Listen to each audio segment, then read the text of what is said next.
He's back. McDavid trying to come in with speed. Here he comes. McDavid shoots. Top shelf. He scores! The Oilers captain with the overtime winner. The Jason Gregor Show on Sports 1440. Jackson can't find anyone. Looking to take off and run. Bounces away. Still surveying.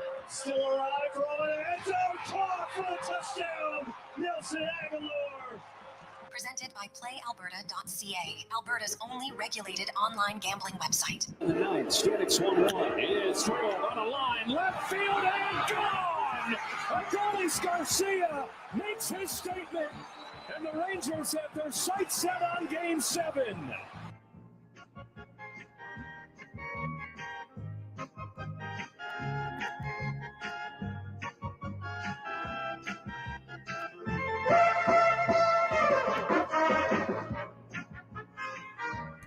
How are you? It is Positive Friday. Welcome to the Jason Gregor Show on Sports 1440, coming to you live on Oilers Nation YouTube. You can get involved in the show. Text us 833-401-1440 in our Jiffy Lube inbox. The Gregor Show is always presented by PlayAlberta.ca, where guess what? Tonight, the World Series begins. All sorts of prop bets you can make there. Check it out. PlayAlberta.ca, where all of the revenue stays right here in La Province of Alberta. And the province of Alberta right now is hot. Oiler fans, Flame fans are booing their teams off the ice. It's a tough one, man. I get it. I totally understand it. It's frustrationville. I think both were expecting their teams to be better. And guess what? Neither team has been better thus far. Neither team's better. Hell, neither team's been overly competitive thus far, which is less than ideal. So we'll get into that. Also, arguably, it's Positive Friday. So I was searching around looking for positive things to look at. What can you look at positively? Well, not gonna lie, there's not a lot, but could possibly, if you think about it, Oiler fans, are you ready, do you think? And I don't think it would happen on Sunday because there's going to be, I don't know how many, but quite a few Flames fans in attendance. But if the Oilers lose, and even if they don't lose, even if they win, they're only 2-5-1. Which is obviously better than 1-6-1, but it's still not ideal.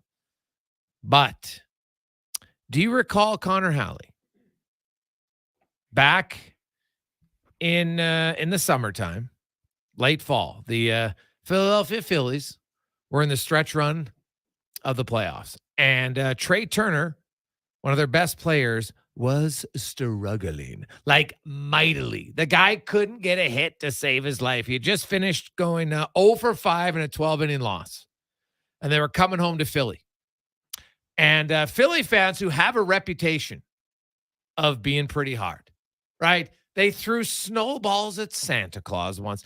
There's a few less than intelligent fans who threw batteries at a player. Heck, at the Eagles Stadium, the fans can be so unruly. There's an actual jail and like a makeshift court set up right there just to speed up the process. I'm not even making this up. This is all true. Yet, like Frank Costanza, there's got to be a better way. They thought about it. And Philly fans, this past a few months ago, decided they were going to try something different. It started out as a social media campaign. My buddy Brownie sent me this story today. It's like, Gregor, on Positive Friday, you should mention this. Maybe it's something Oiler fans should try. Now, he's a big Oiler fan. He's tired of seeing his team lose, like I'm sure many of you are. And do you know what happened to Trey Turner, Connor Halley? Do you know the story? No, I don't. So it was a 10-game homestand, right? Trey Turner had been playing brutal. And they're in the midst of the playoff hunt. They weren't there. Trey Turner's playing terrible. He comes up to the bat the first time. And because of a social media campaign where they said, let's greet him with a standing ovation every at bat. So that's what they did. His first at bat, keep in mind, this guy hadn't got a hit in forever. Well, Turner suddenly went 4 for his next 12, 2 doubles, a home run in the weekend series versus the Kansas City Royals. He went out afterwards saying, blank, that's pretty bleeping cool, right? And he talked about it just gives you reassurance that they have your back, and he went on to play great. Now, maybe he would have played great anyway. But if you're a believer in positivity on a Positive Friday, something to think about. Now, you know what? Oiler fans right now, maybe you're like, give me a break. They don't deserve my cheering. And I can understand it. All I'm saying is maybe you have to be like Frank Costanza and go a different direction. Something to consider. Because, like last night, there was booze and stews because Stuart Skinner was very good. Stuart Skinner was very good in the game last night. But other than him, not a lot. Not a lot to be excited about that last night against the New York Rangers. And so now you have the game coming up on Sunday. And here's the thing. We're going to have Jarett Stoll join us this hour. We're going to talk 20 years ago was the initial Heritage Classic. I'm sure some of you have stories. I talked to Al Shemsky about it yesterday. Ran into him a few times. And he talked about just how gross cold it was as a player. So we'll talk to Jarett Stoll. What does he remember from 2003? It's going to be a lot warmer on Sunday. It's not going to be balmy, but it's definitely not going to be minus 20. Right? I think it's going to be +2 or +3 as a high during the day. And then, as we know, in the late afternoon, it gets a little darker. It'll cool down. It's probably going to be like -3 or 4 by the third period, maybe. Nothing crazy. Nothing crazy at all.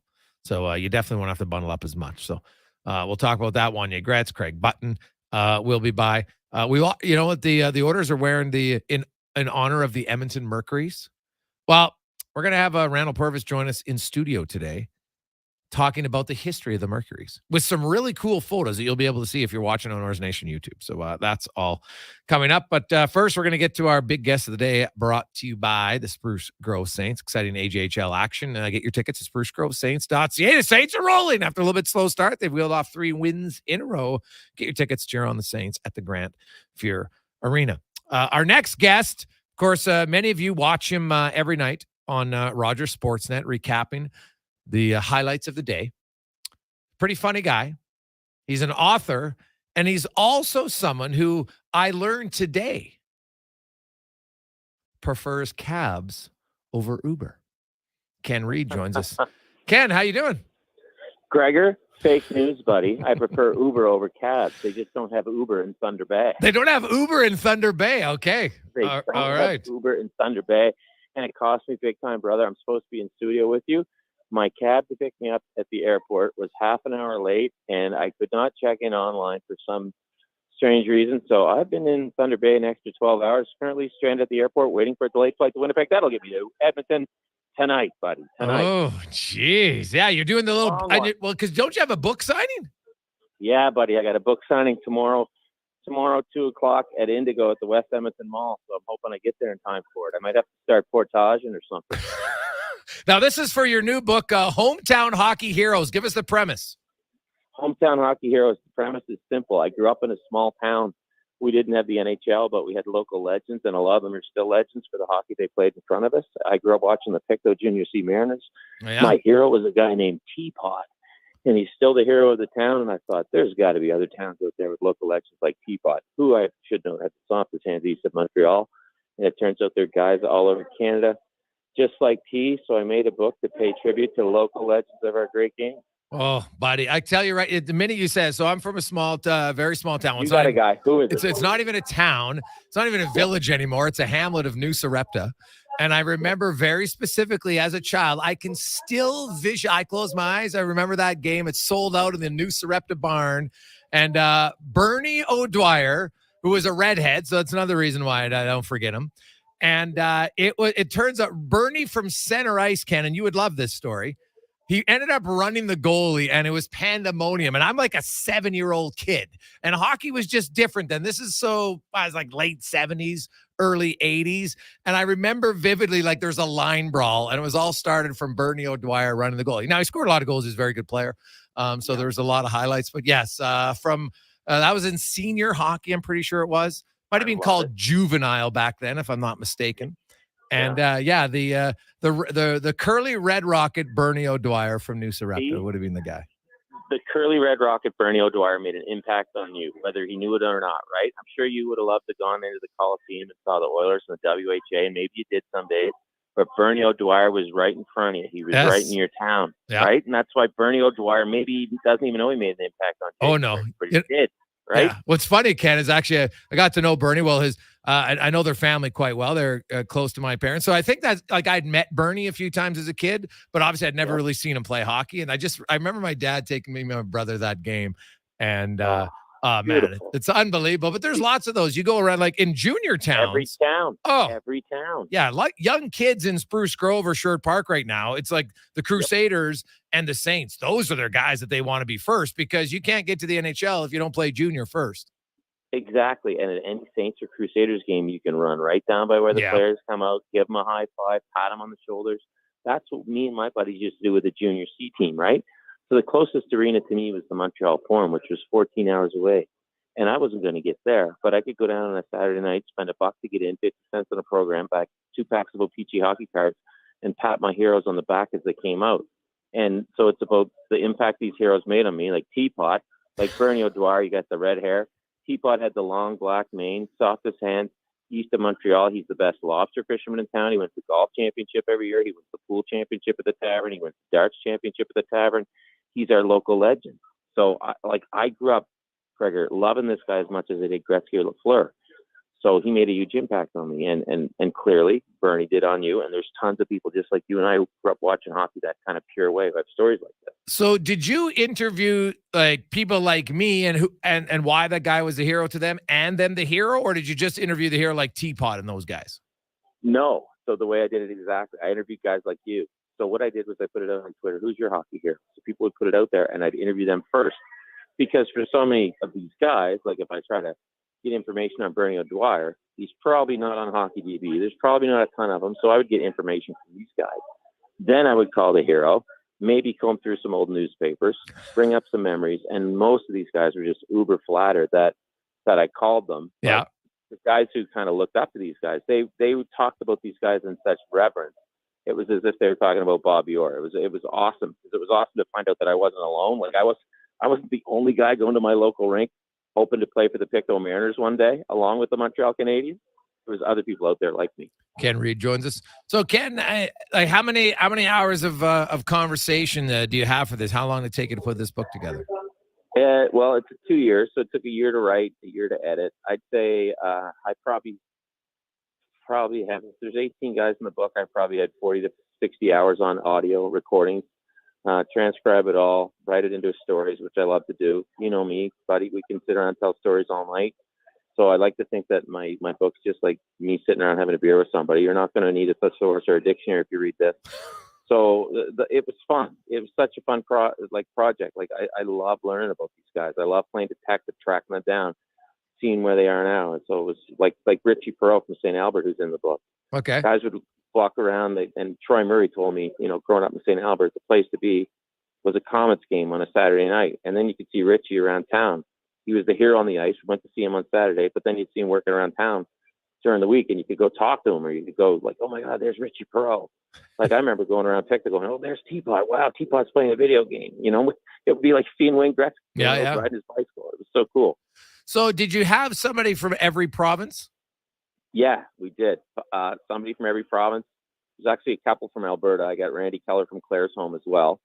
First guy from Claresholm to ever play in the dub, but he made his mark up in Fort Mac, playing for the Oil Barons, where he held records for a number of years. And then he went home and played for the Claresholm Thunder in the Ranchland Senior Hockey League, which is the best name I came across in the book.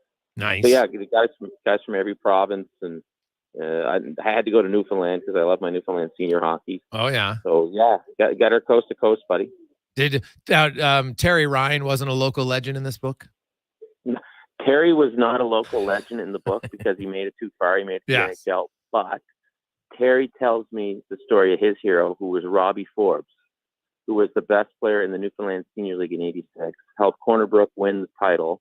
Robbie was one of the few guys who I looked up who I could see footage of. Okay. And I looked him up, and I'm like, he looks exactly like his nephew when he skates. And his nephew is Sidney Crosby. Oh, wow. And when you look at Robbie Forbes, you're like, I'm looking at Sidney Crosby. So, Sid has the bottom hand high on the blade and the shoulders up. Yeah. Robbie played the same way. So Robbie Forbes, absolute local legend. He actually ended up in Newfoundland because he was trying out for the Nova Scotia Oilers, the Edmonton Oilers farm team back in the day. And it's 1985. He's at camp with the Nova Scotia Oilers. He's a free agent. He's a small, undersized, high-scoring center who wears a Jofa helmet. You think the big club was in need of that? No.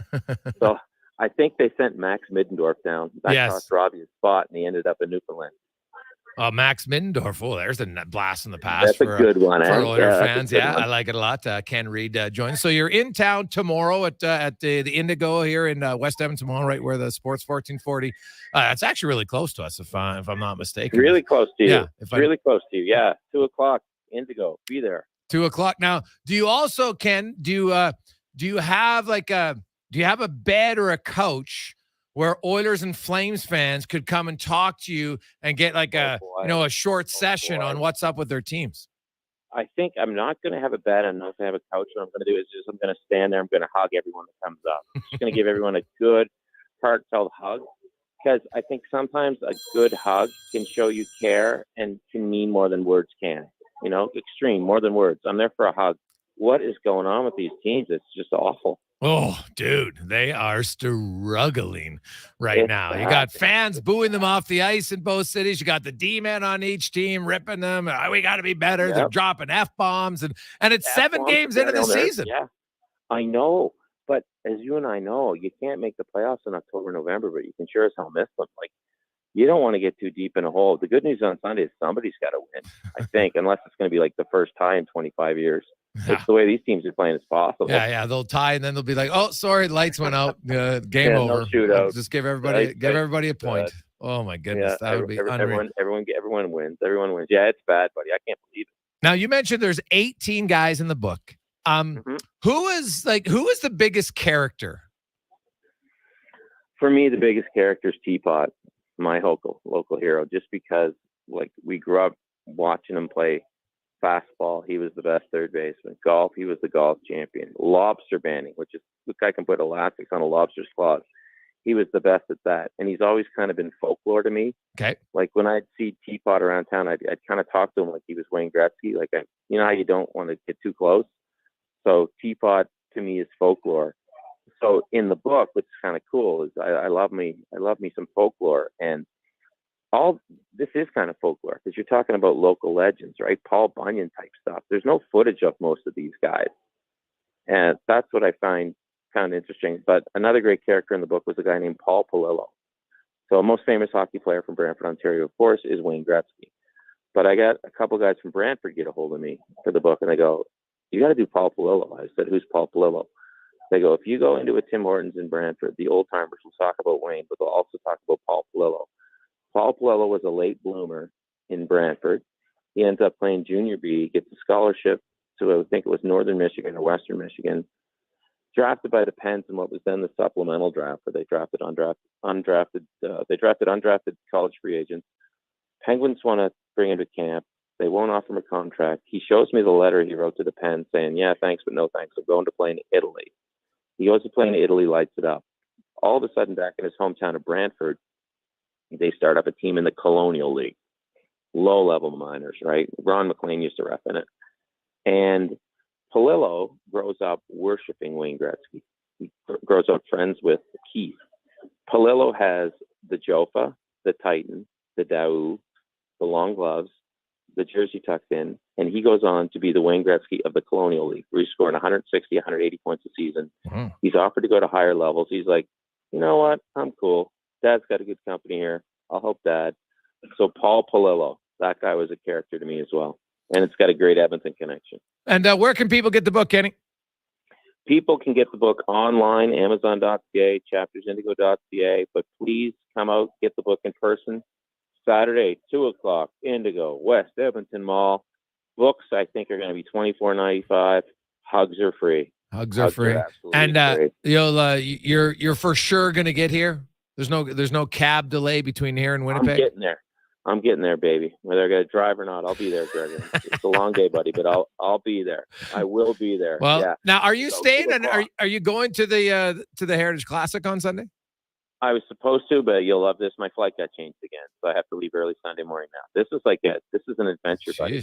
But yeah, I was supposed to go, but yeah, flight changed again. So I'm first time in Thunder Bay. The only thing I knew Thunder Bay for was Terry Fox, who obviously made it here. Yeah, almost.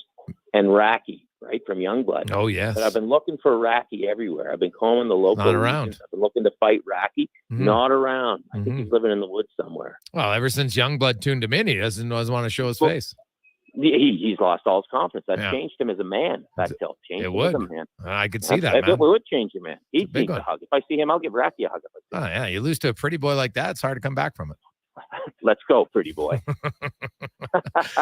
Kenny, great to talk to you, man. It's good seeing you. And unfortunately, we didn't get to see you in studio, but hopefully next time. I hope so next time. Thanks, Jay. See you, buddy. There you go. That is Ken Reid from Sportsnet. He'll be in town. Well, that's a great idea for a book, man. Think about it. I'm sure many of you have somebody in your local town that was like your first hockey person that you looked up to. You're like, man, this guy's awesome. Text in who they are and the town that it's from, because I'm sure there's a few of them. That'll be a fun book to read. I look forward to it. When we return, Jarett Stoll will join us. We'll talk a little Heritage Classic. Of course, the Oilers and the Flames will go at it on Sunday. Oilers have the day off today. They'll practice outdoors tomorrow, getting prepared. Connor McDavid skated again on his own. I understand he's skated again today. Does that mean he's going to play on Sunday? I wouldn't hold my breath. I wouldn't rule it out, but I wouldn't hold my breath. You know, I don't even know if you can get like a 30% chance he plays. Maybe. I don't know, but we'll see. We'll return on the Jason Gregor Show. Sports 1440 live in Oilers Nation, YouTube, presented by PlayAlberta.ca. How exciting is it to have Sports Talk Radio back in Edmonton? Tie game, bottom of the ninth with a full count. The kick, the pitch. It's high. It's far. It is gone.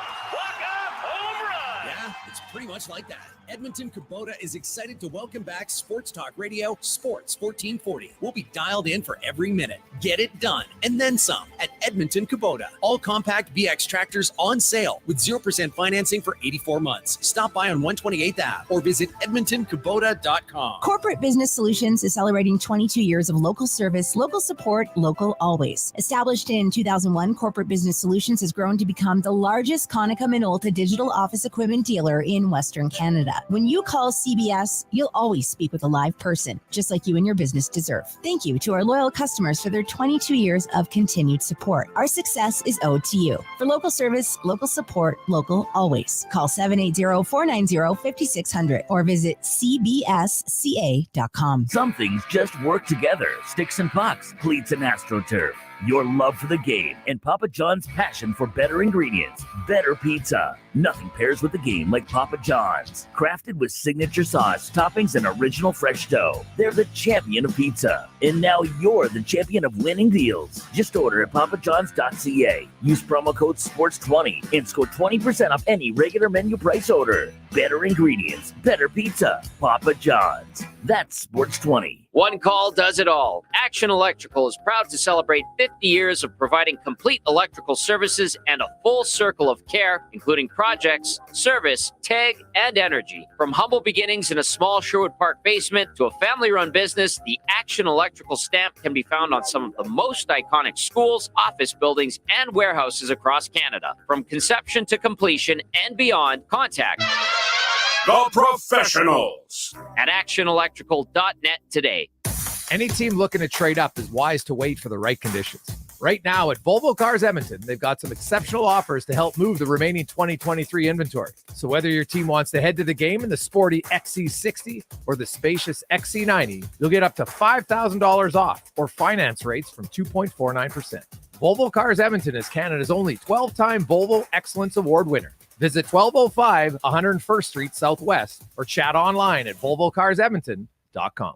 Our cars are our lifeline, and every now and then we need to take care of them too. Cochran's Automotive services your vehicle with pride. When you need to fix it up, bring the whole family fleet. Junior's WRX, Mom's MPV, Dad's 1500, or even Grandpa's Olds 88. All makes and models are welcome. Trust Cochran's Automotive to professionally repair your family's pride and joy. They've got you covered for Volkswagen diesel timing belts too. Call 780-452-5001. I've won my fantasy league 7 years in a row. Something we get to hear about every weekend. And he stops at nothing to win. I have my techniques. Oh, yeah. Like the time you got us all plastered the night before draft. Or the time you sent yo mama jokes to me until I agreed to your trade. But every year, I take my winnings and buy everyone Wilhauk beef jerky.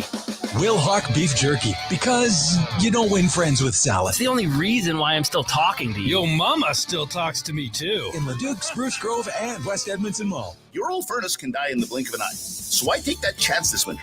Eric Mikowski here, head of the family at Furnace Family. The time for a new furnace is now. Not only will you have peace of mind on those cold winter nights, you will save money on those super expensive gas bills. Unsure? Furnace Family can come check your furnace, and if you buy a new one from us, the check is free. Daikin has an industry-leading lifetime warranty on their heat exchangers. It could be the last furnace you ever buy.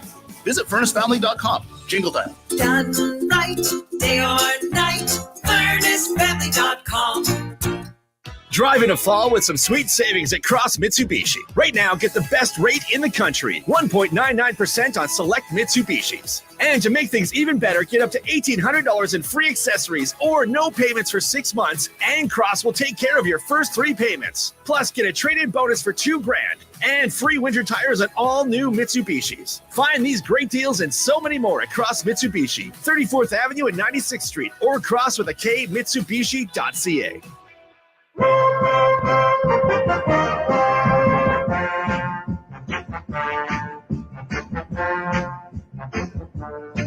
Portions of this hour brought to you by Papa John's. Try their new one-topping garlic or spicy garlic epic stuffed crust for $21.99 for a limited time, only at papajohns.ca. This is Sports 1440 and the all-new Fantasy Frenzy with Halley and Douglas. Presented by Wilhauk Beef Jerky, home of Alberta's best beef jerky.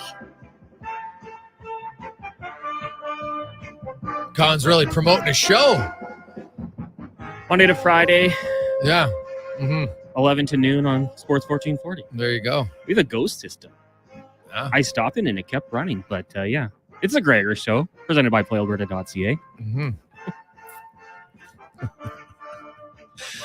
Welcome back to the Gregor Show on Sports 1440. When someone's trying to take your job, you'd think they'd be a little bit less obvious about it. Little less obvious about it. Subtlety's not my specialty. Yeah, we'll see. So welcome to the show. Multiple-time Stanley Cup winner. Also ace analyst for the LA Kings. He did play in, I think he played in a few outdoor games. In the initial one, 20 years ago, which basically means he's old. Jarett Stoll joins us. Stoley, how you doing? If I'm old, what do you call yourself? It's true. And now, hey, congrats. Now your first time we're having you on as a father. How's fatherhood? I am. Yeah, it's been great. It's been a lot of fun just waking up and seeing him smile when he recognizes you and trying to laugh and trying to make some noises, trying to talk. It's pretty cool to realize and wake up, take a deep breath, and realize you got like a human being downstairs. 4 months now, give or take? Yeah, 4 months. Yeah. 28. Nice. Well, that's great, man. Exciting. Good for you. So it's awesome. Now, of course, 20 years ago today, you remember the orders. You guys played in the first ever outdoor game. It was a tad chillier. I talked to Alex Hemsky yesterday about it, and he's like, it wasn't fun. How do you remember it? Yeah, it was definitely cold for sure. The benches were warm. If you didn't have a good game, I don't know, maybe Alish, I don't know if he had a good game or not. I actually had a good game, so I got a lot of ice time. But you definitely kind of wanted to be on the bench during that game. But we didn't play that well. I remember, we had a tough start to the season. We didn't play that well. Montreal came in and beat us. But it was just a cool experience for everybody. At that point, I don't think any of us, no, it was pretty much the first game, right? Mm-hmm. It wasn't I don't think college or anything had done anything like that before. So it was all of our first times, and watching the alumni game beforehand kind of gave us a little bit of a an idea of what it would be like. We didn't watch, down by the ice, but we kind of peeked our head out of the dressing room here and there and get a vibe of the atmosphere at least. So, it was pretty cool all the way around. Okay, when you look back on it and kind of going through it, like no one had ever done it before, so there are obviously some things in today's game that are obviously much better, but there's something kind of unique about being part of the initial one. The NHL, we've had Pat LaForge, John, Kevin Lowe talking about how the NHL wasn't like you got a ton of support early on from them. It was really, the organization said, we'll do it. But you had like a lot of the greats of the greats. The crazy part was Messier played in the alumni game and he was still a member of the New York Rangers. Oh, really? Yeah. Oh, I don't even think I knew that. Yeah. So that, that's kind of crazy in itself, right? Like Sather gave him a pass to say, okay, you can go play in the alumni game. But, it's just, it was unique. Like for you, like, did you get to hang out with the Canadians and the Oilers and alumni guys at all that weekend? I remember we had there was a party at downtown at Lux. I remember we had there was a little event there. So I remember hanging out with some of them, but no, it was pretty, middle of the season for us too, so it wasn't like we had a ton of time. I don't know if we played 2 or 3 days after or 2 or 3 days before, but we were middle of our season, so I don't remember kind of mixing around with those guys too much. But a little bit of our alumni, the Oilers alumni at Lux the one night. Now I'm assuming like you must have worn long underwear and stuff. Like going back as a Saskatchewan kid, you must have played outdoors, had your feet frozen a few times, I would think, beforehand. But how different was it? What do you remember doing to prepare for the cold?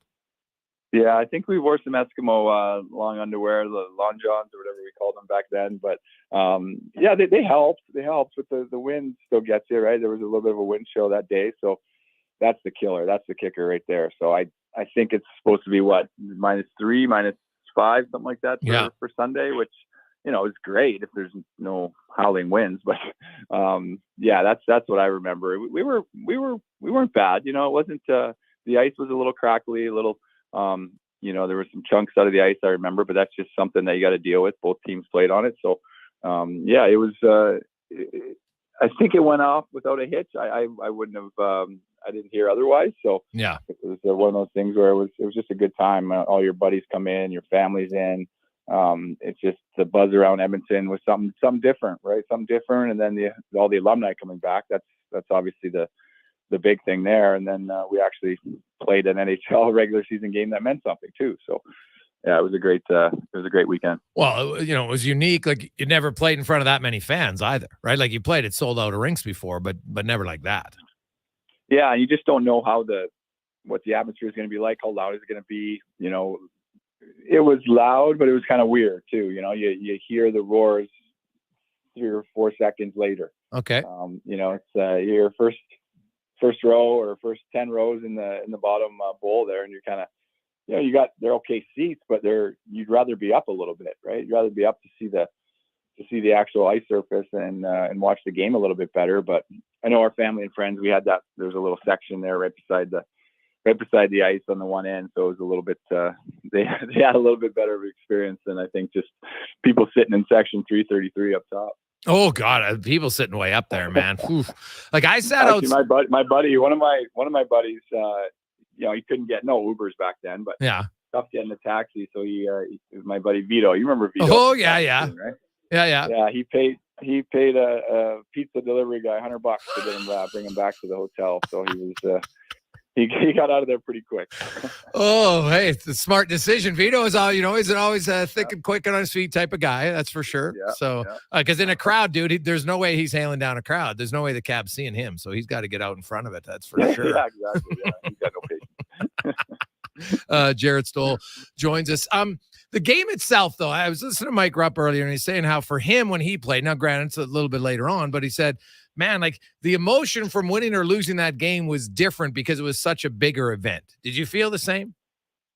Yeah, I did. Yeah, it's a hard thing to explain. Like it still means the same points wise, but say you do lose that game and it's just like, oh, what was it like? How was it? How was the ice? How was did it seem loud? Was it, the sight line? Everyone's asking different questions, not, you guys didn't play that well. You lost the game, or, why did you guys come out like that in third period type of thing? Yeah, I agree with Rupper. It's kind of a weird thing, but they all mean the same. And you play to win the game and get the 2 points. But I see what he's saying there. Yeah, it was weird. Now, you're coming into Edmonton for the game, are you not? I am, yeah. Yeah, there's quite a few of you guys from the 20 year. You guys having a little mini reunion or what? I think we're having a little mini.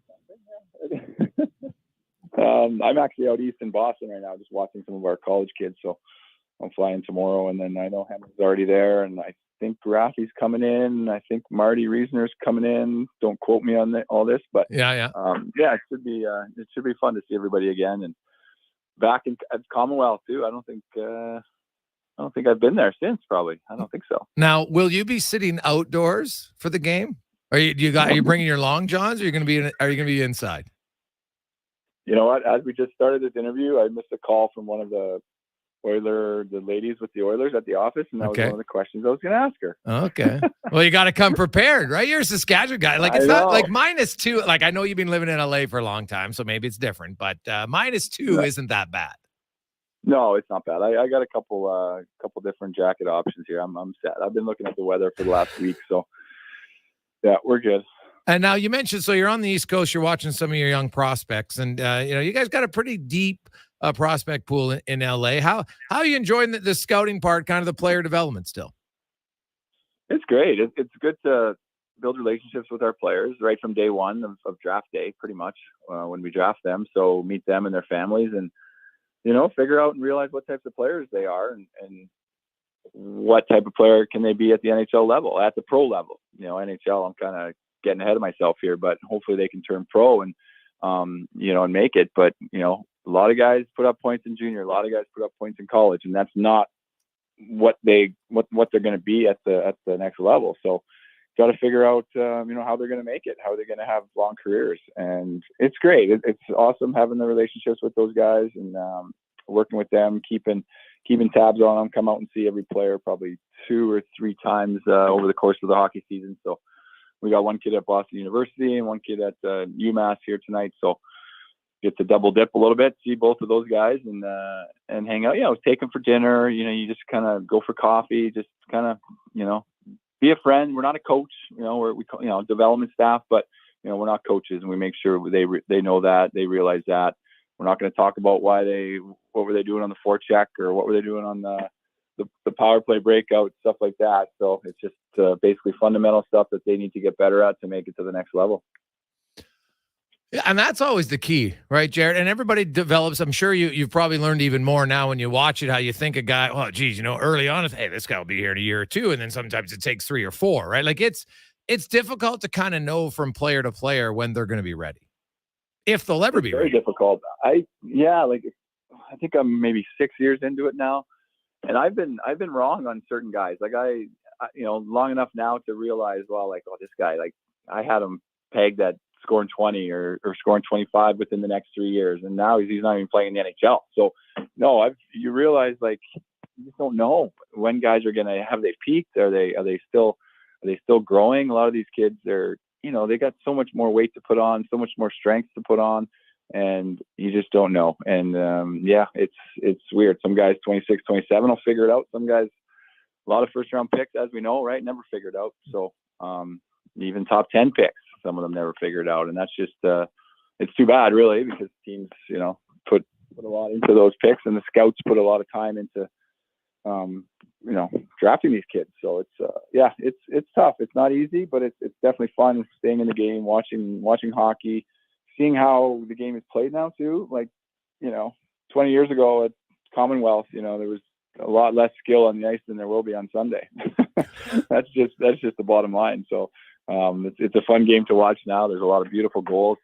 It's a fast game and a skilled game, so it's going the right way. Jarett Stoll joins us. We're talking about the Heritage Classic, of course, also as in player development for the Los Angeles Kings. And you mentioned how the game has changed.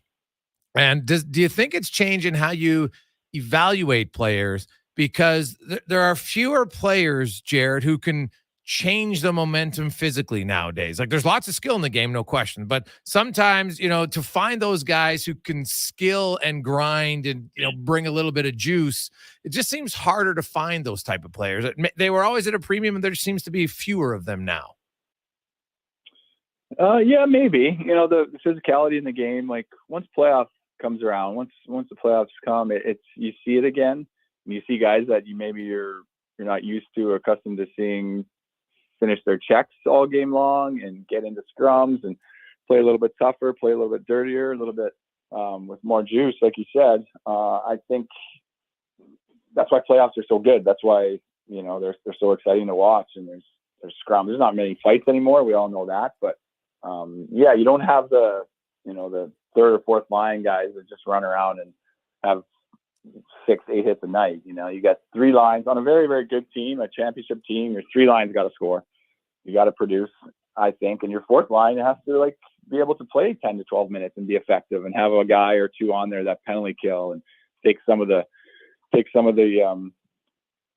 grind off the top guys that penalty kill. You look at Vegas and how deep they were, and their fourth line was really, really good and heavy and played well. Our teams that won, we were very deep, and then goaltending, obviously you need that. But yeah, it's an interesting game now, the way the lineups are. It's just so much skill, and the players are smaller, right? It's just the bottom line there too. The players are smaller, but it doesn't necessarily mean they can't play and can't survive in the game. So. Well, Jarett, always good to catch up with you, and enjoy the Heritage Classic, and maybe we'll see you around the rink. I'm sitting outside like I did 20 years ago. My son wants to take in the experience, so I'm looking forward to that, and it'll be a lot of fun. Okay, awesome. Yeah, I'm sure I'll see you at some point for sure. No problem, Greg. Always good to talk to you, man. That is Jarett Stoll from the Los Angeles Kings. You always like the player joke. Well, I don't know about Hemsky. I had a pretty good game. I was playing a lot. It's fun. It was hilarious talking to Hemsky about it yesterday. I was just like, what do you remember? He's like, it wasn't fun. It was freezing. He goes, the bench was so hot. You get hot, then you go on the ice and you're freezing. He goes, my stick, it literally felt just like a piece of ice. And, and hey, he was an ultra skilled player, right? I think for a long time, Hemsky was without question the Oilers' most skilled player. There's no doubt in my mind. And he was fearless too. He was highly skilled, but he was fearless. And never necessarily played with an elite top-end offensive center. Him, Smith, and Horcoff, a really good line. Almost won a Stanley Cup with them as their first line. And, Sean Horcoff had some decent seasons, but he wasn't like a high-end offensive centerman. I think on a really good team, he would have been a number 2, and there's nothing wrong with that. Right? Two-way guy, could chip in offensively. But, man, Hemsky was a skilled player. Wow. He could dangle so fast. That a deceptive shot. Didn't like the outdoor game. At least a -20. 2:43. When we return, Cam Tate will join us. We got a lot of text to get to, 10-12-60. Also, we're going to have a little fun on a Positive Friday. We got a lot of you, some really good memes coming in on Twitter. Many of you with your favorite small town heroes that you grew up watching. And in hockey, we'll get to some of those. And unique opportunity if you want to go to to the Heritage Classic on Sunday. Tune in at 3 o'clock. About that on the Jason Gregor Show on Sports 1440 and Oilers Nation YouTube. How exciting is it to have Sports Talk Radio back in Edmonton? Tie game, bottom of the ninth, the full count. The kick, the pitch. It's high, it's far, it is gone! Walk-off home run! Yeah, it's pretty much like that. Edmonton Kubota is excited to welcome back Sports Talk Radio, Sports 1440. We'll be dialed in for every minute. Get it done, and then some at Edmonton Kubota. All compact BX tractors on sale with 0% financing for 84 months. Stop by on 128th Ave or visit EdmontonKubota.com. Some things just work together. Sticks and pucks, cleats and AstroTurf. Your love for the game and Papa John's passion for better ingredients, better pizza. Nothing pairs with the game like Papa John's. Crafted with signature sauce, toppings, and original fresh dough. They're the champion of pizza. And now you're the champion of winning deals. Just order at papajohns.ca. Use promo code SPORTS20 and score 20% off any regular menu price order. Better ingredients, better pizza. Papa John's. That's SPORTS20. No project too difficult. No problem too complex for Action Electrical. Edmonton's leading electrical contractor is a family-run business since 1973 and proud to offer complete commercial electrical services of the highest quality. When you need a contractor to design, build, implement, and maintain complex systems or emergency electrical assistance, help is here with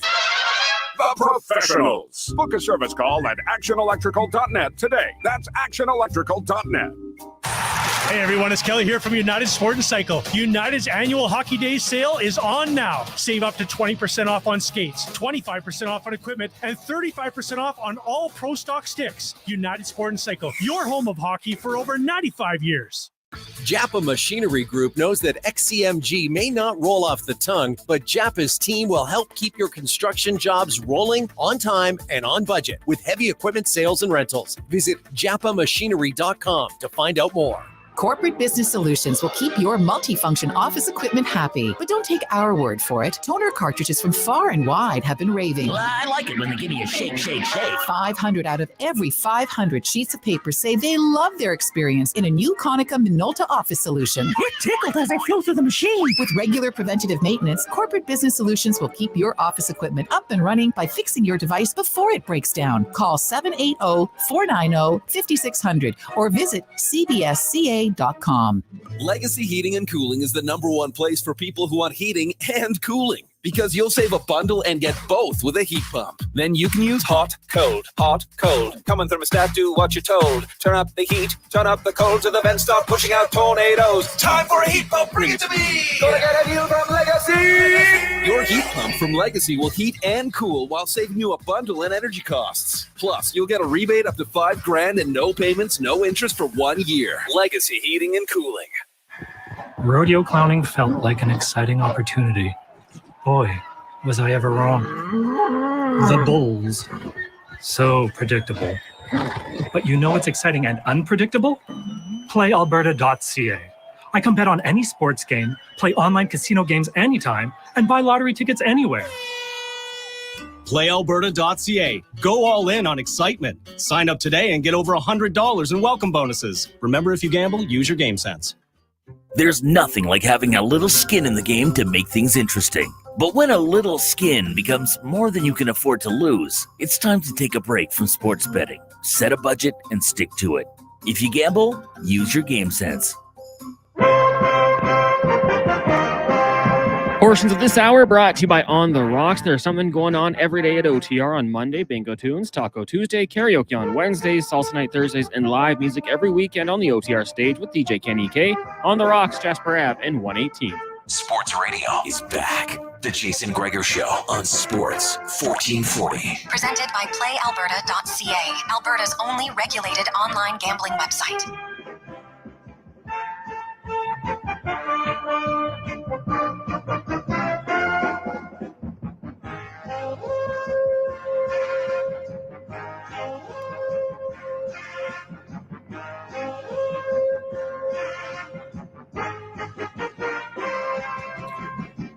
Positive Friday continues on Sports 1440. Oilers Nation YouTube, I'm Jason Gregor. He's Connor Halley. It's Positive Friday. Hope you're having a good day. Hey, I know it's tough right now, Oilers fans. It is really tough. We'll get to that a little bit later on in the show. Ooh, mama. But hey, the good news is life's all about experiences, and the Heritage Classic will be an experience. No question. It's something unique. Obviously happens about once every 20 years. Who knows if there'll be another one in 20 years in Edmonton? You never know. Heck, will Commonwealth still be here in 20 years? I have no idea. So that's why, you go, you enjoy it. And obviously, I'll say this for Oilers fans. If they win the game and it happens, a win is great, but then it's against the Calgary Flames, even better. Obviously, there's the alternative, which would be pretty brutal. So we'll see how it lines up for the Edmonton Oilers. They got to play better. I don't think there's any question about that. They look in the mirror. They got a few days to look in the mirror, and really, their efforts got to be way better. You got to be more engaged. You get outside your comfort zone. There needs to be somebody in the bottom six. They're not scoring, so do some. What are you doing to get recognized? That's my question. What are you doing to get recognized? You're not scoring. You're not hitting. You're not checking. What are you doing? Right now, they got way too many nondescript players. When you ask, okay, what are they bringing to the table? Can you answer the question for a lot of them? No, you can't. That's the problem. So there's a lot of guys that have to be like, okay, you know what? Enough's enough. Figure out how to contribute to the team. Figure it out. Because right now, there's way too many passengers, non-contributors on the Edmonton Oilers. That's just a simple truth. It's not anything. It's not a hot take. Just a simple truth. Now, let's get to the 2-minute warning with Cam Tate. Of course, for those who just join us every Monday and Friday, Cam Tate joins us. He has cerebral palsy. He's in a wheelchair. He's been a reporter in Edmonton for a long, long time. He's always wanted to be on radio, but due to the cerebral palsy, has a struggle speaking clearly all the time. And so now, though, through the wonders of technology, you'll be able to hear Cam's words. Thanks there, Gregor. Written by Cam Tate. They call me Fast Eddie. Let's use our 350 words today on a 44-year family business that came out of the gate like a house on fire. Or, in this case, winning 6 Stanley Cups in 5 years. And by doing so, the foundation was cemented. Expectations too, but all businesses go through ups and downs. So, during a tough stretch when the business is mightily struggling and the first generation of family members come for a visit and encouragement, you would think the current generation would be on their best behavior, make everything organized, get everything polished up, look like you know what's going on. It's done out of gratitude, of respect, of showing the pioneers their legacy steeped in tradition is in good hands. That did not happen Thursday night in the Edmonton Oilers' 4-0 loss to the New York Rangers. And on a night, placing Oiler greats Charlie Huddy and Dougie Waite being put into the Oilers Hall of Fame, the timing, well, it couldn't be worse. There were more Oilers alumni like Billy Guerin, Dwayne Rollison, Kelly Buckberger, Ronnie Lowe, Alice Hemsky, and others in the house. It didn't look good. The work ethic, the lack of urgency, the defensive zone mayhem, and the general look of the team must have caused alumni members to raise an eyebrow and then swing the minibar open for another wobbly pop. It wasn't supposed to be this way. The Oilers find themselves in conversations such as this for all the wrong reasons. The team, considered by many to be a Stanley Cup favorite, are in a funk. Along with that comes concern and the reality the playoffs are in jeopardy. Let's say you need 95 points for most season play. After 7 games, the Oilers have 3 points. But families, they come together in time of need.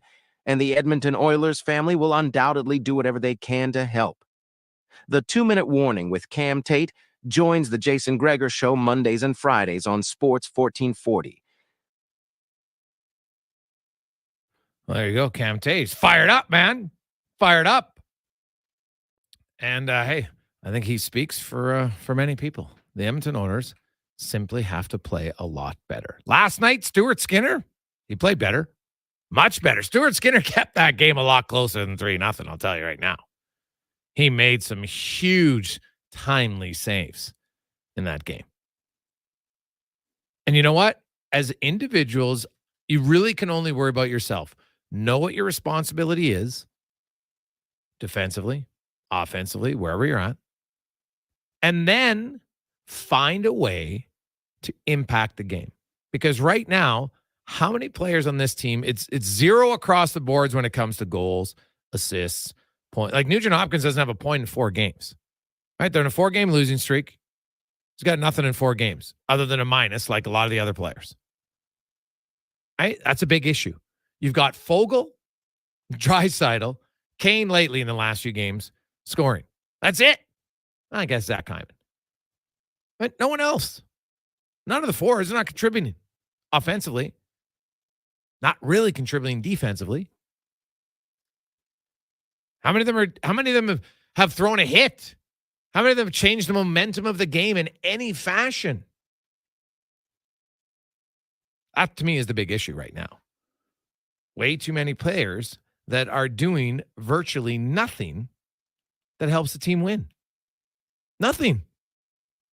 You know, go to the net. Get in the face of Jonathan Quick. Maybe annoy one of the Ranger defensemen. Have a scrum. Have something. But right now, man, there was not a lot of emotion in last night's game from many of the Edmonton Oilers. Like, it's great, afterwards you get frustrated. I understand it. That's fair. But talk is cheap now. Your actions need to do the talking, and their actions lately have shown that they're a team that simply isn't willing to get uncomfortable and pay the price needed to win in the NHL on a regular basis. They had a few good games, but Minnesota, the third period was awful. And last night, they were never really in that game. Like, never. At all. So it wasn't good. Wasn't good whatsoever. But I'll tell you how your opportunity to get a sweet deal to go to the game coming up after Connor Halley and a Sports 1440 update brought to you by BIE Engineering. Specialize in all your residential, commercial, and industrial structural engineering needs. Go to BIEENG.com. This is a Sports 1440 update.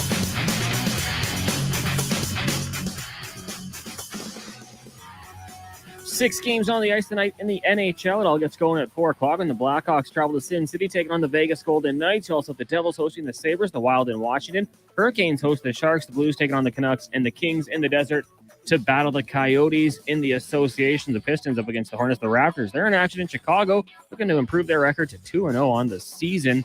Tip-off at 6. The Cavs host the Thunder. Rockets take on the Spurs. Mavs welcome the Nets to town. The Clippers head to Utah, and the Warriors taking on the Kings. Just one game in the CFL tonight. The Riders host the Bombers. That one's set to get going at 7 o'clock. And it's game 1 of the World Series. Diamondbacks heading to Arlington to take on the Rangers. First pitch set for 6:03. In the AJ, 6 games on the schedule tonight, including Sherwood Park hosting Drumheller, Drayton Valley in Canmore, and Bonneville hosting Grand Prairie. Spruce Grove in action tomorrow. They'll host Brooks at the collegiate level. It's Hoop Fest down at the Saville Center. So the Pandas take on the University of Waterloo tonight at 8, and then Lethbridge tomorrow at 4. Pandas volleyball heading to Manitoba to take on the University of Brandon. That's today at 5, tomorrow at 4. The Golden Bears in Brandon as well. Tonight at 6:45 and tomorrow at 5:45. Coming up in hour number 2 of the Jason and Gregor Show, we'll be joined by Randy Purvis as well as Andrew Peer, the voice of the Edmonton Oil Kings. I'm Connor Halley. This has been a Sports 1440 update. This is Sports 1440, a Stingray radio station broadcasting on Treaty 6 territory. Download the free iHeartRadio app and listen to CKJR wherever you go. How exciting is it to have Sports Talk Radio back in Edmonton? Tie game, bottom of the ninth with a full count. The kick, the pitch. It's high, it's far, it is gone! Walk-off home run! Yeah, it's pretty much like that. Edmonton Kubota is excited to welcome back Sports Talk Radio, Sports 1440. We'll be dialed in for every minute. Get it done, and then some at Edmonton Kubota. All compact BX tractors on sale with 0% financing for 84 months. Stop by on 128th Ave or visit EdmontonKubota.com. Some things just work together. Sticks and pucks, cleats and AstroTurf.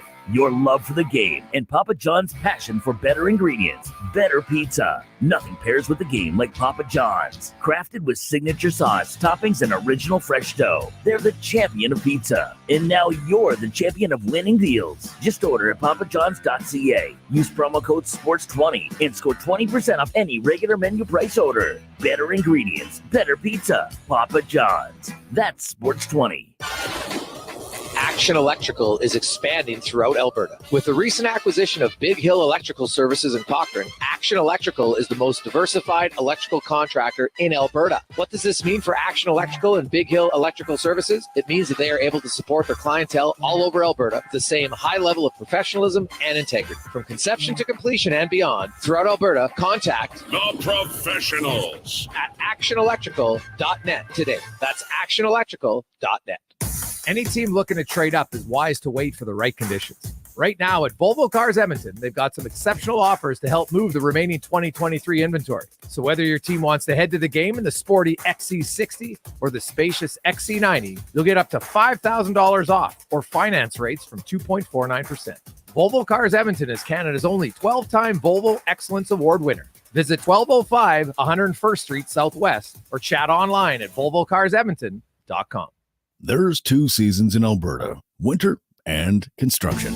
During these days of traffic barricades and slower commutes, GS Construction reminds you those crews are improving our communities. They're rehabilitating and upgrading Edmonton's infrastructure all across the city. When you see the barricades and run into a traffic backup, remember the crews are there to help. Drive slow and be patient. Help make our city better and join the GS Construction team. See what they're hiring for on Indeed.com. GS Construction, laying the groundwork for your community since 1974.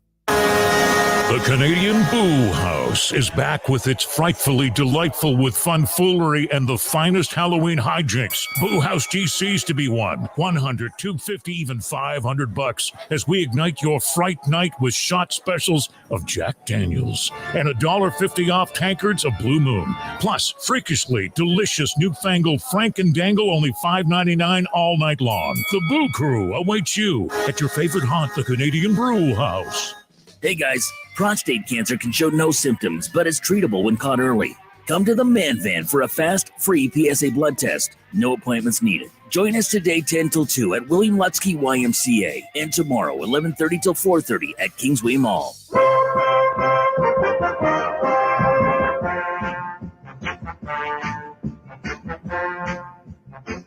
Portions of this hour brought to you by Cantork. We've continued developing tools and are excited to announce our newest design, battery-powered nut runners. 4 models from 500 to 3,000 foot-pounds with more on the way. Learn more at cantork.com. He's not just another pair of glasses. It's the Jason Gregor Show. Thanks for checking out Edmonton Sports 1440. Presented by PlayAlberta.ca, Alberta's only regulated online gambling website.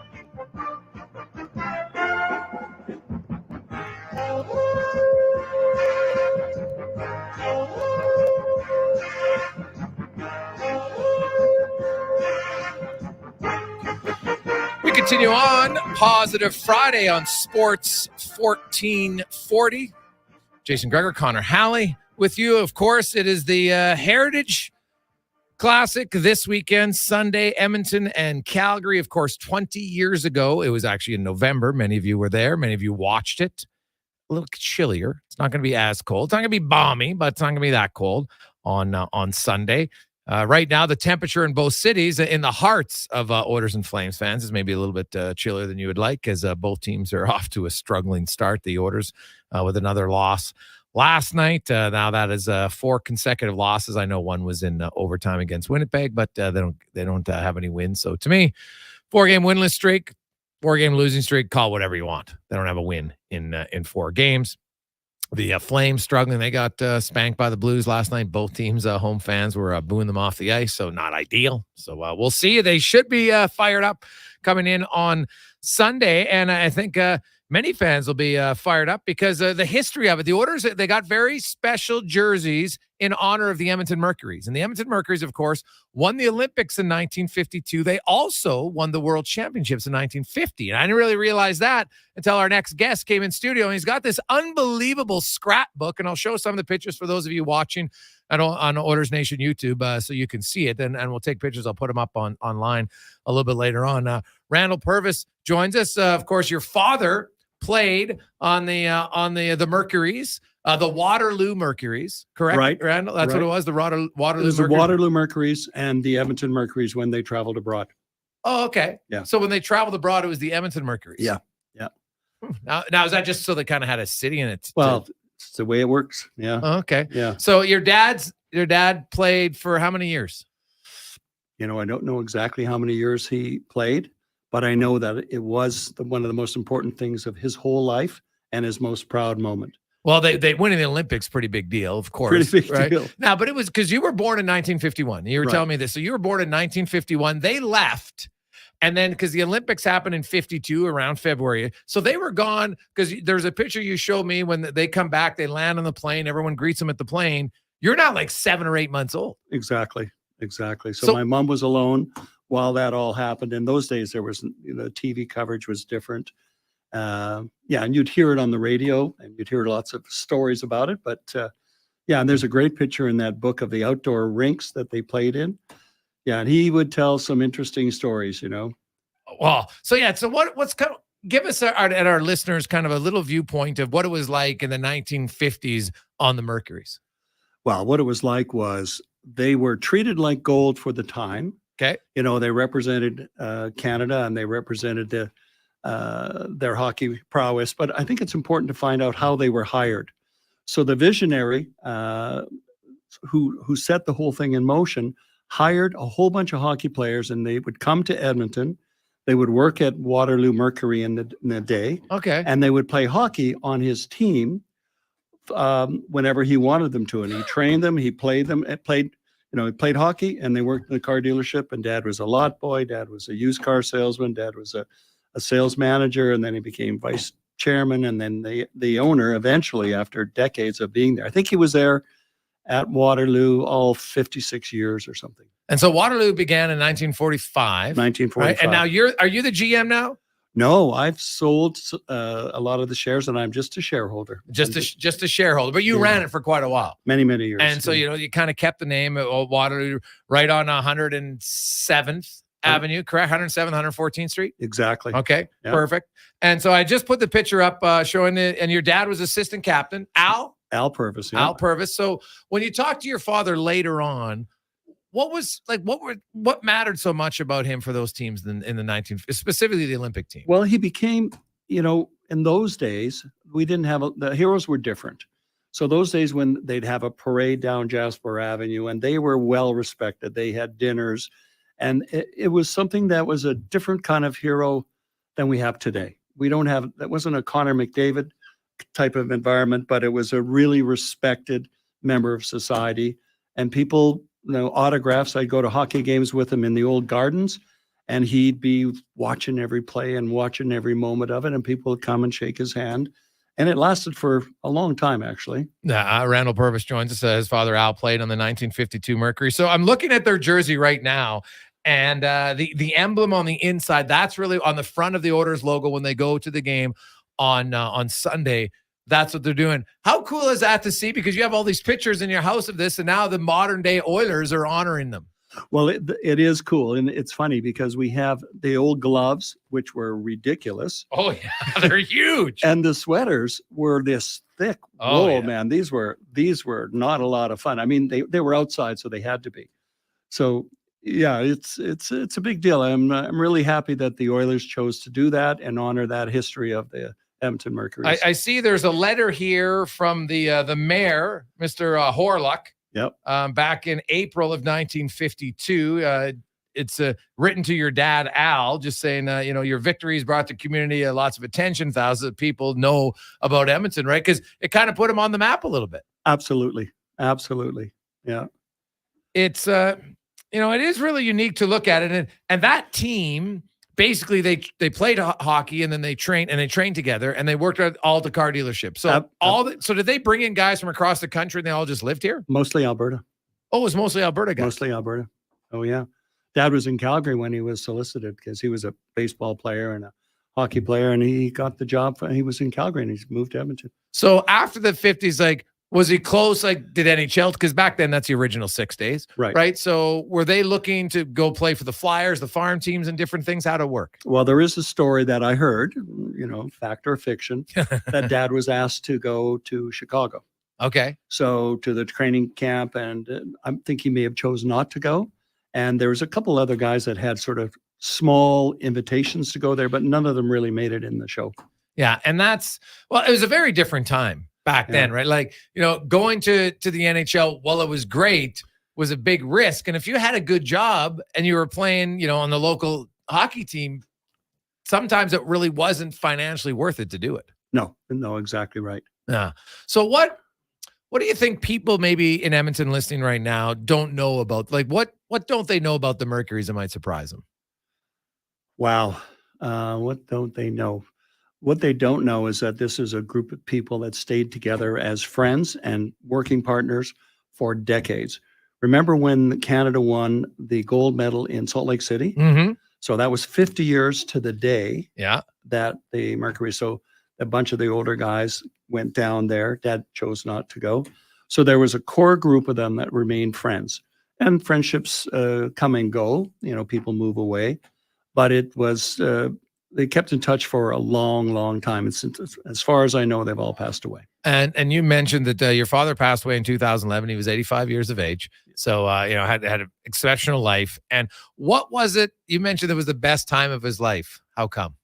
Well, it's travel. The thing about it is when you're young, you're 20, 19, 20, 21, 22, and you're traveling in Europe and you're going to the ambassador's ball or ambassador's, he saw a lot of things that were completely out of his range. He was born in Trochu, Alberta. Okay. So Trochu, Alberta, to the ambassador's house in Oslo or wherever they played in England too, and some of the stories about the rinks were incredible. I mean, I think there's a picture in that book of an outdoor rink, and it's full of people, but it's the very different style of hockey.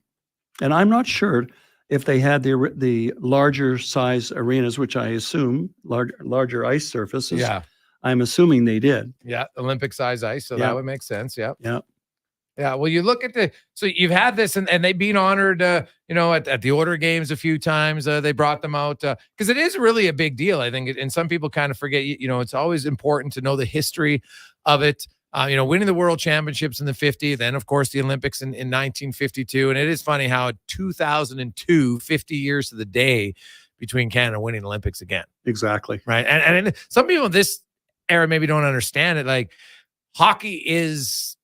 we considered our number one passion as far as sports goes. Right. Yet we went 50 years without winning the gold medal. Yeah, well, like it's crazy. Yeah, right? exactly. So your dad didn't go. Were you watching the gold medal game with him? Oh, of course. Oh, yeah.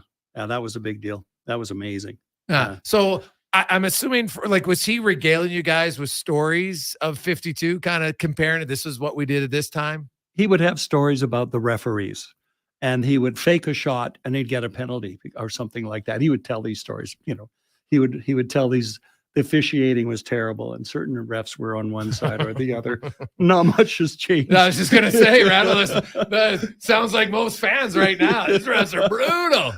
Although also I know that the Orders are struggling because we haven't had one person. The Orders are 1-5-1. There hasn't been one mention of how bad the refs were. Not one. Yeah. Which shows, hey, guess what? If the team plays poorly, it has nothing to do with the officials. But what about like food back then? Like, how was it? Because the travel was unique, but like you're by train and different things. Like, it's so different nowadays. Like, as you mentioned, you were born in late 1951.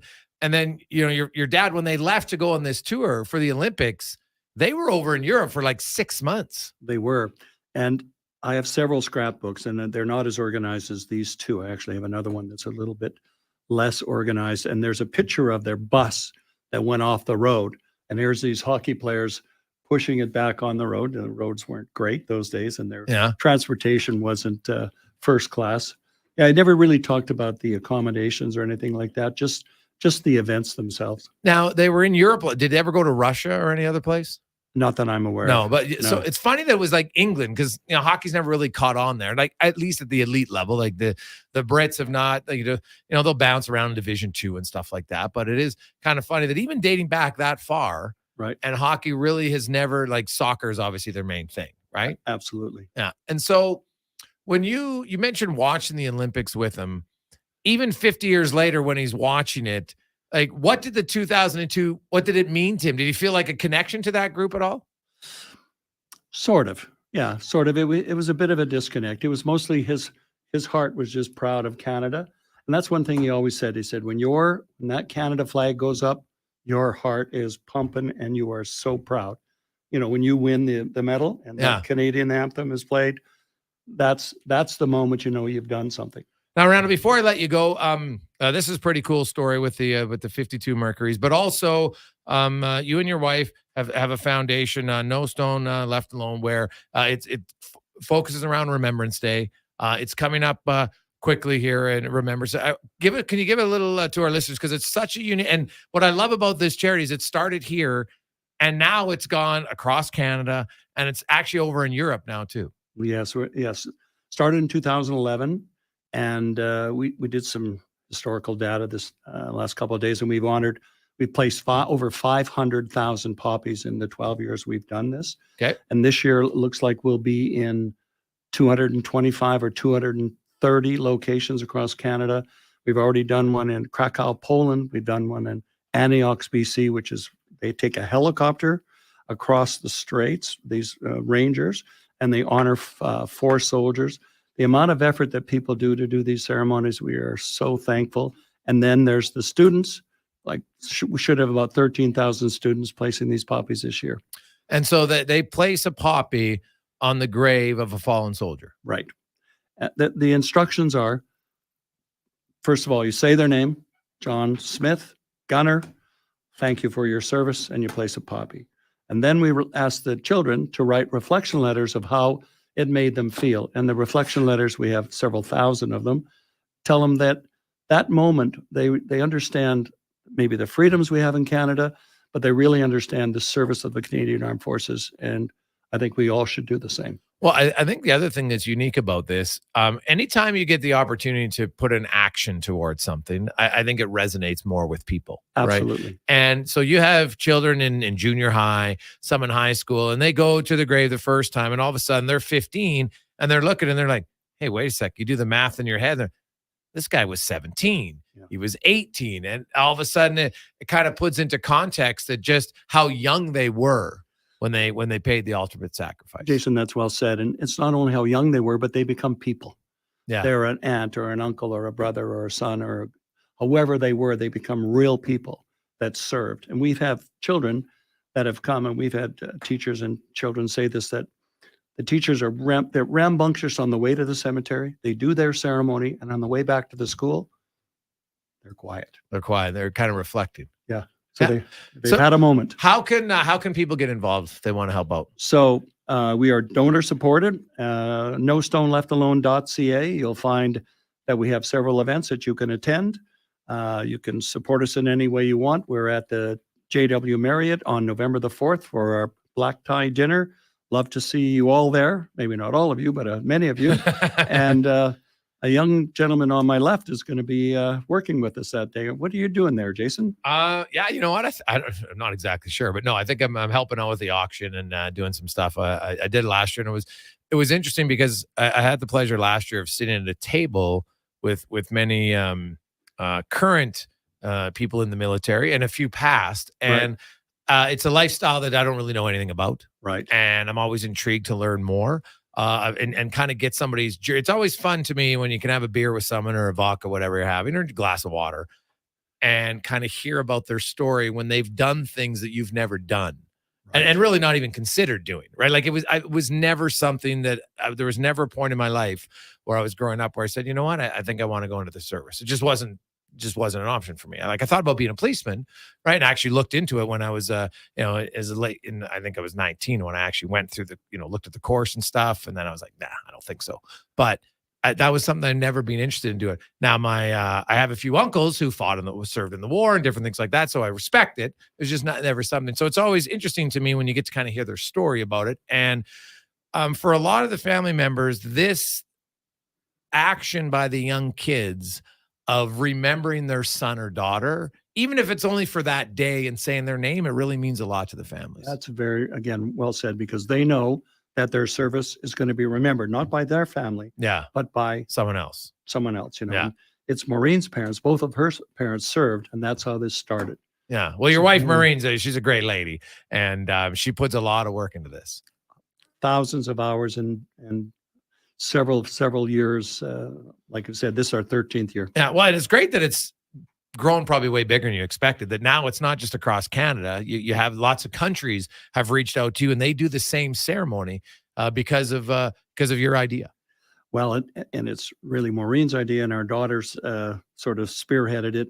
But I love the moment in Krakow, Poland, where they're singing the Canadian anthem in a cemetery not 370 kilometers from the Ukraine border. And there's in the school in Krakow, Poland, there are children from the Ukraine now in our school 58 in Krakow doing a no stone ceremony. That warms my heart. Now, when you say school 58, so you have all the schools involved, they each get their own number? And that's the way it's decided in Krakow. Oh, okay. And in this is a Commonwealth War Grave Cemetery, and we honor 15 Canadian soldiers and about 285 Allied soldiers from all over. Okay.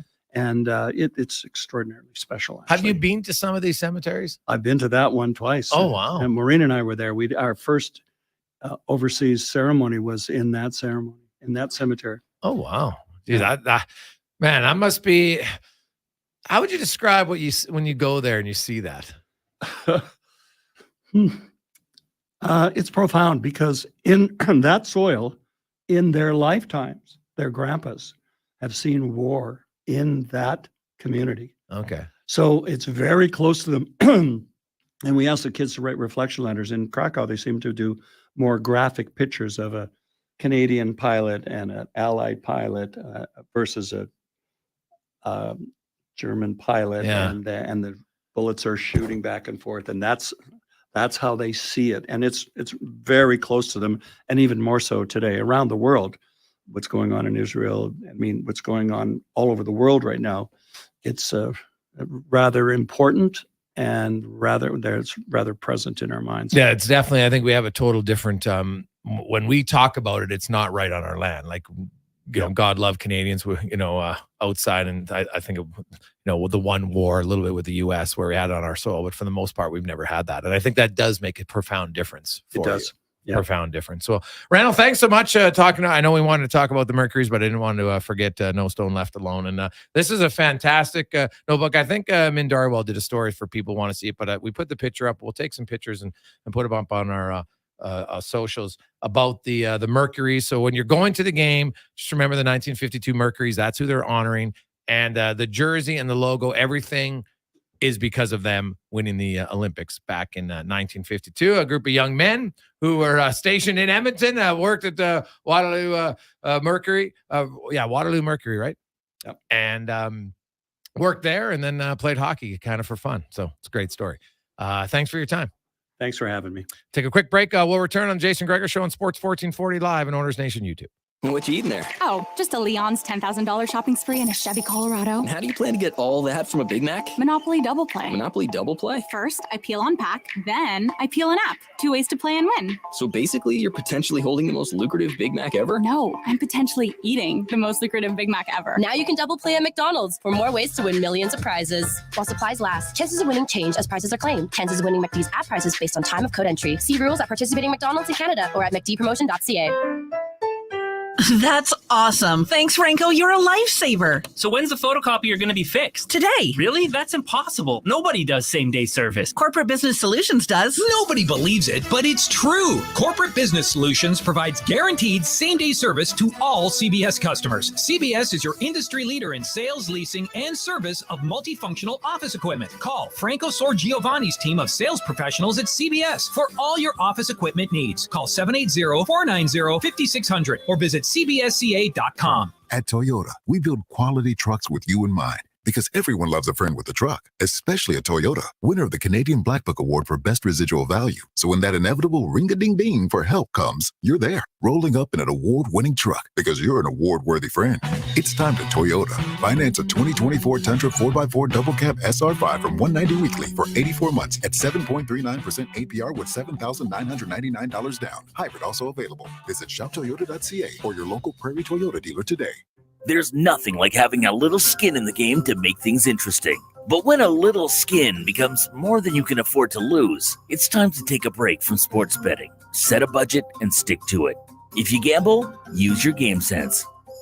At Toyota, we build quality trucks with you in mind. Because everyone loves a friend with a truck, especially a Toyota, winner of the Canadian Black Book Award for Best Residual Value. So when that inevitable ring-a-ding-ding for help comes, you're there, rolling up in an award-winning truck because you're an award-worthy friend. It's time to Toyota. Finance a 2023 Tacoma 4x4 double cab SR5 starting from $140 weekly for 84 months at 6.49% APR with $6,599 down. Visit shoptoyota.ca or your local Prairie Toyota dealer today. The temperature's dropping, and so are the prices at Canadian Tire's biggest tire sale of the year. Save up to 25% on top brands like Motomaster, Bridgestone, and Michelin when you stop by Canadian Tire. Only from October 13th to November 2nd. Conditions apply. Details online. Hey guys, prostate cancer can show no symptoms, but is treatable when caught early.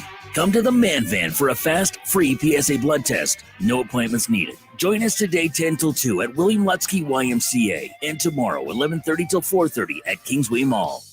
When you're a snowbird and take to warmer climates this winter, you want to make sure you have full coverage. That means home insurance when you're at home and travel insurance for when you try wave jumping on your jet skis. The James Insurance Group gives you peace of mind in your policy, so you're always covered. Working for Albertans across the province, the James Insurance Group will find you the best value and coverage you need. Find us at tjig.ca. That's tjig.ca. At The Brick, we're not just proud of this city and its rich sports history. We're proud partners of it. The Brick started right here in Edmonton over 50 years ago. And when we're not cheering on the Oilers and Oil Kings live at the game, or the Edmonton Elks under the bright stadium lights, we're in our stores, providing everything you need to cheer them on in your home. The Brick, supporting Edmonton sports teams and fans since 1971, saving you more. At Toyota, we build quality trucks with you in mind. Because everyone loves a friend with a truck, especially a Toyota, winner of the Canadian Black Book Award for Best Residual Value. So when that inevitable ring-a-ding-ding for help comes, you're there, rolling up in an award-winning truck because you're an award-worthy friend. It's time to Toyota. Finance a 2023 Tacoma 4x4 Double Cab SR5 starting from $140 weekly for 84 months at 6.49% APR with $6,599 down. Visit shoptoyota.ca or your local Prairie Toyota dealer today. Portions of this hour brought to you by Japa Machinery. Japa is digging deep on their 50-year history of supporting Alberta's construction industry with their line of special edition blackout excavators. Visit japamachinery.com for all the details. Hat tricks, touchdowns, and home runs. Get it all with the Jason Gregor Show on Sports 1440. Presented by PlayAlberta.ca, Alberta's only regulated online gambling website.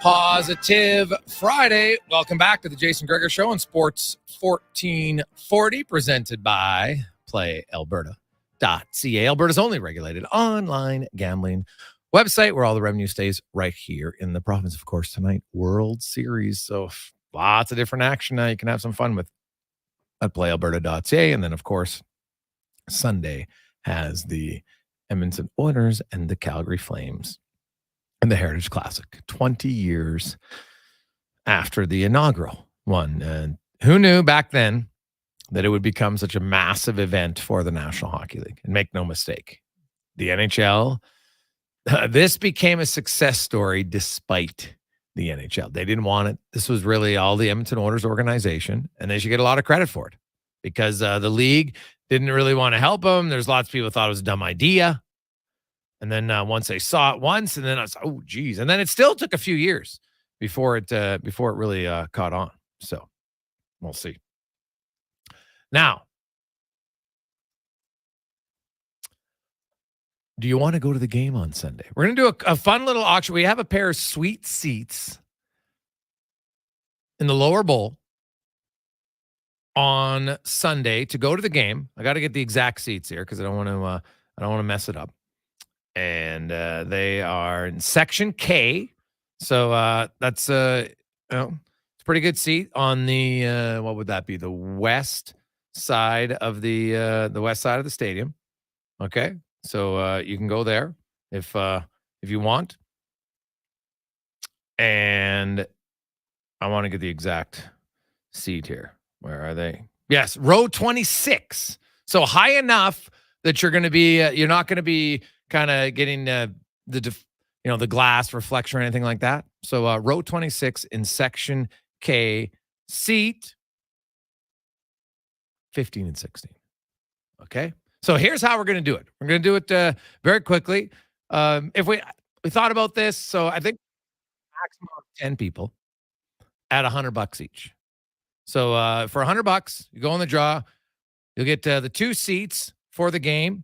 Also, you are going to get on Saturday night. Did you know that Biz Nasty's in town and he's doing a little thing at the Ice House, the brew house? So this, because you know what? Hey, it's a weekend event. So you'll go to the game on Sunday, but you're going to have a table for 4. We'll give you a $50 GC and a round of Pink Whitneys. You get the Biz Fathead, if you know what that is. And you will get the VIP treatment from Patty at Brewhouse, if you know what I mean. Okay?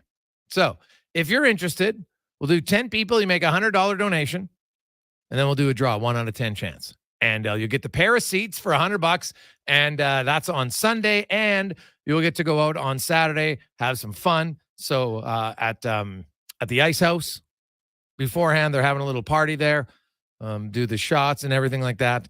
It'll be a great time. So if you want, you can text in 833-401-1440. We'll take a max of it. Hey, who knows? We might only get 5 people at $100. Could be even better odds. So if you're interested, send your name and actually send me an email, because then I'll email you the link on where you can make the donation. That's easier. So send, Don's already in, but Don, email it to Gregor at sports1440.ca. Okay? Gregor at sports1440.ca. That's the easiest place to do it. Then I'll have your email and I will just send you the link on where you make your donation. And once you're in, you got to make the donation to be in. Okay. It's not, hey, I'll do it. No. You got to make your donation. So once you make your donation, then you're in, and we'll rock and roll, and we'll take a maximum of 10, and we'll shut it down at 5:30. So we'll do the draw then. So if we have 4, we have 6, we have 8, maximum is going to be 10. So you have a worst case, you have a 1 in 10 chance. Who knows? You might have a 1 in 1. You might be the only person, Don, who elects to do it. So we'll see. If you want to do it, go right ahead. Gregor at sports1440.ca. Send me an email, and then I'll send you a link on where you can make the donation. Did you say 1 round of Pink Whitney? Oh, well, something tells me it's going to be a few. I don't know. Well, I'm just telling you. It's as I said, that's what you're getting, and you get the VIP treatment from Pat at the Ice House. Okay, yeah, he'll take care of you. You'll have a good time. Yeah, I might. You know what? I'm actually because I'm covering the Oilers practice tomorrow. And by the way, this event goes from 6 to 8. You can stay there all night if you like, but it goes 6 to 8. I should mention that on Saturday. It's a fun start early kind of party. You get to, and you get a little meet and greet with old Biz and meet the schnoz, have a lot of fun with that. So you'll get the VIP treatment because pretty much sold out. So Patty's putting you in a very special location. So you're going to have great seats for the whole event on the Saturday, have some fun with your friends. And then Sunday, you can go to the game. 2 tickets in Section K. Pretty sweet seats. All right. So we got Don in, Gregor at Sports 1440. We've also got Hassan's now in. So we're up to 2. So there you go. It's that easy. Let's get to some text, 833-401-1440. Hey, guys, wonderful interview with Mr. Purvis. The 52 Mercs are legends. Also, the No Stone Left Alone project means a great deal to families like mine. We had 5 veterans here, sir, beginning with my dad, who landed on D-Day with the Regina Rifles. You honor their memory. Thank you very much. From Mark. Mark, you know what, man? Your father and anybody who served in those wars, man, it's unbelievable the respect I have for those people. I truly don't think we understand. We are so lucky to live where we live right now. And in Canada, in Edmonton area specifically, the level of fear that we live in is non-existent compared to lots of other places. We're so lucky. And, so many men and women over the years have paid the ultimate sacrifice for us to maintain, to live here in this peace. And I know, hey, we have some things, and nothing's perfect, but man, I would take it living here over many other places. When you see the absolute destruction and chaos that's going on in other places of the world, it's not good at all. Not good at all. So very lucky, very lucky. Hey, Greg's, love that story of the Mercuries. I didn't really know where the logo came from. Thanks. Look forward to the game. From Doug. Hey, Gregor, do you know if there's anything going on before the game? From Pete. Well, Pete, they have the whole fan thing downtown all weekend long. Yeah, so there's lots of activities going on. Now, is there something going on right outside Commonwealth? That's a good question. I don't think so, Connor. I don't think there's anything at Clark. I could be wrong. I'll have to double check that in the break, so I don't want to misspeak and give you the wrong directions. But I know that the downtown, there's lots going on tonight. Tomorrow, they have all sorts of activities going around this. Tonight, I know some people have tickets to the party like it's 2003. That's going on at Rogers Place, where it's your opportunity to meet some of the current team, some of the alumni. So that'll be great as well. So there's all sorts of that stuff going on, which is great. So, hey, Greg's, honestly, what do you think has to happen for the Oilers to get a win? To me, the number one most simple thing the Oilers have to do is they have to increase their competitiveness on a consistent basis. Like if you watch the game last night against the New York Rangers, how many times did the Rangers look uncomfortable in the game? Whether it was a consistent forecheck, right? How often? Not many. So to me, that's the easiest place to start. Work ethic, intensity, increase that. Now, not to the level where you're just running around like a chicken with his head cut off. You need to be, I think, a little bit more assertive on the forecheck. That was almost a no-hitter last night for the Oilers. And specifically, I'm going to look and say, hey, like, I don't need Leon Draisaitl running over guys. Sure, if he can, great. But that's, hey, it's not his thing. Leon Draisaitl's been producing. I look at their bottom 6 guys right now who can't score. And you'll go through stretches where they don't score. That's fine. But when you look at almost nothing at the end of the day, a contribution from your bottom 6, in what are they doing? That you look at, hey, geez, this guy made a great defensive play. Oh, this guy was really physical. Man, remember when the third line, they were cycling for a minute, got the crowd into it, get some emotion and create some momentum. Have you seen that? Not really. At all. So, hey, Gregor, do you think McDavid having the view of the fans like we do changes how he approaches his team and talk? Because I think it looks uglier from a fan or TV than it would on the ice from Ontario Homes. Well, I'll tell you right now. Number one, the game looks 10,000 times easier from the press box. So and trust me, I've talked to players when they sit out for a game. They're like, man, I had more time. I think I had way more time than I thought because it looks easier. Then go sit in row 1.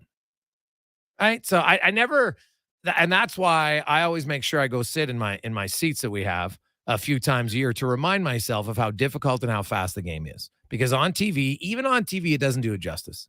Things like, wow, got way more time than you actually do in the real game. The Oilers, I don't think Connor McDavid watching last night is going to learn anything more from the press box he didn't know beforehand.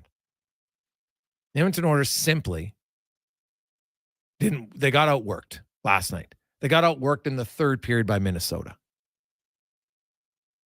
Right? It's 8-1 now in the last 80 minutes. They got flat out outworked. Not even close. So, to me, I guess sorry, not the last 100 minutes, I guess, because they scored the 3 goals in a second. And, what's going on in the third period? How do you have more post-game F-bombs than you have third period goals so far this season? How's that possible? Right? How's it possible?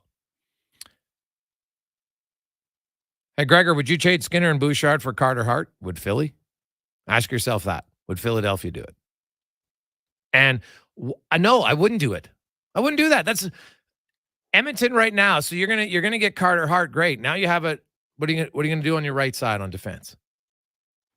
Like Evan Bouchard's your second leading scorer right now.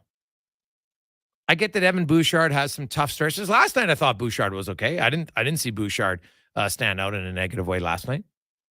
He's had a few tough games. I'm not giving up on Evan Bouchard when he's your most skilled defender. He's also, the reason I see Evan Bouchard is the reason why I gave him a bridge deal for all the people that are like, you got to sign Bouchard long-term. No, you don't, because he's not that player yet.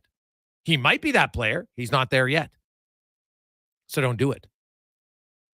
And I look at, plus they couldn't do it. They had no cap space, right? But I look at trading Evan Bouchard right now, and you give up Stuart Skinner. Stuart Skinner played really well last night. So I'm going to give up 2 young players for another young player. How does that make my organization better? No, I definitely wouldn't do that. Not at all. So, hey guys, I feel like a hypocrite saying this. However, if you go to conference finals 2 years in a row, why make a drastic change to the defensive schemes? Burglar. Well, they didn't go there 2 years in a row. They went there once. And then last year they lost in the second round, not the third round, just for accuracy's sake. This is, again, I think there's so much misguided focus on the systemic change. Like, again, there's a few systems. And the systemic change, you talk to players, they'll all tell you this is an actual easier system to play. You just got to play it. It's not that hard. It's not very difficult at all. In fact, there's less stress on the center's job in this system. than there was before. It's actually easier. So I don't buy. We've had tons of former NHL players tell you this is not hard. Yet people still think, it's got to be the coach's fault. This system's just too hard to understand. Why? It's not that difficult. And first of all, for 7 games, if you want to say 1 game, maybe 2, all right, I'd live with it. This is game 7. These are NHL players. You have one little area you have to cover. What the hell's so hard about it? Honestly, what's so hard about it? I'm sorry. I'm not buying it. I'm not buying it at all. So, quick break on the Gregor Show on Sports 1440. Coming up, Wanye Gretz, Craig Button, Mark Spector, Lowetide will be by. We'll also have Help Your Neighbor, Andrew Peardo, Oil Kings voice, and more on a busy Friday edition of the Gregor Show presented by PlayAlberta.ca. Hi, I'm Colin from Cantork. The call letters and studio have changed, yet Edmonton's passion for sports endures. Cantork proudly continues our partnership with Jason Gregor and is eager to get back in the game on Sports 1440. Silent Rides is one of Alberta's premier bus charter companies. With state-of-the-art motor coaches, we provide our customers with the safest and most reliable ground transportation. Our seatbelt-equipped buses have become the preferred carrier for many local sports teams, tours, corporate outings, and other various travel across Western Canada. For more information and to request a quote, contact Ted Nakamura at 780-940-0880 or visit silentrides.ca. Storm chasing sounds exciting. Most days, though, it's a lot of standing in the rain. But you know what's exciting and dry? PlayAlberta.ca. With hundreds of new live tables, online casino games, and instants. PlayAlberta.ca. Go all in on excitement. Sign up today with promo code Casino50 and get a $50 welcome bonus. Remember, if you gamble, use your game sense. What you eating there? Oh, just a Leon's $10,000 shopping spree in a Chevy Colorado. How do you plan to get all that from a Big Mac? Monopoly Double Play. Monopoly Double Play? First, I peel unpack, then I peel an app. 2 ways to play and win. So basically, you're potentially holding the most lucrative Big Mac ever? No, I'm potentially eating the most lucrative Big Mac ever. Now you can double play at McDonald's for more ways to win millions of prizes. While supplies last, chances of winning change as prizes are claimed. Chances of winning McD's app prizes based on time of code entry. See rules at participating McDonald's in Canada or at McDpromotion.ca. And for my next trick, I will bend this steel using the power of my mind. Forget it. I'll take it to Metal Supermarkets. Show's over. That's right. Metal Supermarkets specializes in metal bending. In-house, often completed by the next day. Their press brake can bend metal for any project, commercial or residential. See the Metal Benders at Metal Supermarkets, the convenience stores for metal!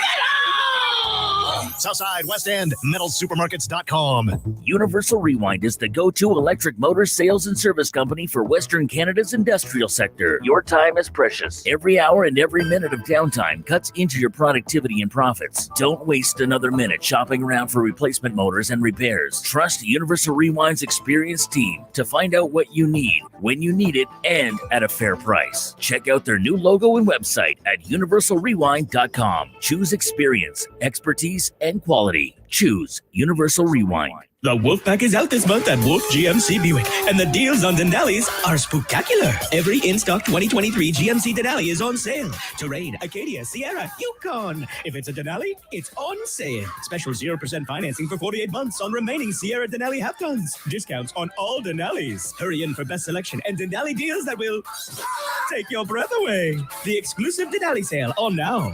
Wolf GMC Buick.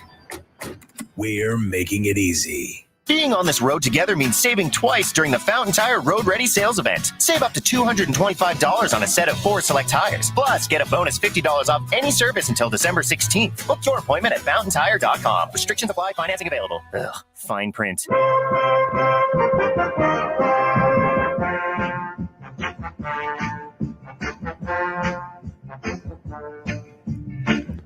Portions of this hour brought to you by Roger Weert and his team at Weert, Pearson, Akel and Associates Private Wealth Management, helping business owners and professionals build, protect, and enjoy their wealth. Earn more now and call Roger and his team at 988-4119. He's not just another pair of glasses. It's the Jason Gregor Show. Thanks for checking out Edmonton Sports 1440. Presented by PlayAlberta.ca, Alberta's only regulated online gambling website.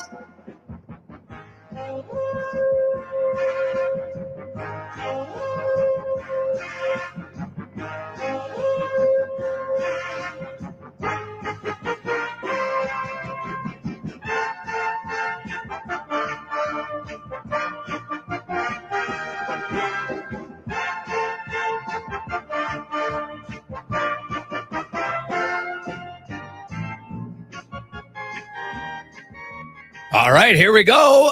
Welcome back. Sports 1440. So we have Don is in the draw. We have Roger, Scott, Barry, Lance, Riley, Hassan also. So, well, I guess they've expressed interest. We got to get the actual donation. Then we know for sure that they're in, but I'm pretty sure they are. So that means we only have 3 spots left. So if you want in, you can email Gregor at sports1440.ca. It's a $100 donation, maximum 10 people. 7 in now. The max we'll have is 10. So you have a 1 in 10 chance. The winner is going to win a pair of seats in Section K to the Heritage Classic. Row 26. So you're up high enough. You're going to be able to see over the glass. It's going to be great. Vantage point. Fantastic. You also, that's on Sunday. You also will receive a table for 4. Biz is in town. Big Pink Whitney party at the Ice House tomorrow. Starts at, he's there from 6 to 8. So you want to get there, you get your table reserved. It's pretty much almost sold out right now. So you're going to get your table for 4. You're going to get $50 GC. You're going to get a round of Pink Whitney's. You're also going to get the VIP treatment from Patty at the Ice House. Wink, wink. You know what that means. You also get the Biz Fathead. I'm not even sure what the Biz Fathead is, but you'll get one of those too. So it'll be a lot of fun. All right. So now Jordan also is in. So we're down to 2. So it's pretty good odds, and it's a great package. So you're going to have fun on Saturday night at the Ice House and then Sunday at the Heritage Classic. So that'll be good. Hey, Greg's, how you doing the draw? We're just going to put the names in. We're just going to pick one person. Not a reverse draw. We'll just, boom, you're in, and you win. Okay? That'll be fantastic. So. Hey, Gregor, bang on. Everybody keeps talking about this new system like it's something they've never heard of. It's not that difficult. All the former players keep telling you it's simple. Why do people keep talking about it? I'm not sure, Mitch. I'm not sure. I understand people are frustrated, but it's not a big deal in my eyes. Now, because I don't think – now, last night, the Rangers really dominated the Oilers in the defensive zone for long stretches. And it was like seam pass-a-rama all over the ice. So – that was really the first game where you saw them get hemmed in for any sort of extended time. Why? Because the Oilers lost way too many puck battles, weren't nearly as physical, and I don't know how many times they have a stick in the lane. All right. Ran into Ray Whitney last night. He's just like, man, get a stick in the lane. Way too many crossing passes easily like that. So small little details that the Oilers need to be better at. Let's go in the community now, brought to you by United Sport and Cycle. And hockey days are on where you can save up to 35% off right now. United Sport and Cycle, your home of hockey for over 95 years. The voice of the Old Kings, you have their own channel on iHeartRadio is where you can listen to them now. Andrew Peard joins us. Peardsy, how you doing, man? Doing well, Greg. How are you? I'm great. I saw you guys loading up were you unloading or packing up? I think you were packing up. Of course, you're in Medicine Hat tonight, correct? Yeah. We were packing it up and shooting down the highway, 6.5 hours about, and got in last night just in time to see the end of that Oilers game, which was not the most entertaining. But the boys are ready to rock tonight. They got a stiff test with the Tigers. The Tigers, they're one of the top teams right now in our division. So we'll see what this young Oil Kings team is all about here tonight for sure. Well, and then tomorrow you're back home and you got the Portland coming in, the Winterhawks, who are 8-1. So this is a real tough weekend for the Oil Kings. Yeah, for sure. This is where the rubber meets the road for the Edmonton Oil Kings for sure. I mean, the Winterhawks coming in, you mentioned it, they're 8-1 and they are just hammering teams right now. They lost their first game of the year. They haven't lost since.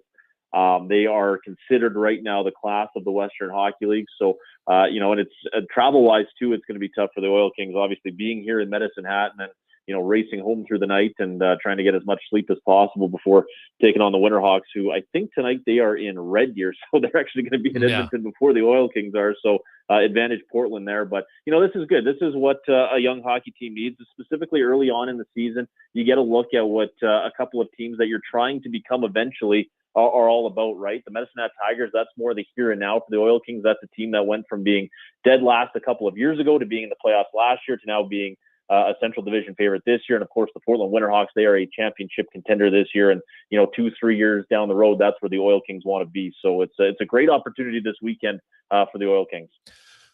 It's interesting. So they play in Medicine Hat. The game's at 7, probably done at 9:30. You load up, you probably don't leave the hat till 11 o'clock, right? Realistically. Yeah. So you leave, so you don't get in until 5:30. Now, some of the players will sleep on the bus. Right. Well, most of them, I would think. But even then, you probably, you're hyped up after the game, whatever. On average, you've been on that bus. Are players asleep by 1, maybe? Yeah, maybe that. And even if you are asleep, you're hitting the bump and you're waking up, you're probably looking at 2.5, 3 hours of quality sleep time total with, whenever it is that you fall asleep. And some guys probably won't even sleep. So, they'll be getting into their bed at 5:36 in the morning and then hopefully sleep until at least noon or 1 o'clock and getting themselves ready for the game the next night. So, yeah, it's not easy. It's a tough thing to manage, but it's the beauty of junior hockey, right? Every team goes through it. And it's one of those things it's sort of a badge of honor you wear along the way as you go through your hockey journey. Now, ideally, though, the schedule maker doesn't want you playing back-to-back in Medicine Hat and Edmonton, right? Like Calgary even or Red Deer, but this seems like the farthest, the worst possible back-to-back that you can play, right? Where you're going 6.5 hours home, right? There's not many of these, is there? No, this is definitely a rarity, and it's just one of those things that it happens every now and then, specifically with the Oil Kings, as you know, Jason. The Oilers concerts, those sort of things take precedent at Rogers Place over the Oil Kings. So our home schedule is a little bit of throwing darts at a dartboard every now and then. But at the same time, it's a credit to everyone involved. They find a way to make it work and make sure that the Oil Kings get, some prime home dates. But at the same time, what makes it tricky is the Portland Winterhawks are going through the Central Division right now. So you have to accommodate them. You have to find a way to get in a game. And obviously Sunday is going to be a no-go in Edmonton to play any sport apart from, what's going on at Commonwealth that day. So game had to be on Saturday, and it's not ideal, but, it's far from something that's never happened before. And for the Oil Kings, they just got to sort of find a way to get through it and try and find a way to put their best foot forward against a real tough opponent. When you look at this Oil Kings team, they're young now. I know, they're just kind of hoping to get through things because they got some veterans coming back in November. But who's really stood out thus far for the Oil Kings in your eyes? You know what? I got Rylan Kovacevic so far for the Oil Kings. This was a guy that came over about halfway through last year in a trade for Carson Golder, and he was a guy that was expected to come in and bring a little bit more toughness, a little bit more grit to the Oil Kings, something that obviously you can imagine a young team was lacking a bit. But, he found his scoring touch last season, 10 goals, 10 assists, 20 points in about 30 games as a member of the Oil Kings. And then, this past summer, I think he had a real honest conversation with himself. And, it was never easy for Rylan coming over. He was traded away from his hometown team to Edmonton, a last place team. But, I think he sort of had a conversation with himself and said, hey, I can be a part of the solution here. And he's come in and he's been a real leader for a lot of the young guys this year. He's a 19-year-old. He's scoring every other game. He's standing up for teammates. He's playing physically. He's been a treat to watch, and he's a guy that you can count on every single night that he's in the lineup. And he's getting it done from an emotional standpoint and from a production standpoint as well. So he's been a real good guy for a lot of our young guys to look up to and see what it takes to be successful in the Western Hockey League. Andrew Pierre-Jones' voice of the Edmonton Oil Kings. Cole Miller off to a tough start. No goals through 12 games. What's up with him? Yeah, it's been not the start that Cole was looking for, and it's not the one the Oil Kings were looking for out of Cole. But the one thing I will say, I think the first 3 or 4 games he was not scoring, and he was very quiet in those games, which he can't be. He's a 6'4" centerman. He skates like the wind. He needs to be involved. The last handful of games he has been involved. He's had 2 or 3 scoring chances every single night. Now it's a matter of probably gripping his stick a little too tight. He needs one of those find the back of the net. He's always been sort of a streaky scorer for this team. So we feel like if he does get one to finally pop for him, it's going to start leading to a few more. But, he's another one of those guys that the team needs a little bit more out of right now. I think, they got off to the good start. They won 3 of their first 5 games. Since then, they've lost 7 in a row. But you figure if a guy like Cole Miller can start to break through, a guy like Rhett Melnick can start to break through a little bit more consistently, that's going to lead to some more wins for this team. So for Cole, I know he's putting a lot of pressure on himself, but I think it's just a matter of time for him. He's too good of a player to be going through this for too much longer. Yeah, well, Litke and Jekko, of course, right now leading the way offensively a little bit. Kovacevic, as you mentioned, with the 6 goals. And they've actually got some, go down the list. Billings got 3 goals in 4 games. When he's played, he's been actually very, point of game player. I don't care if it's only 4 games. He's still being productive. You get a few more guys going. What about on the other side defensively? That's where that's going to have to be key tonight against the Tigers. Yeah, that's really going to be important for the Oil Kings to be clean and tidy in their own zone. The Medicine Hat Tigers, they can zip it around with the best of them offensively. They've got a number of players. Obviously, Gavin McKenna, the next sort of phenom hockey player to come through the Western Hockey League at 16 years old. He leads them in scoring with 17 points, but they got guys like Caden Lindstrom, who's going to be a first-round pick this year.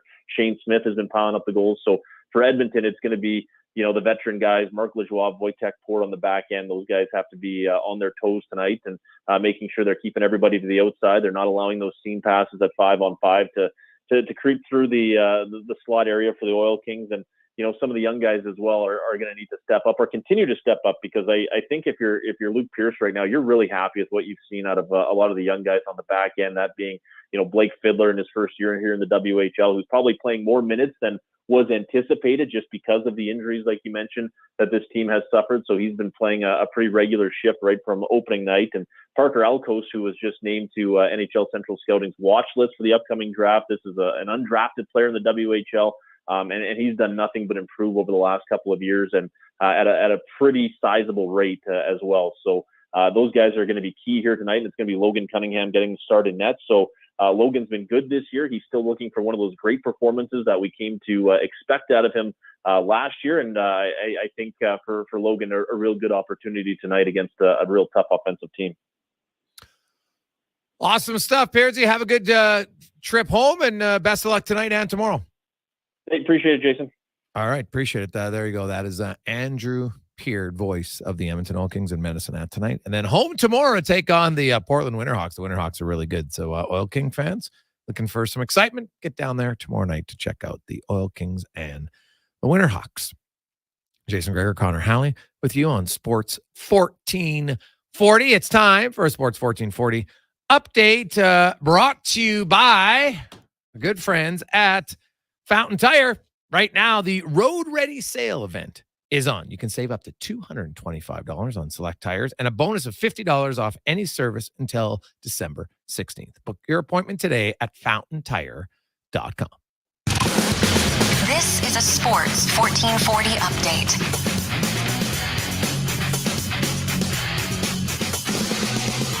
6 games on the ice tonight in the NHL, including the Blackhawks in Vegas. Devils host the Sabres. Wild take on the Caps. Blues in Vancouver, and the Coyotes hosting the Kings in the association. The Raptors look to remain undefeated as they're in Chicago taking on the Bulls. Tip-off at 6. We've also got the Pistons taking on the Hornets. Grizz host the Nuggets. The Knicks in Atlanta. Celtics up against the Heat. The Thunder travel to Cleveland. Jazz taking on the Clippers, and the Trailblazers hosting the Orlando Magic. One game in the CFL tonight. The Riders host the Bombers. That one gets going at 7. And it's game 1 of the World Series as the Diamondbacks. They'll head to Arlington to take on the Rangers. First pitch set for 6:03 in the AJ. 6 games on the schedule, including Sherwood Park hosting Drumheller, Drayton Valley and Canmore, and Bonneville up against Grand Prairie. The Spruce Grove Saints in action tomorrow. They'll host Brooks out at Grant Pier Arena. At the collegiate level, it's Hoop Fest down at the Saville Centers. The Pandas take on the University of Waterloo tonight at 8. And then Lethbridge tomorrow at 4. Pandas volleyball heads to Manitoba to take on the University of Brandon. That's today at 5. And tomorrow at 4. The Golden Bears in Brandon as well. That's 6:45 tonight and 5:45 tomorrow. Coming up in hour 3 of the Jason Gregor Show, we'll be joined by our co-host Wanye Gretz of Oilers Nation. Also Craig Button from the NHL on TSN. And we'll ask 5 questions. I'm Connor Halley. This has been a Sports 1440 update. Sports 1440, a Stingray radio station. CKJR broadcasts from West Edmonton Mall and Wetaskiwin. Download the free Stingray music app and listen wherever you go. At The Brick, we're not just proud of this city and its rich sports history. We're proud partners of it. The Brick started right here in Edmonton over 50 years ago. And when we're not cheering on the Oilers and Oil Kings live at the game, or the Edmonton Elks under the bright stadium lights, we're in our stores, providing everything you need to cheer them on in your home.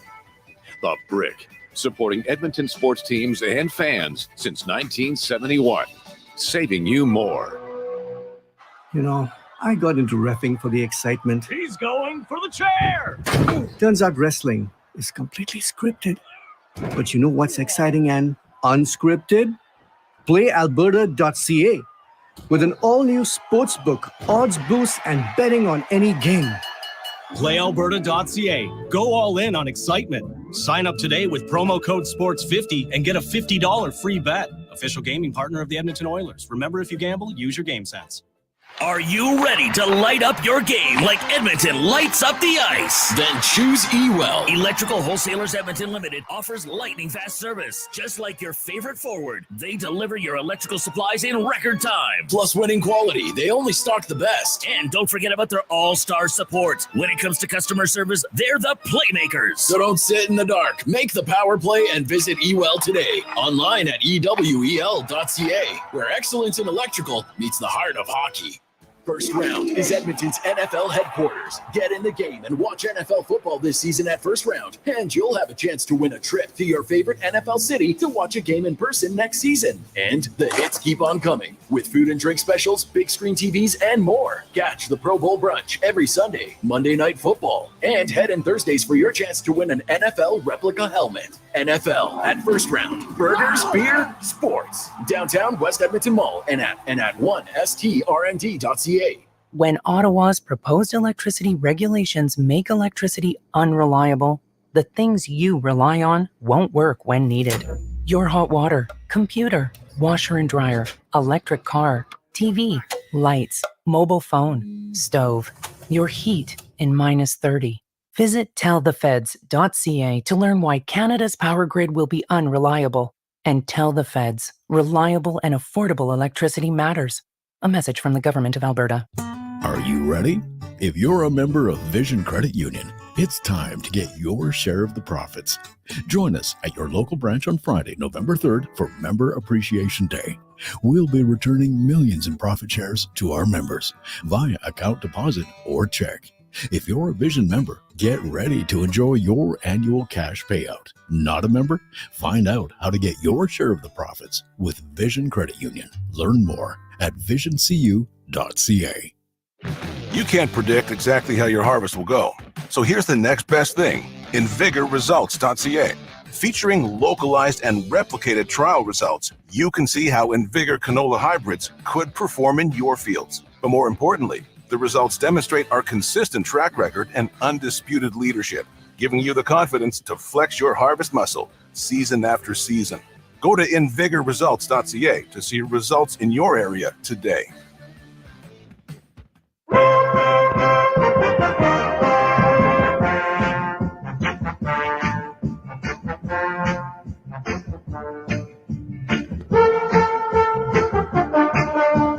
Portions of this hour brought to you by Crystal Glass, the clear choice for all your auto, residential, and commercial glass. Call 310 Glass or book now at crystalglass.ca. Sports Radio is back. The Jason Gregor Show on Sports 1440. Presented by PlayAlberta.ca, Alberta's only regulated online gambling website.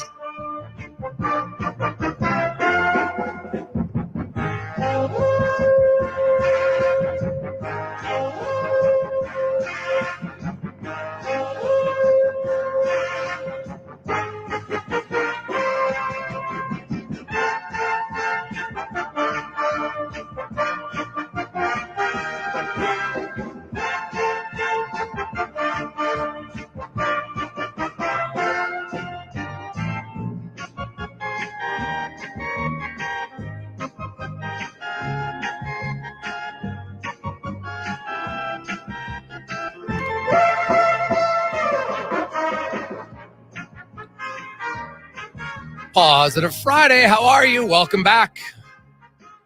Jason Gregor Show on Sports 1440 live on Oilers Nation YouTube in the EWEL studio. EWEL. It's very simple.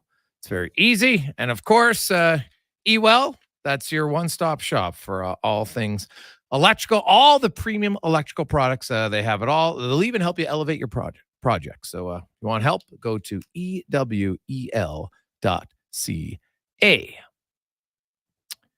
It's halfway through the Positive Friday show. It's been, you know what? All things considered, it hasn't been bad.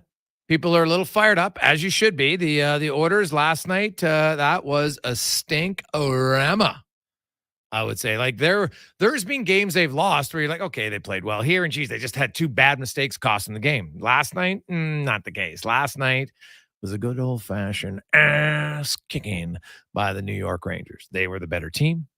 They created way more chances. The Oilers didn't have much pushback. That game, well, the Philly game still, I don't know. Remember the Philly game? You'd have to debate which one was worse. But that's two of their last four games have not been good. The third period against Minnesota was terrible. The Winnipeg game was good. The Oilers probably should have won that game. They were the better team. But one bad error, and it cost them. They went into 3-on-3 without their captain, and hey, we saw what happened. So they had the day off today.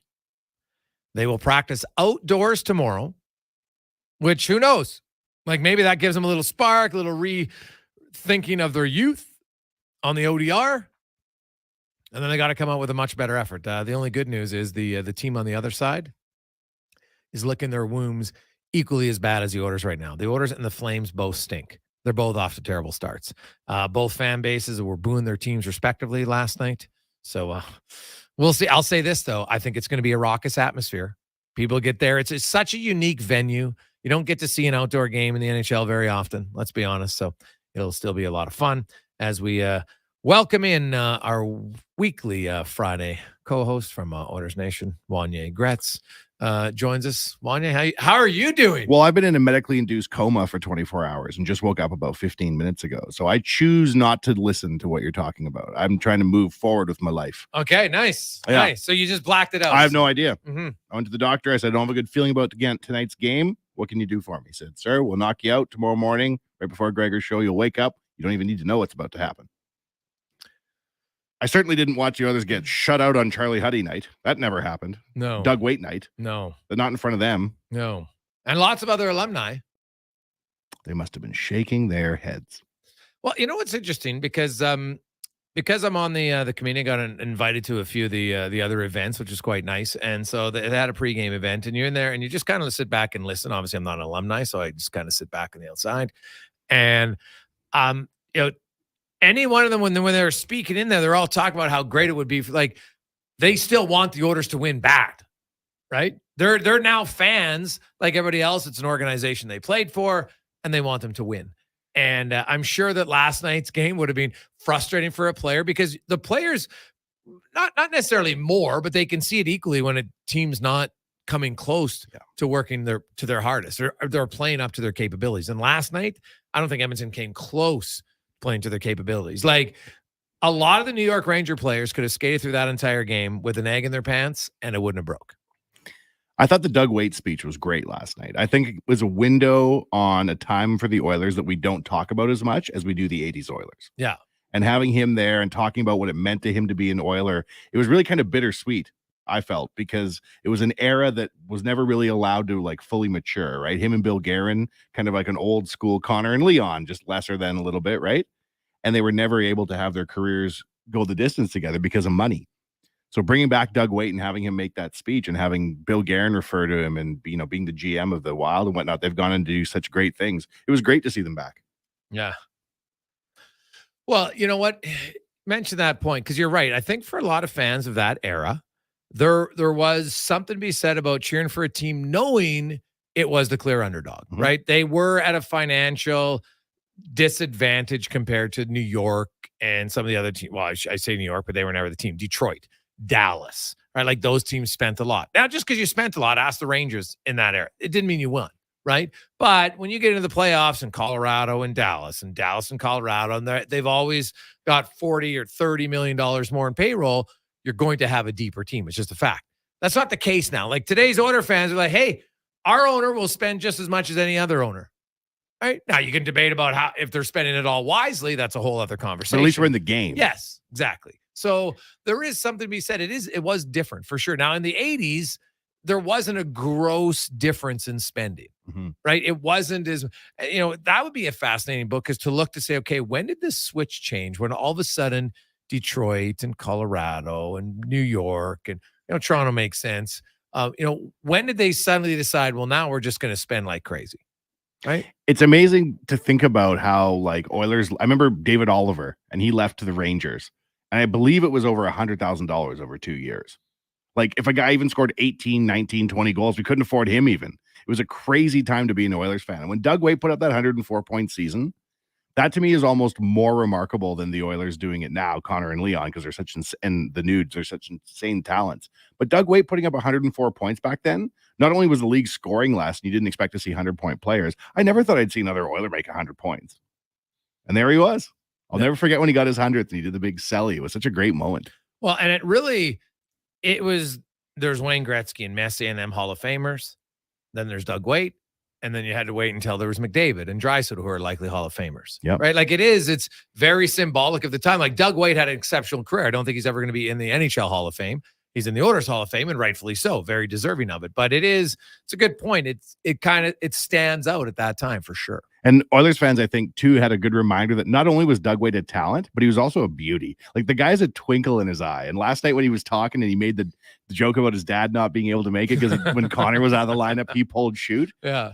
Amazing. Like that kind of charisma, right, is very rare in the NHL. And I think Doug Weight, he was, wasn't in the social media era, so we didn't hear as much from him. Yeah. But the guy's an absolute beauty. Well, the luncheon, Bill Guerin, Paul Coffey, like they get up there and as good teammates and good friends and most people listening to this show, I think if you ask them, usually when you hang out with your buddies, if you're not throwing barbs at your buddies within the first 2 minutes, like something's wrong, right? Yeah. Like you might go on your annual golf trip. You haven't seen a few of the guys in 2 or 3 months, whatever, because life gets in the way.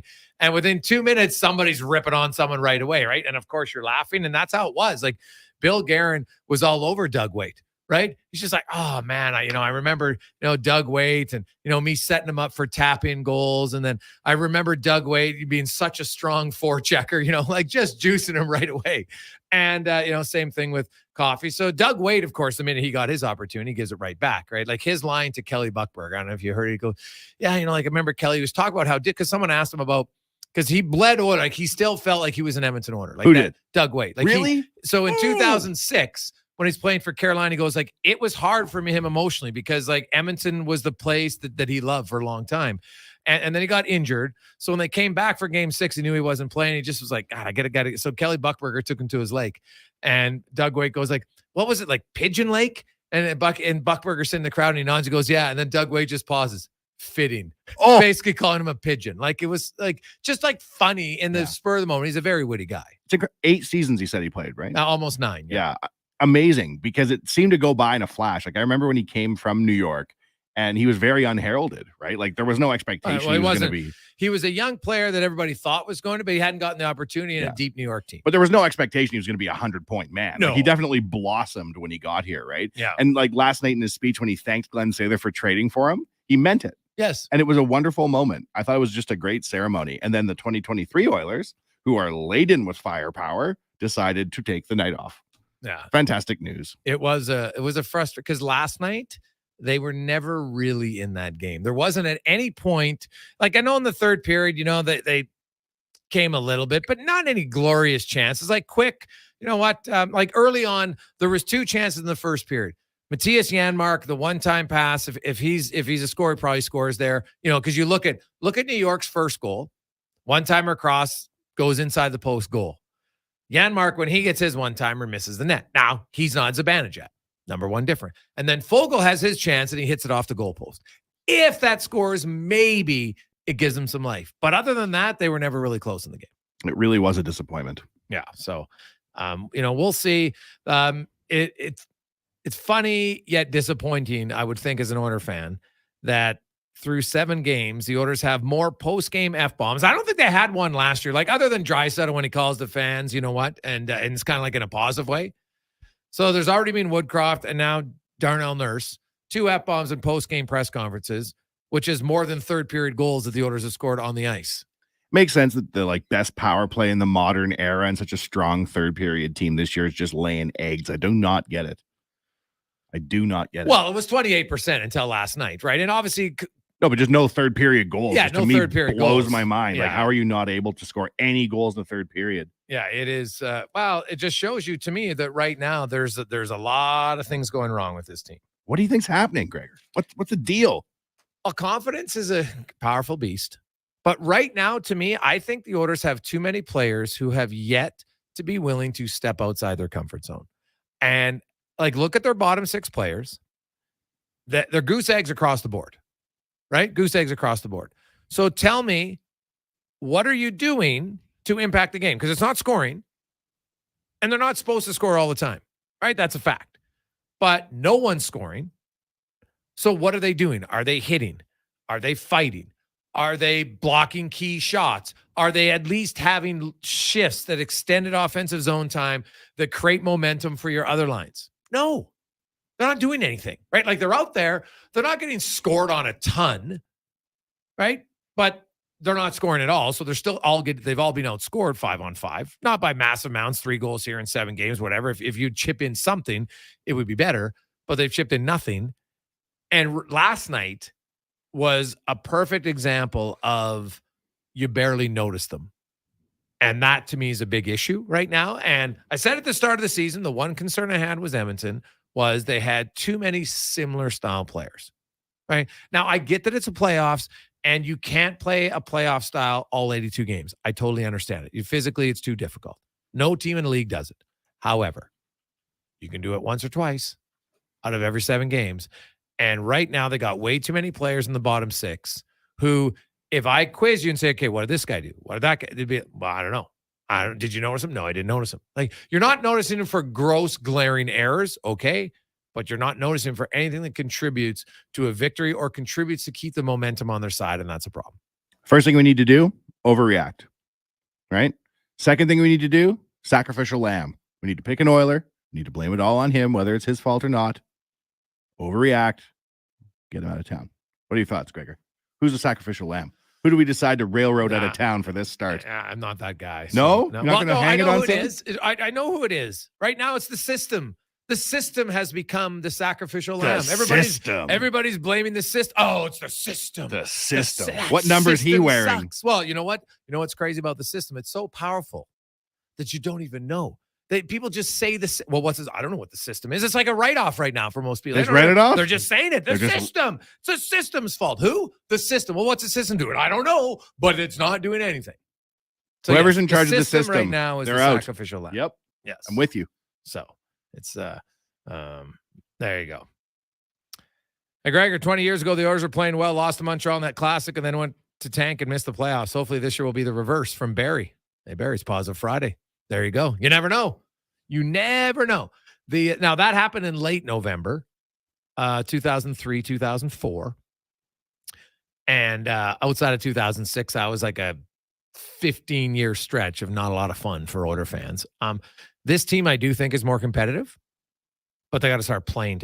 I would say, well, definitely the last game and a half. Like, the first period against Minnesota wasn't bad. But then in the second period, Minnesota just started to take over, and then they dominated the second half, and then they crushed them in the third period. And then New York, I thought from start to finish, was the better team last night. I'm old school. This is an outdoor game. You want to get some emotion, get some energy. You're playing your rivals that you hate. They're just as pissed off as you. Like, somebody should be like, let's drop the mitts here. Get some energy in the first 2 minutes of the game. Honestly. And it can't just be Evander Kane, right? Like, somebody else, Adam Ernie, I don't care. Derek Ryan, pick a little, a bantamweight on the other team, right? Ryan McLeod, lay a hit. No, Connor Brown, Dylan Holloway, do something, because something's got to give for this team, right? Something has to happen. There's got to be some sort of reason to get the crowd into the game early other than just a goal. Like, a goal's great. Don't get me wrong. Obviously, that'd be priority number 1. But they're hard to come by right now. So there's got to be enough players who will do something else. And we'll see We'll see, man. If you can't wait for McDavid to come back. I don't know if he's going to play. Honestly, I would say it's a lower chance and a higher chance that he plays on Sunday because there's an extra 4 days until down. Now I can tell you this: he's skated. He really wants to play. Like, this is a special moment, right? It probably be the only time in his career for sure that he could play a home game in the outdoor, because you don't know, like, if he re-signs in Edmonton, like, even if it's just a Matthews deal, that's 4 years, so that's only 6 years, right? They're not going to have another one in Edmonton in 6 years.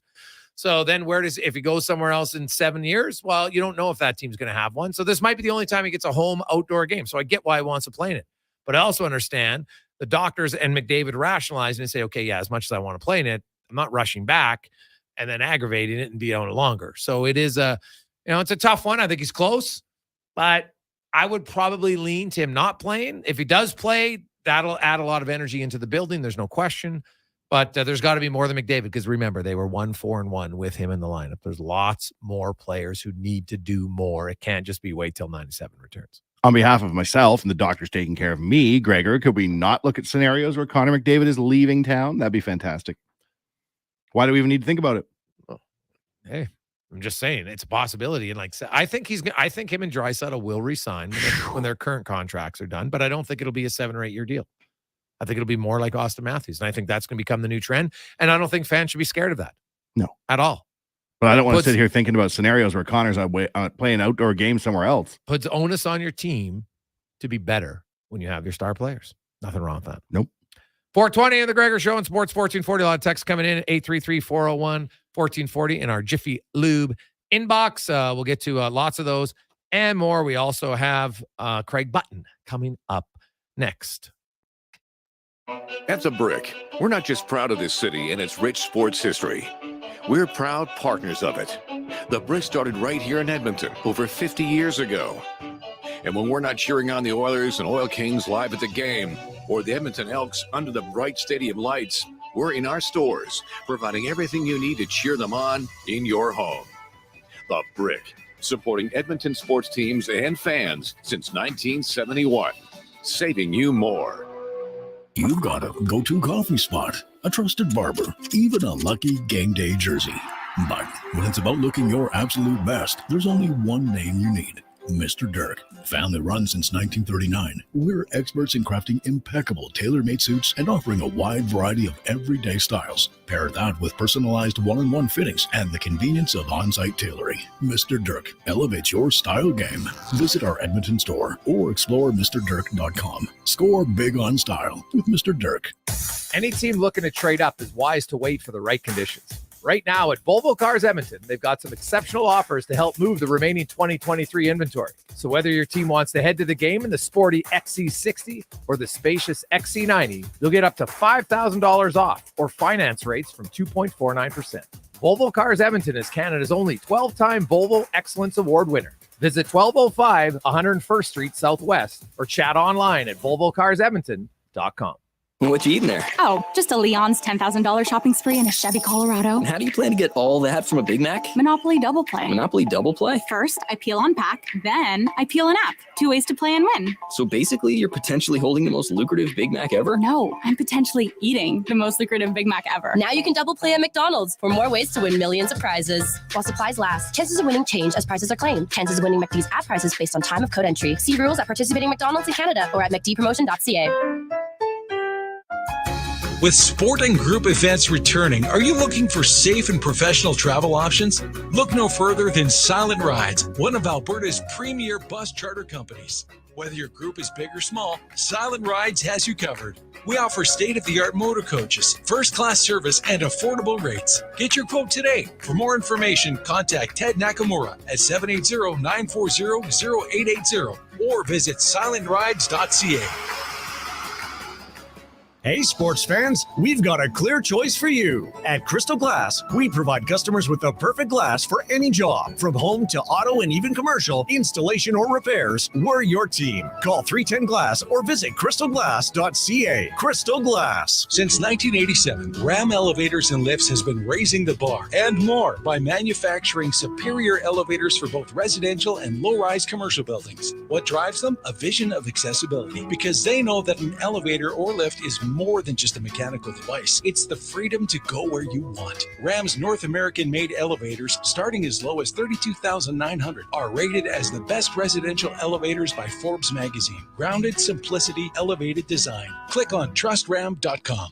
Hey everyone, it's Kelly here from United Sport and Cycle. United's annual Hockey Days sale is on now. Save up to 20% off on skates, 25% off on equipment, and 35% off on all Pro Stock sticks. United Sport and Cycle, your home of hockey for over 95 years.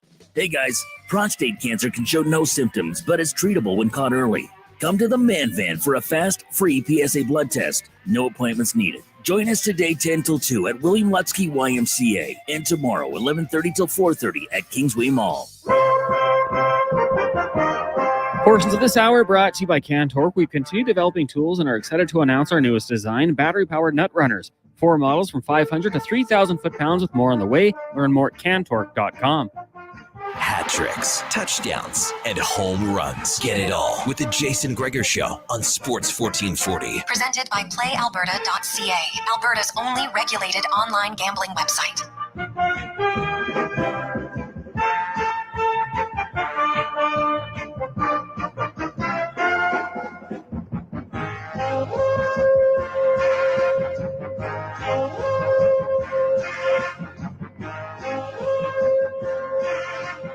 We return on Positive Friday, and I know it's a little difficult to order fans for you to be positive right now. It's been a tough start. 1-5-1.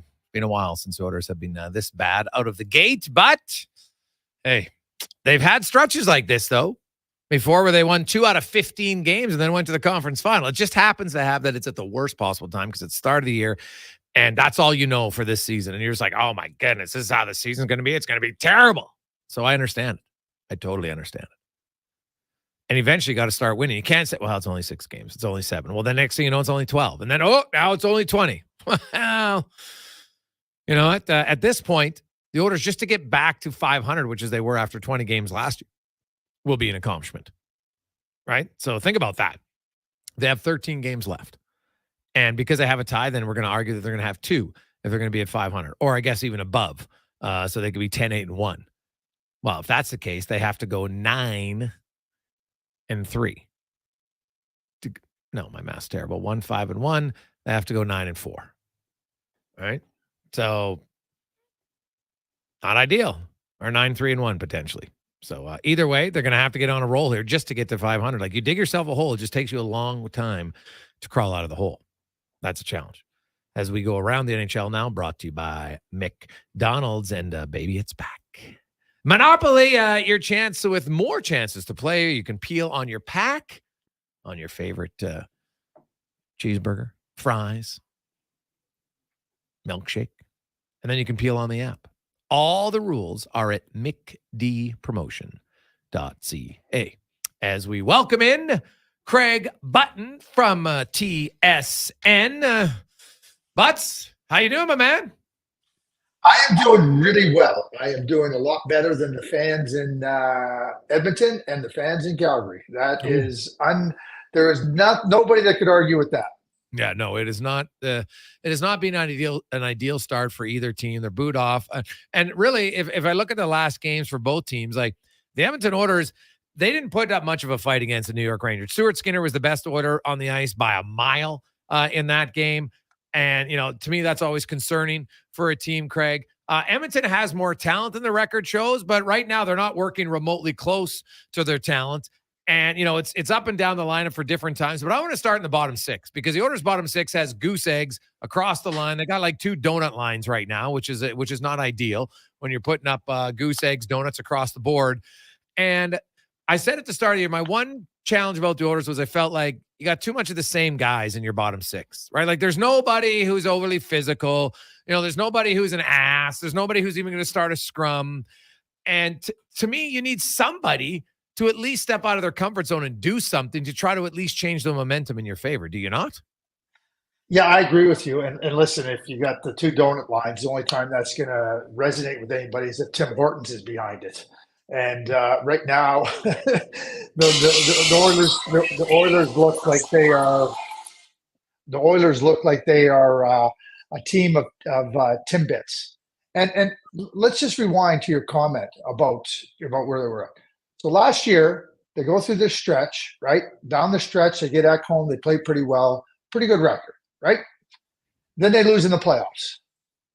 They did one thing in the offseason, one thing. They signed Connor Brown. That's all they did. Yeah.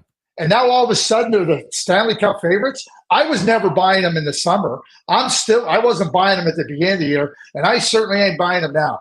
Because if you think you're going to compete against the best teams in the NHL with that forward group, you are nuts. And that's with 97 and 29, who are the two best players on the planet, in my opinion. And it's not a two-player team. So good luck. And I have no idea how people could look at this team. Really, I'm being serious here. Not that they're not a good team, not that they're not better than their record. I'm not saying that. But Stanley Cup favorite, they added Connor Brown. You would have thought they added, like, Jaromir Jagr or, some Sidney Crosby in his heyday. And I'm not trying to knock on Connor Brown. Connor Brown is a bottom-of-the-lineup player. That's what he is right now. And this Oilers team, like you talk about getting booed off the ice, that's what happened to Calgary. This Oilers team, you don't want to dig in and work. Oh, boy, you're not going to win. That's the bottom line. We are freaking out up here. What would you suggest Oilers fans do at this point? Well, I don't know if Oilers fans are great fans. I've watched it for years. And all those years that nobody, where the Oilers were awful, they were selling out Rexall. They sold out the new building. I mean, they're great fans. When you get booed off the ice in Edmonton, like, there's only one place the fans have done what they needed to do. They let the players know that they are none too happy. So this is 100% on the players now. This is 100% on the players to look themselves in the mirror and going, our effort is something we can control. We hit a post, we get a bad break against us. Those are things, but our effort, our competitive spirit, that is what we control, and that's what they better bring in their next game. And the fans have spoken, and they've spoken loudly and clearly. And if that isn't enough for the players, then we'll talk about what does the management do. But the fans have spoken, and I don't think right now they need to do anything more. It's up to the Oilers to go and show a much, much better account of themselves. When, being a former GM, Craig, when do you think the general manager, because the reality is in today's salary cap era, it's not like there's massive moves. Any move's got to be money in, money out. But even if you look at the farm system, it's not like they got an agitator that they could call up to try to inject some life. I guess you could call up Raphael Lavoie or Lane Peterson, but I'm not sure that's going to make much of a difference. You know what I mean? Like that. So at what point can the GM even shake up the team if he wants to? Okay, so now we're looking to the GM, right? Okay, Kenny last year, I mean, he made a pretty good trade under similar circumstances to acquire Matthias Ekholm. Those are the things that managers have to try to accomplish. Like, okay, what can we do? How can we change the composition of our team? What's available, and how do I make it happen? I mean, Kenny's no stranger to this. Kenny knows, what the challenges are, but he also knows that, anything worth achieving is going to take some hard work. But, you asked me that question, like, I want to see my team functioning at least at a level of competitive spirit that gives me a proper opportunity to evaluate the team. I can sit back here and I can talk about what I don't think they have. But when your team isn't anywhere near performing to its ability, and it's not performing at a work rate that's acceptable, it's hard for a manager to just say, okay, I'm going to snap my fingers, I'm going to do, because you can't send players down. To your point, I mean, they're playing with 11-7 because of the salary cap. I mean, that tells you right there the challenges. But the team, I think, has to. If I'm the manager, it's like, hey, listen, you're way better than this. You gotta play better than this. You got to give a better effort. That's where I would be at. That would be the initial steps. Obviously, managers are looking to improve their team all the time and exploring where there might be where there might be realistic options. But all in all, I mean, I think that if you're evaluating your team, you want to see it at least performing at a level near what you think its capability is. And I don't think the Oilers are anywhere near that. Craig Button from TSN joins. Craig, what about the Flames? What's the issue in Calgary? We see it now. Zadorov, good for him. He's come out 2 games and said stuff to get the fans on his side. But at some point, you got to do something on the ice. What's lacking in Cowtown right now? No, I'll tell you the same thing that we're seeing in Edmonton. I mean, it's a lack of effort. It's a lack of like competitive spirit. I mean, like I listened to Rhett Warner the other day, and I thought Rhett nailed it. He said, "Oh, last year you had Daryl, and you didn't have a captain, and you know, we had all kinds of issues, and probably needed a captain. Well, now you have a captain, you don't have Daryl. Well, what's your excuse now?" And Nikita Zadorov's the one stepping up. Oh, and I'm not here to slag on Michael Backlund, but Michael Backlund was the right guy. Oh yeah, he was the right leader. And you got Mackenzie Weegar speaking. You got Nikita Zadorov speaking truths. Like at the end of it all, I mean, every single one of those players on the Calgary team has to say it hasn't even been close to good enough. It has. I mean, Mackenzie Weegar said after the game versus St. Louis, he goes, "They broke us. They broke us." If that isn't an indictment about your spirit and what you haven't done, I don't know what is. And so go trade this guy, go trade that guy, go have some big locker room speech. The players, I mean, Nazem Kadri has been beyond bad. I mean, Nazem Kadri looks like a player that has no care in the world about trying to help the team win. And you know, is there other things going on that might be? I mean, he should be flat out embarrassed by his play. Jonathan Huberdeau last night? Oh my God. Jonathan Huberdeau. Like if that's what you're going to do, like, oh, wow. And you talked about Craig Conroy as a new GM. So I'll be honest with you, Jason. If I was Ryan Huska and I watched the first 2 periods of Kadri and Huberdeau, they would have sat right on the bench and not moved off of it. They would have sat right there and not moved. And I know 10 forwards, 9 forwards. I don't care. I would have sent a message to everybody that this is not going to be tolerated. Not going to be tolerated. And I think Ryan missed a chance. Greg, you look at some other teams. We've got some struggling around the NHL, specifically here in Alberta. You have a few teams now. It's early that are off to very good starts, and I wonder, how many of them you think is sustainable. The Detroit Red Wings, the Philadelphia Flyers, either one of those. Even the Canadians are 4-2-1. Of those 3 teams, who do you like the best to sustain it?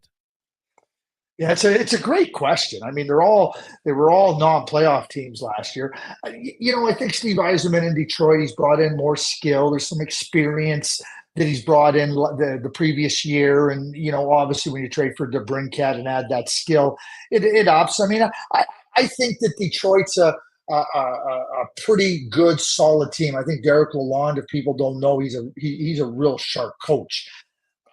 The Flyers are playing hard. I was talking to Brian Boucher yesterday, and Brian said, that they have this infusion of young players. Morgan Frost has been a healthy scratch after the first 2 games. And we go back to Calgary, right? John Tortorella says, "Oh yeah, Morgan, see ya." But Danny Briere is going to support it. And Keith Jones is going to support it. You got Bobby Brink playing. You got Tyson Forster playing. They got an energy in their lineup. They got some enthusiasm. And I like that from the Flyers. And I like that from the Detroit Red Wings. And Montreal, I don't think is going to be able to sustain it. And again, they're playing with spirit. They fall behind in the game. They keep fighting back and showing their mettle. But I don't think that the Montreal Canadiens are a playoff team. I don't think the Flyers are a playoff team. I think Detroit might be a playoff team. And, you look at the East. I see the East as a lot more wide open than it ever has been. You got drop-offs in certain cities. You got teams that, still have some holes. But I would say Detroit, if you ask me who could sustain, I'm talking trying to sustain play to challenge for a playoff spot. I don't think Montreal has a chance. I think Philadelphia will be in the fight, but I think Detroit has the best chance to be in that conversation. Yeah, I look, the Vegas Golden Knights, the greatest start ever by defending Stanley Cup champion at 7-0, and that could probably easily be 8-0 with their next opponent. The Avs are great. The Boston Bruins are playing very well. I'll say this, the New York Rangers last night, Craig, as bad as the Oilers looked, the New York Rangers look great, right? Like they didn't give up very much. You look at their goaltending's being solid. They're getting contributions. Their power play is elite right now. Like, they could have easily had a few more goals. They definitely created lots and lots of chances. Is there a team like the Carolina Hurricanes? Now, their goals against is ridiculous for them at 35 through 8 games, mind-blowing for them. And eventually it'll come down. But they get Svechnikov back tonight. But he's coming off ACL, and it's hit or miss. Some guys, they come back, and for 2 months they're not the same player, right? Like, they're just not. They're healthy enough to play, but they're not the same guy. I'm kind of curious about the Hurricanes, specifically their goaltending and what they might do, because I look at them as a team that's been competitive, but also hasn't done they obviously brought in Orlov, which is good, but they haven't really done much offensively to improve, which always seems to be their downfall come playoff time. Yeah, they seem to struggle scoring when it gets to the harder games, so to speak. And I think the goaltending, and to your point, will improve. I think they're a very good team, and certainly a team that'll be in the playoffs. But do they have enough to be taken seriously as a contender? And my answer to that is no. But at the same time, and I'm going to go back, I don't know who I would put in the serious Stanley Cup contender category in the East. I really don't know. I'm not buying Toronto with that blue line. I don't care that they're 5-2. I don't know who I would put in that spot in the East that I could say, geez, that team looks really. I mean, the Devils have stumbled a little bit. The Rangers played great against Calgary on Tuesday night too. They followed that up 2 games back to back in Alberta. But I can't really sit down here, Jason, and say that team looks like, oh boy, they could have the edge over everybody else. Carolina is going to be in the mix. Certainly Toronto's going to be in the mix. The Rangers will be in the mix. I think New Jersey will be in the mix. But I just named 3 teams. Boston is going to be there too.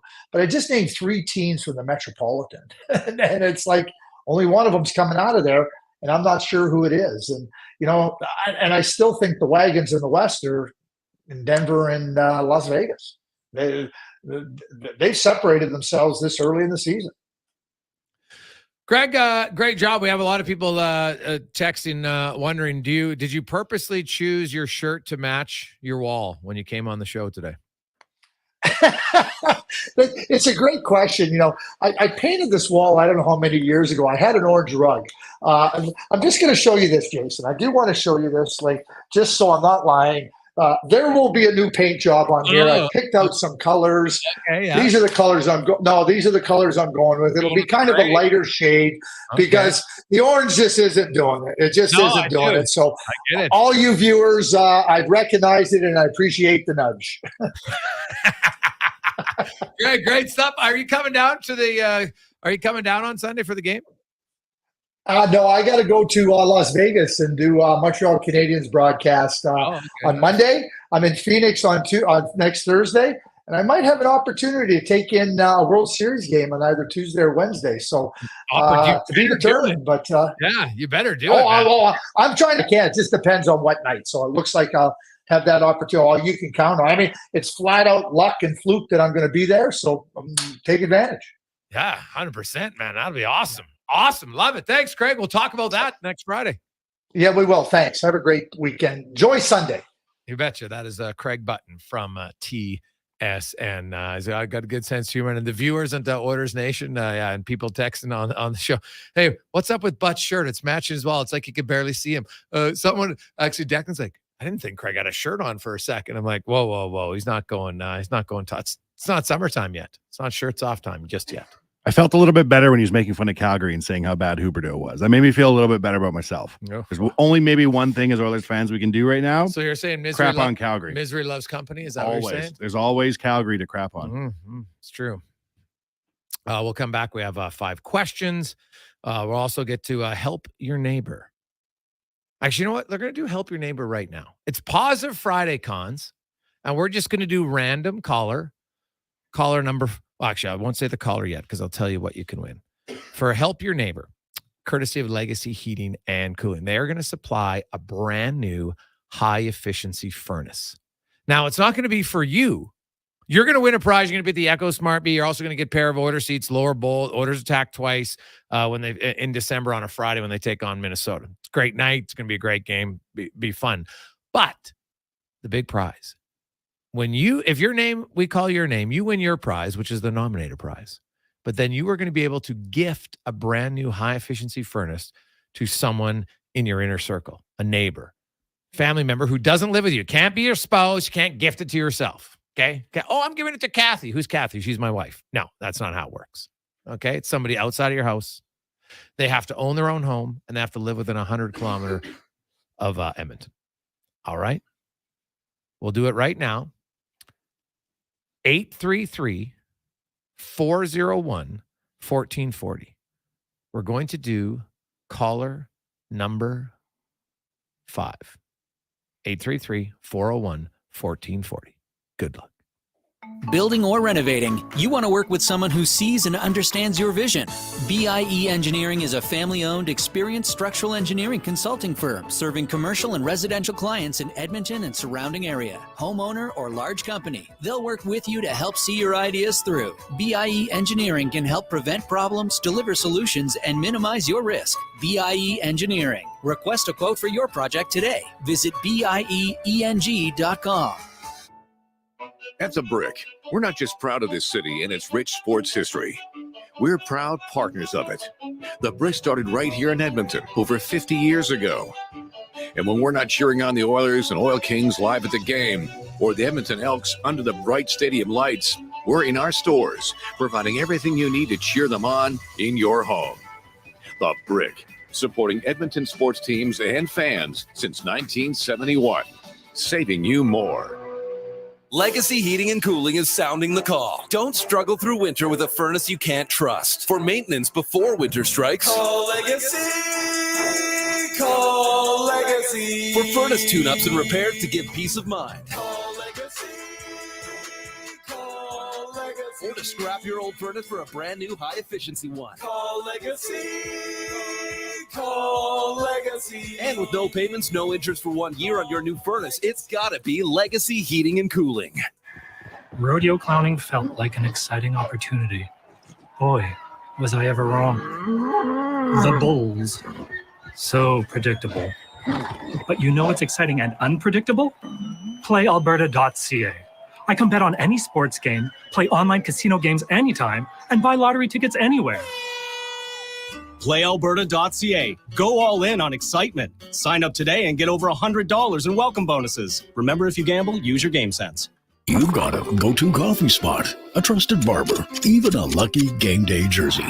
But when it's about looking your absolute best, there's only one name you need. Mr. Dirk. Family run since 1939. We're experts in crafting impeccable tailor-made suits and offering a wide variety of everyday styles. Pair that with personalized one-on-one fittings and the convenience of on-site tailoring. Mr. Dirk elevates your style game.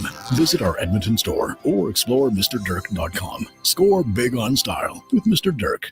A solid financial plan is made up of more than just investments. Investments are an important part, but you need a more comprehensive approach. Roger Weird at Weird Pearson Akel & Associates Private Wealth Management understands that. He can help build a plan that includes retirement, estate planning, personal insurance, tax strategies, and yes, investments. Talk to him today and see the difference a real financial plan makes. Weird Pearson Akel & Associates. Call 780-988-4119 or visit weirdadvisoryteam.com.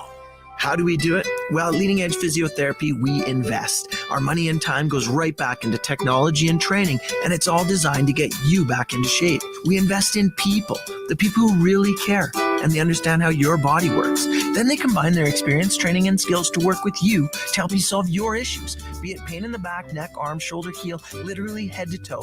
Leading Edge Physiotherapy, always taking new patients because we keep fixing the old ones. Life shouldn't hurt. Find us at leadingedgephysio.com. At Toyota, we build quality trucks with you in mind. Because everyone loves a friend with a truck, especially a Toyota, winner of the Canadian Black Book Award for Best Residual Value. So when that inevitable ring-a-ding-ding for help comes, you're there, rolling up in an award-winning truck because you're an award-worthy friend.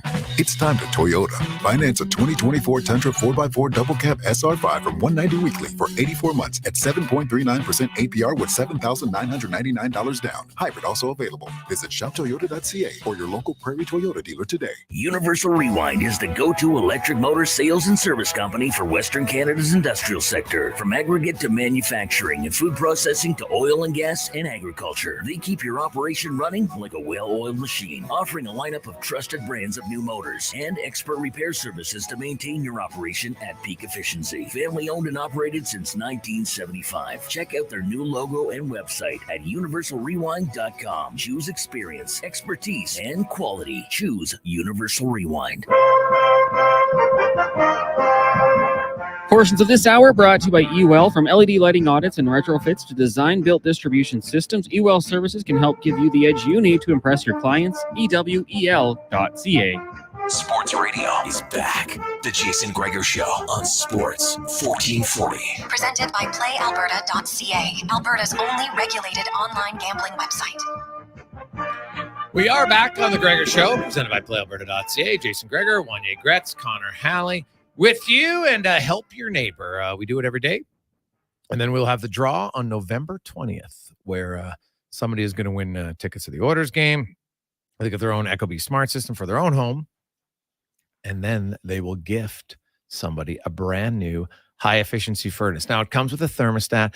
It comes with all the permits, inspection fees. They'll also get rid of your existing furnace, take it away for you. They'll install the new one. It's amazing from Legacy Heating and Cooling. The only thing is the person that you gift it to has to own their home, because we don't want to put it in a rental unit and then the person moves out in a year. That's no good. We want them to own their own home, and they have to reside within 100 kilometers of the Edmonton area. Of course, you can live in Edmonton, but then 100 kilometers outside. Either way.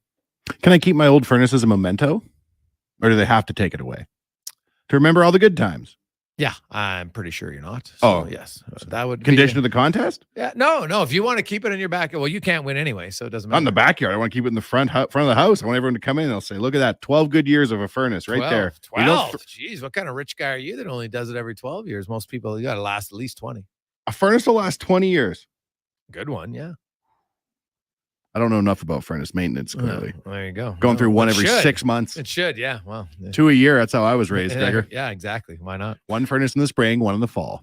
Let's get to Tasso, who was caller number 5. Tasso, how are you? Very well, thanks. Yourself? Hey, I'm excellent, man. It's a positive Friday for you. You have qualified. You're in the draw, which will happen on the 20th of November. Before we get to the furnace, if you could have one thing done to help the Oilers win, what would be your one thing to change? Oh boy, getting Connor back as soon as possible. Oh, okay, it's not a bad one. Not a bad one at all. So we'll see. McDavid, I know he skated a few times. Will he take a twirl tomorrow in the outdoor rink? Ooh, we shall see. Dun, dun, dun. Well, Tasso, more importantly, you are in. Do you know anyone off top of your head that you could gift a new furnace to? Oh, for sure. My brother Demetrius and his wife Jennifer, they're in the process of renovating a home right now, so they could definitely use one. Oh, all right. Well, there you go. Nice. Well, stay on the line. Connor will get your info. Oh, and you also, just for qualifying, you get one of the exclusive Sports 1440 hats. So stay on the line. Oh. Connor will get all your info. There you go. Nice. It is. It's that easy.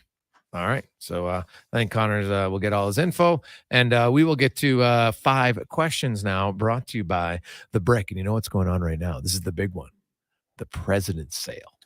Like on straight to the very top, furniture, mattresses, appliances, electronics, 65% off sofas right now, 50% off on mattresses, but only until the 30th, only until Monday. So get in now with The Brick and thebrick.com. It's time for 5 questions on the Jason Gregor Show. All right, guys, question number 1 on this positive Friday. Can you give something for Oilers fans to be happy and or optimistic about going into the Heritage Classic? If you're an Oilers fan right now and you're going into the Heritage Classic, you need to ask yourself, have you been hit by a car in the last 24 hours? If the answer is no, that's something to be positive about. Yeah, there you go. I would say the play of Stuart Skinner last night showed to me that he's coming around. I thought he was quite good last night. Question number 2. Just because I've, seen this floating around on social media, it could be toxic. On a scale of 1 to 10, how hot is the seat for Oilers coach Jay Woodcroft right now? Like a 1. Let's be real. The season started. He had the second most wins. Like, God, talking about firing the coach after 7 games, lunacy. It's our God-given right. Overreacting. It's in the water. So how hot is he? Like a 1. Oh. Yeah. I don't think he's a problem right now. That could have been your happy point. No worries about the coaching Not staff. a worry in the world. Question number 3. For those heading to the Heritage Classic, the weather's not going to be too bad. Nothing like 2003. But what's the advice for those guys and ladies to stay warm out there? I would recommend you bring 2 boots filled with piping hot soup. And if you fill them up before you leave, you'll have warm feet until the soup cools, and then you'll have a ready snack. I will. Honestly, it's not going to be that cold. Like, can we stop talking? Like, it's -2 people. Like, oh my goodness, we live in Alberta, for God's sakes.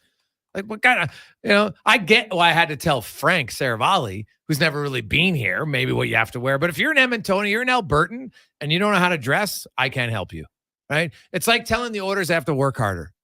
This is a no-brainer.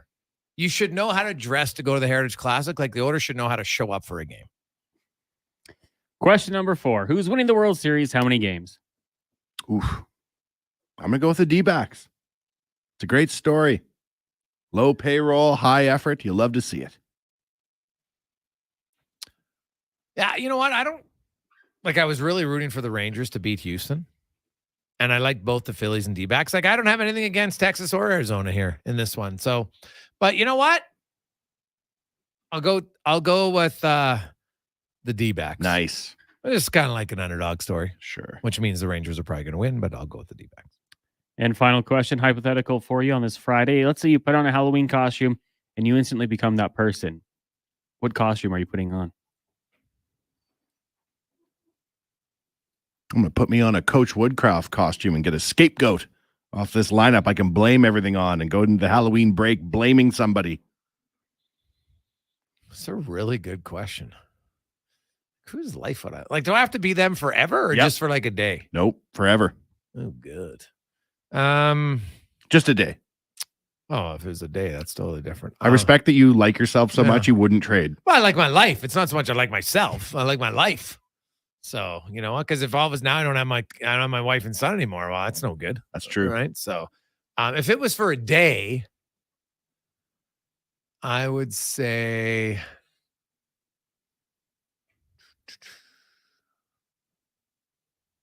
I want to be Steph Curry for a day. Just to be able to drain threes all over the court like it's no big deal. I make a shoe. I could probably design a new shoe in a day. In a day? You think you get it done as Steph Curry? Probably. Just he probably has lots of ideas. Sure, you probably have lots of probably ideas. has lots of people working for him. And just go, hey guys, let's do this now. So add a new shoe to the line, right? And I would call it the Gregor. Nice. Because they wouldn't know that I wasn't Steph Curry. And people would then it would come back and then it'd be a shoe. So that's what I'd want. Connor, what about you? Superman. It's a costume that's out there, easy to find, and then I can fly for a day and take bullets. So yeah, I'd probably go Superman. Fly for a day. That would be fun. Yeah. Where would you fly? Everywhere. I mean, how fast can Superman fly? Well, it's pretty fast. Pretty fast. Like he's faster than a speeding bullet. So yeah, I'd probably go everywhere. Oh. Tokyo. Ooh. Australia. See the world. Yeah. Right, you wouldn't be like Ken Reid. You wouldn't be missing your plane. So that would be great. Just flying anywhere. Yeah. That would be fun. You wouldn't be late. So.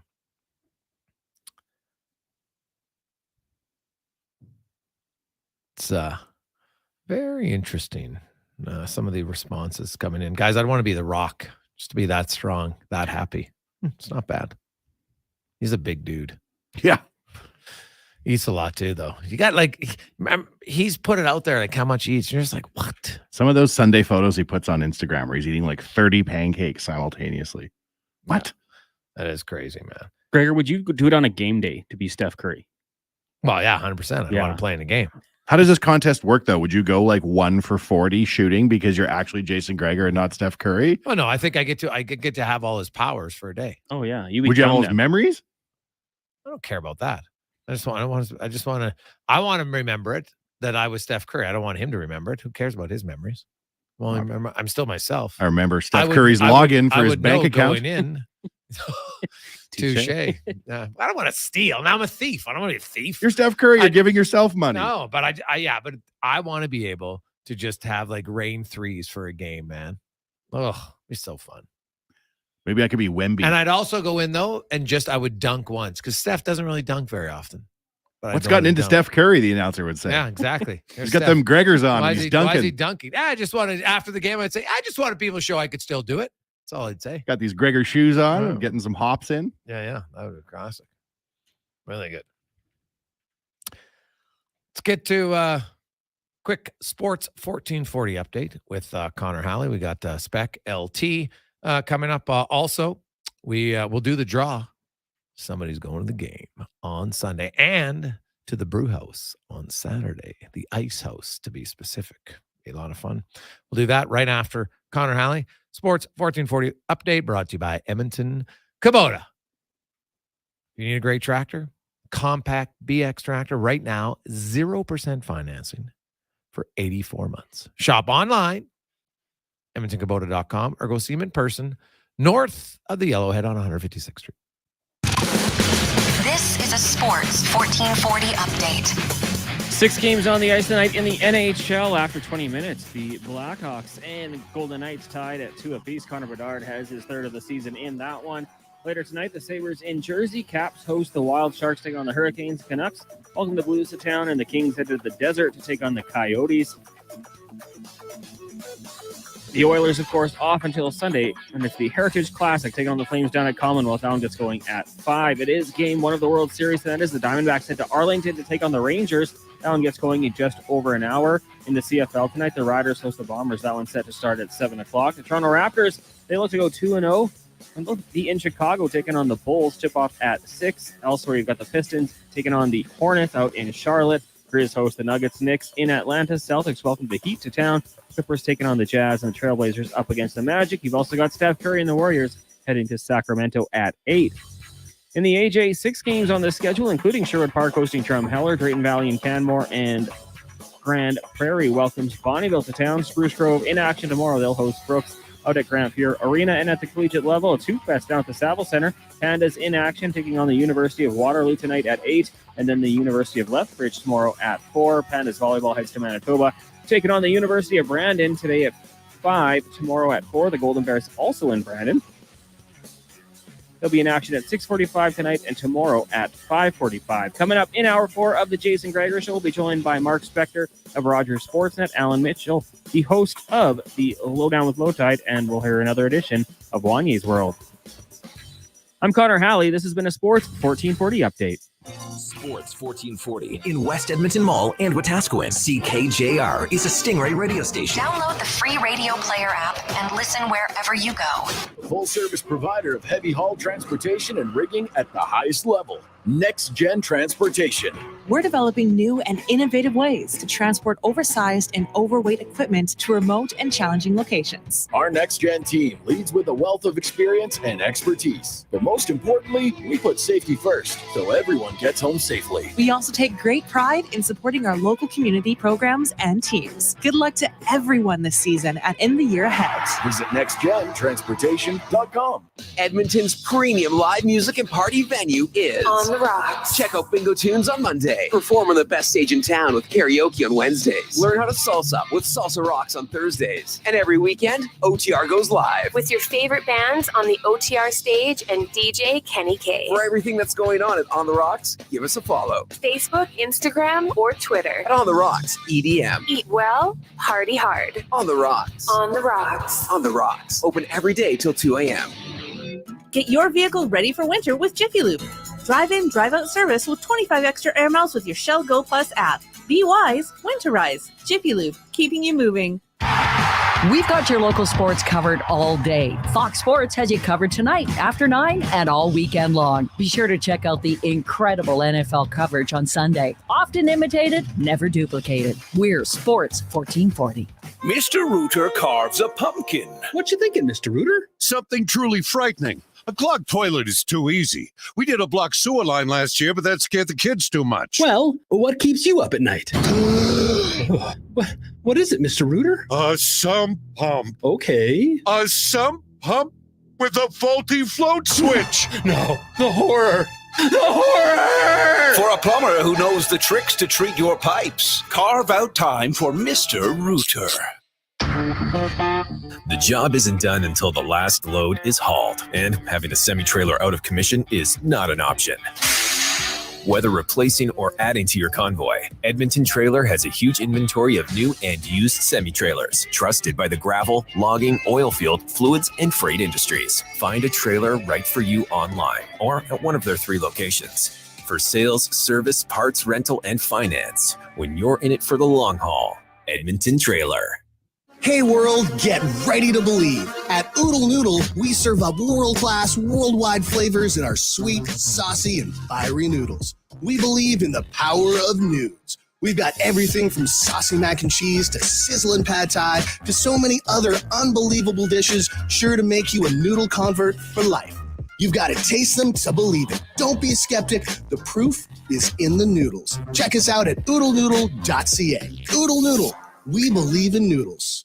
Hey guys, prostate cancer can show no symptoms, but is treatable when caught early. Come to the Man Van for a fast, free PSA blood test. No appointments needed. Join us today 10 till 2 at William Lutsky YMCA and tomorrow 11:30 till 4:30 at Kingsway Mall.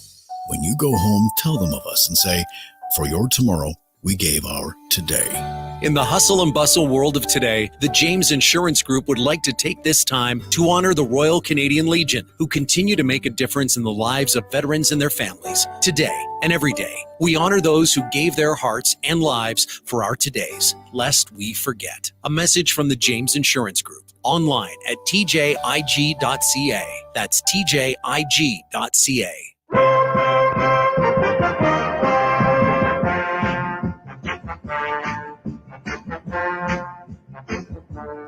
Portions of this hour brought to you by Crystal Glass, the clear choice for all your auto, residential, and commercial glass. Call 310 Glass or book now at crystalglass.ca. Sports Radio is back. The Jason Gregor Show on Sports 1440. Presented by PlayAlberta.ca, Alberta's only regulated online gambling website.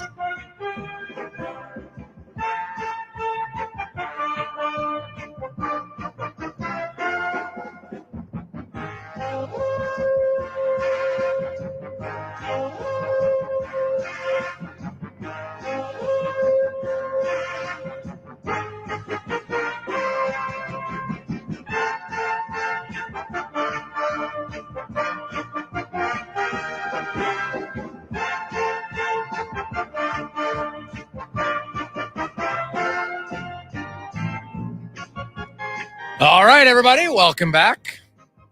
Sports 1440. Jason Gregor, Wanye Gretz, Connor Halley with you. We're going to do the draw.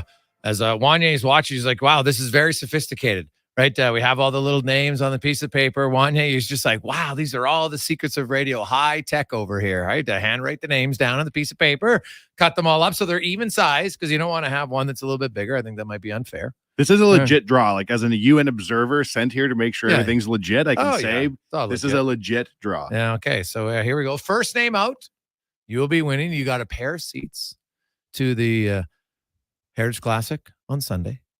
And then on Saturday, you will be going to the brew house, to the Ice House, table for 4. You get a $50 gift certificate. You get a round of Pink Whitney. You get to see Biz because he'll be in town from 6 to 8. And then you get the VIP treatment from Patty at the brew house. Nudge, nudge, wink, wink. So you probably get some extra food. Who knows what else you get? All right. And the winner today. Dun, dun, dun. Travis. Travis is the name. Here we go. People can look on the everybody who's watching at home. See it? There it is. Dude. Maybe I'll zoom right in. Look at that. Oh, it doesn't seem to zoom it in. Very good. Doesn't read it very well, but it says Travis. Oh, there we go. Travis. Done. All right. Travis, you are the big winner. We'll get a hold of you and we'll send you the tickets. Pretty sweet. Congratulations. Pretty sweet. Thanks everybody for playing. It's great. We like it. Now let's get to the Spec Report, brought to you by GS Construction, and they are hiring. They also remind you as you make your way home through busy parts of their construction, be safe. They want to get home just as quick as you Be safe through construction zones. GS Construction. And man, there was it was like the Oilers were skating in a construction zone at times last night because they were a little bit slower than the New York Rangers. That was not a game where they put a lot of pressure on from them. So we'll reconnect with Spec in a second here. But it's going to be interesting to see. I know I see some people. There's some rumblings online that Connor McDavid's skating tomorrow. Connor McDavid's skating. He might skate. Anybody who's suggesting they know if Connor McDavid's playing yet is just guessing at this point. Okay, it's flat out guess. Right? I can tell you, the organization doesn't know if he's playing yet today. Everybody would love him to play, but it's also one game. I get that it's one game in the season. It's a big game. But if McDavid doesn't play and then he's way healthier come Thursday, then that's the right decision. Do you want McDavid down the stretch, or do you want him early in the year and we're stone cold anyways? Yeah. Recover properly. Yeah, 100%. Return. Yeah, 100%. It makes way more sense to be to just be patient and see where it goes. Right? That's how you have to do it. So we'll see what happens with them, but it'll be interesting. See how it goes. Spec joins us now. Spec, not an ideal effort last night. The fans voiced their displeasure. There's no question. I guess we can start with his positive Friday. Stuart Skinner. He looked really good. He kept that game close for a long time. Well, you know what? It's a little easier to figure out what's going on when you can look at the team and say, well, it looks like they didn't try, or they were outworked in every corner, or they were late to every battle. You know what? The Oilers are trying. Like that team now, last night, they tried as hard as they could, and they still got crushed. So they're at the point, there's asking some questions in that room. You can tell talking to guys after the game, Jay. There's a little bit of holy cow, what's going on here happening in that Oilers room right now. You thought they tried that hard last night? I sure didn't think that they sat around and rested on their laurels or thought, we're really good, we don't have to work. I thought they worked. I didn't think that they were close to the Rangers. The Rangers should have been 6-0. But no, this wasn't like the game in Philly where they didn't work and they didn't show up. They showed up, and that's the best they got right now, Jay, in my opinion.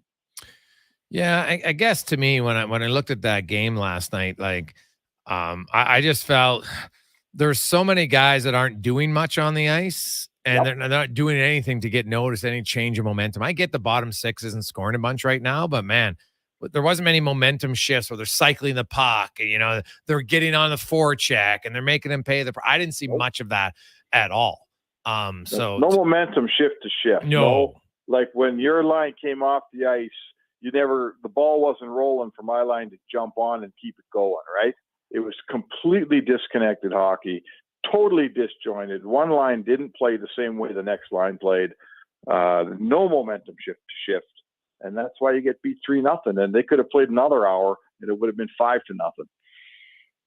Yeah, not great. So there's not really many options here, Spec. Sure, you can have 97 come back in the lineup, whether it's Sunday or whether it's Thursday, but they're 1-4-1 with him in the lineup. So obviously it's Connor McDavid, and he can make a big impact. I don't think there's any question about that. But they got to be better. There's no question. There's lots of. I talked to a few former players last night, and the one thing they noticed was get some stick in the lanes. The amount of seam passes that the Rangers made last night, Spec, was amazing to me, and how many times. And there's just that's why I don't think Edmonton played very well at all. I think I'm not saying they didn't try, but man, they didn't play very smart. I didn't think they played overly aggressive. I think they were overly assertive.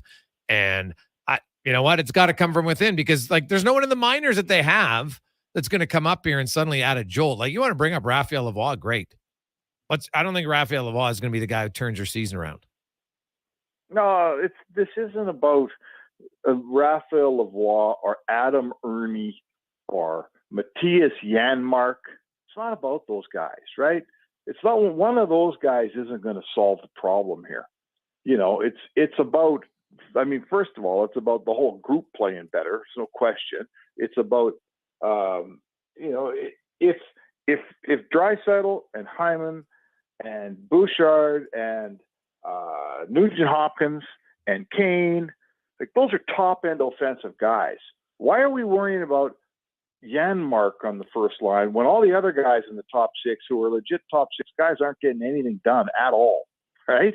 Who cares about Janmark? Who cares about Adam Ernie? He gets 6-7 minutes, right? I was online with some guys today, and they're like, bring up Lavoie and set Ernie down. And I'm thinking, the worst thing you want to do with Lavoie is bring it up and put him in Ernie's spot. He's going to get 6 or 7 minutes. Then we're going to complain about that.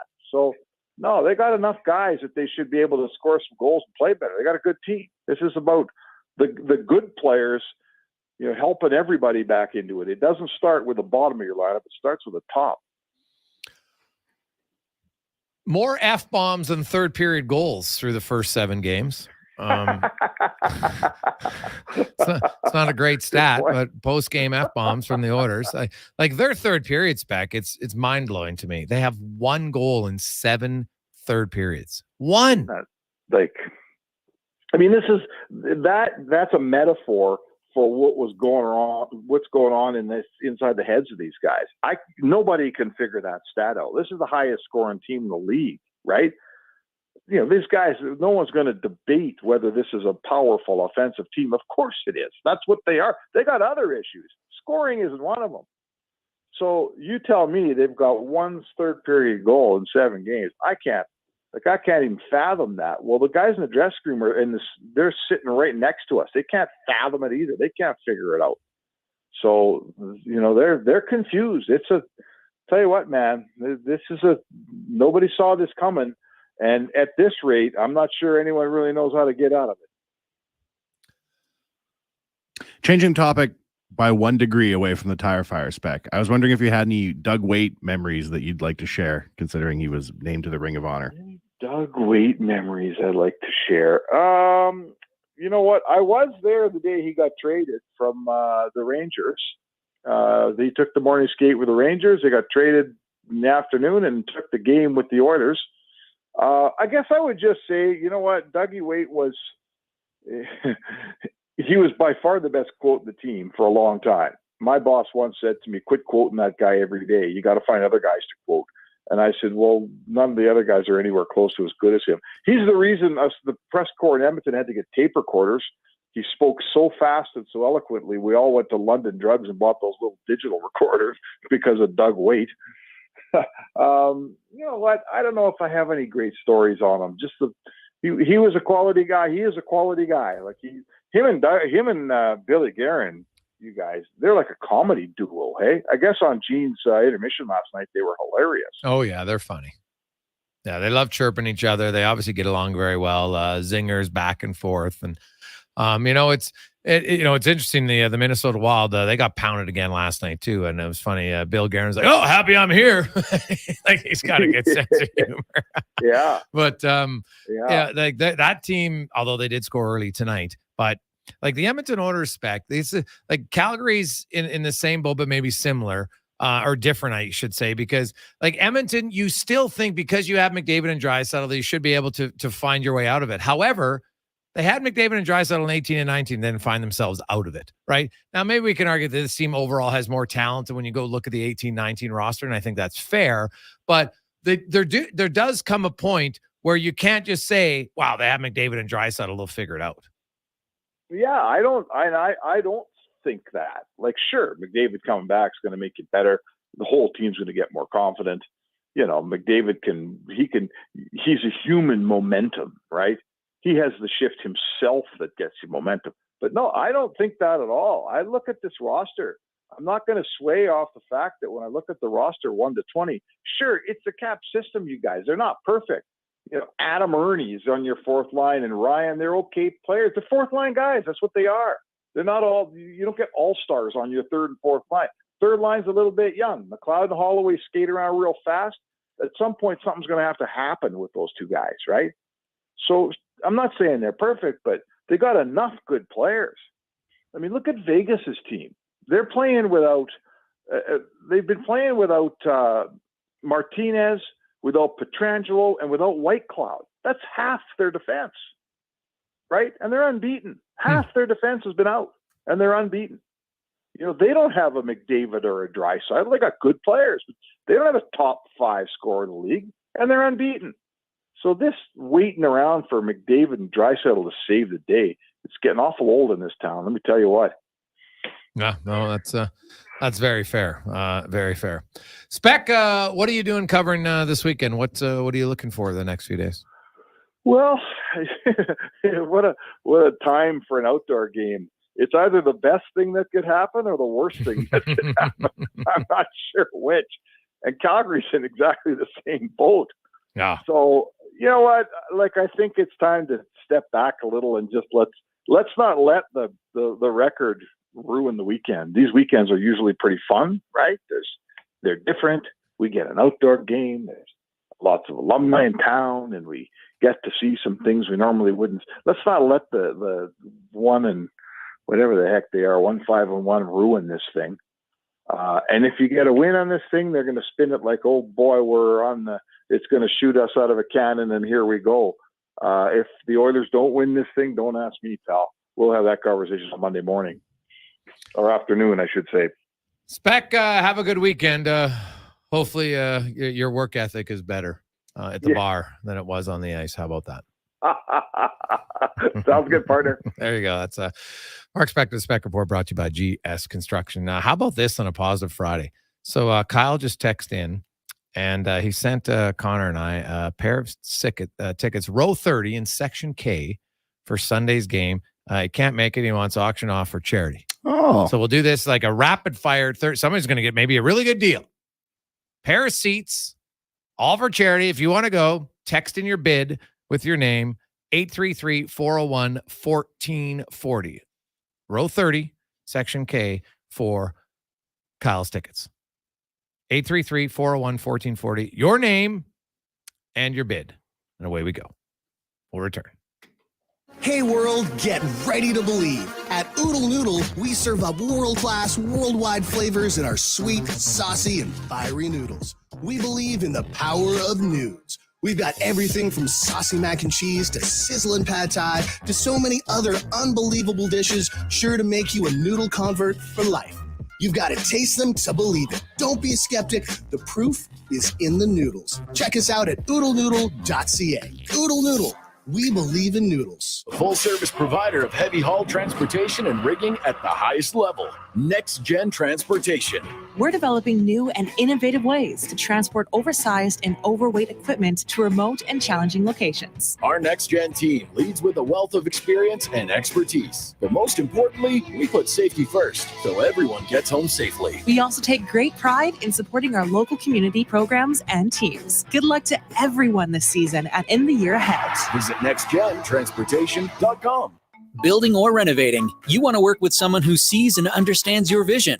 BIE Engineering is a family-owned, experienced structural engineering consulting firm serving commercial and residential clients in Edmonton and surrounding area. Homeowner or large company, they'll work with you to help see your ideas through. BIE Engineering can help prevent problems, deliver solutions, and minimize your risk. BIE Engineering. Request a quote for your project today. Visit bieeng.com. Winter weather is hard on your vehicle. Help keep it in top shape with the right oil from Jiffy Lube. Oil changes on your schedule and 25 bonus air miles with your Shell Go Plus app. Jiffy Lube, keeping you moving. There's 2 seasons in Alberta, winter and construction. During these days of traffic barricades and slower commutes, GS Construction reminds you those crews are improving our communities. They're rehabilitating and upgrading Edmonton's infrastructure all across the city. When you see the barricades and run into a traffic backup, remember, the crews are there to help. Drive slow and be patient. Help make our city better and join the GS Construction team. See what they're hiring for on Indeed.com. GS Construction, laying the groundwork for your community since 1974. Edmonton's premium live music and party venue is On the Rocks. Check out Bingo Tunes on Monday. Perform on the best stage in town with karaoke on Wednesdays. Learn how to salsa with Salsa Rocks on Thursdays. And every weekend, OTR goes live. With your favorite bands on the OTR stage and DJ Kenny K. For everything that's going on at On the Rocks, give us a follow. Facebook, Instagram, or Twitter. At On the Rocks, EDM. Eat well, party hard. On the Rocks. On the Rocks. On the Rocks. Open every day till 2 a.m. Denim Ford's roots run deep in the history of Central Alberta. Like always, you can experience the same honest pricing and honest service that you've come to expect from all of us at Denim Ford for the past 65 years. Denim Ford is proud to be Canada's only 50-time President Award-winning dealership in customer satisfaction, treating every customer like family. Visit Denim Ford on the world-famous Wetaskiwin Auto Mile or from home at denimford.ca. Every Albertan wants a strong and secure retirement. We all want to make the most of it. That's why Alberta's government is exploring a new possibility, an Alberta pension plan. You might be wondering what's in it for you. The new plan could mean higher benefits for seniors and bigger paychecks for workers. As we explore this opportunity together, Alberta's government wants to hear from you. It's your pension, your choice. Learn more and have your say at albertapensionplan.ca. A message from the Government of Alberta.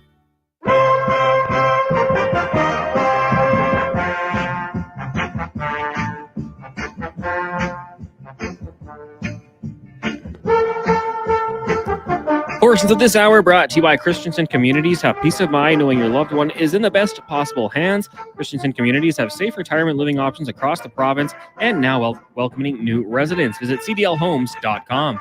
Look good, feel good, play good. It's the Jason Gregor Show. Thanks for listening to Sports 1440. Presented by PlayAlberta.ca, Alberta's only regulated online gambling website. All right, 524. We got a lot of bids in here. Lots in at 250. Then Andy and Scott were 350, and now Dylan's up to 400. Dylan has it right now at 400. We'll end the auction in a half an hour, 5:55. All right. So there you go. Pair of seats, suite seats, row 30, section K. Cons, I think you have them in your email, correct? I got them. Yeah, good to go. There you go. I love it. So big thanks to Kyle. Couldn't go, didn't want to waste them. So go to charity. I like it. Really nice. Now let's get to the oil report brought to you by Volvo Cars Edmonton. Go to volvocarsedmonton.com. You want to stop in Southside, look for a great vehicle this weekend. You can get it. You want a new one, used one, demo, guess what? Any 2023 vehicle, $5,000 off right now at volvocarsedmonton.com. As we welcome in the host of the Lowdown, Alan Mitchell, weekdays here on Sports 1440 from noon until 2 o'clock. He had a quick nap after a show, so he's refreshed. He's got some new ideas, got all the issues solved for the Edmonton Oilers. Al, give us your 3 guaranteed ways for the Oilers to have success on Sunday. He's half the game, and Leon plays the other half. Nurse and CC play as well as they have pretty much every game this year. And I don't know whether it's Campbell or Stuart Skinner, but the goaltending has to be better than Calgary's. And I thought Skinner played most of the time last night. So I don't know who they'll go back with, but they need really good goaltending because they're still trying to figure out, defensive structure, and it's a bit of a mystery. Yeah, I'd be surprised if Skinner didn't start actually now on Sunday.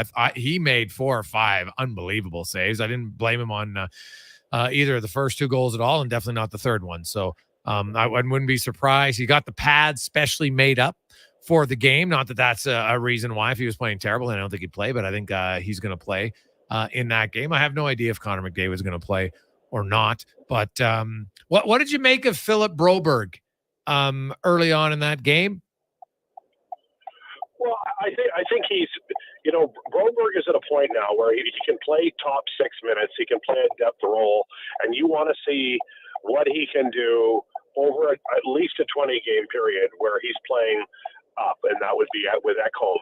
And I think you're going to see good and bad. Physicality maybe was a little bit of a surprise, but I think Philip Broberg is a guy you have to play because you might trade him at the deadline, Jason. I'm not saying they will, but he might be a guy in lieu of a first-round pick. Maybe there's another team that thinks they can unlock him.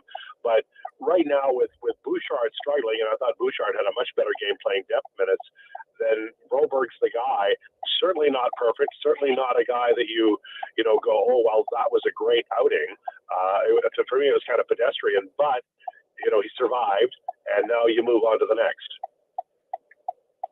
Do you worry at all, LT, at this point in the year? Have you got that calm, cool veteran leadership going on right now? Or are you starting to panic like I am? Well, I'm not panicking. I just don't understand. Somebody has to explain to me in small words why a team that I do think that you can fault the coach a little bit for not really putting his starting lineup in the last 2 games or so. There was still some fiddling and diddling around. Dallas Aikens used to do that a lot, and veteran teams want to lock and load for the last preseason game. But even with all of that, even with the Bouchard stumbles and that sort of thing, this team just doesn't look right. And I thought Zach Hyman's comments were really good. He's like, this isn't just one guy. This is all of us, and we got to get out of last year and into this year. And that's the one thing that makes sense to me. I think maybe they're just still, kind of hangover from the Vegas loss, and maybe that's lingering. It's like you have that moment where you're like, okay, I got to get over this because it's affecting me now. And I think maybe that's what the Oilers are going through now. That's my only guess. I think they're a good team, and I think they've got great players, but they are playing as poorly as they can. Yeah, there's no doubt about that, Al Mitchell joins. The thing was, Bouchard, he might have started in a reduced role, but he played the most minutes of any defenseman last night. I actually thought Bouchard was fine last night. You know what? All his numbers were good. I didn't see any glaring errors with him. There was a player, guess what?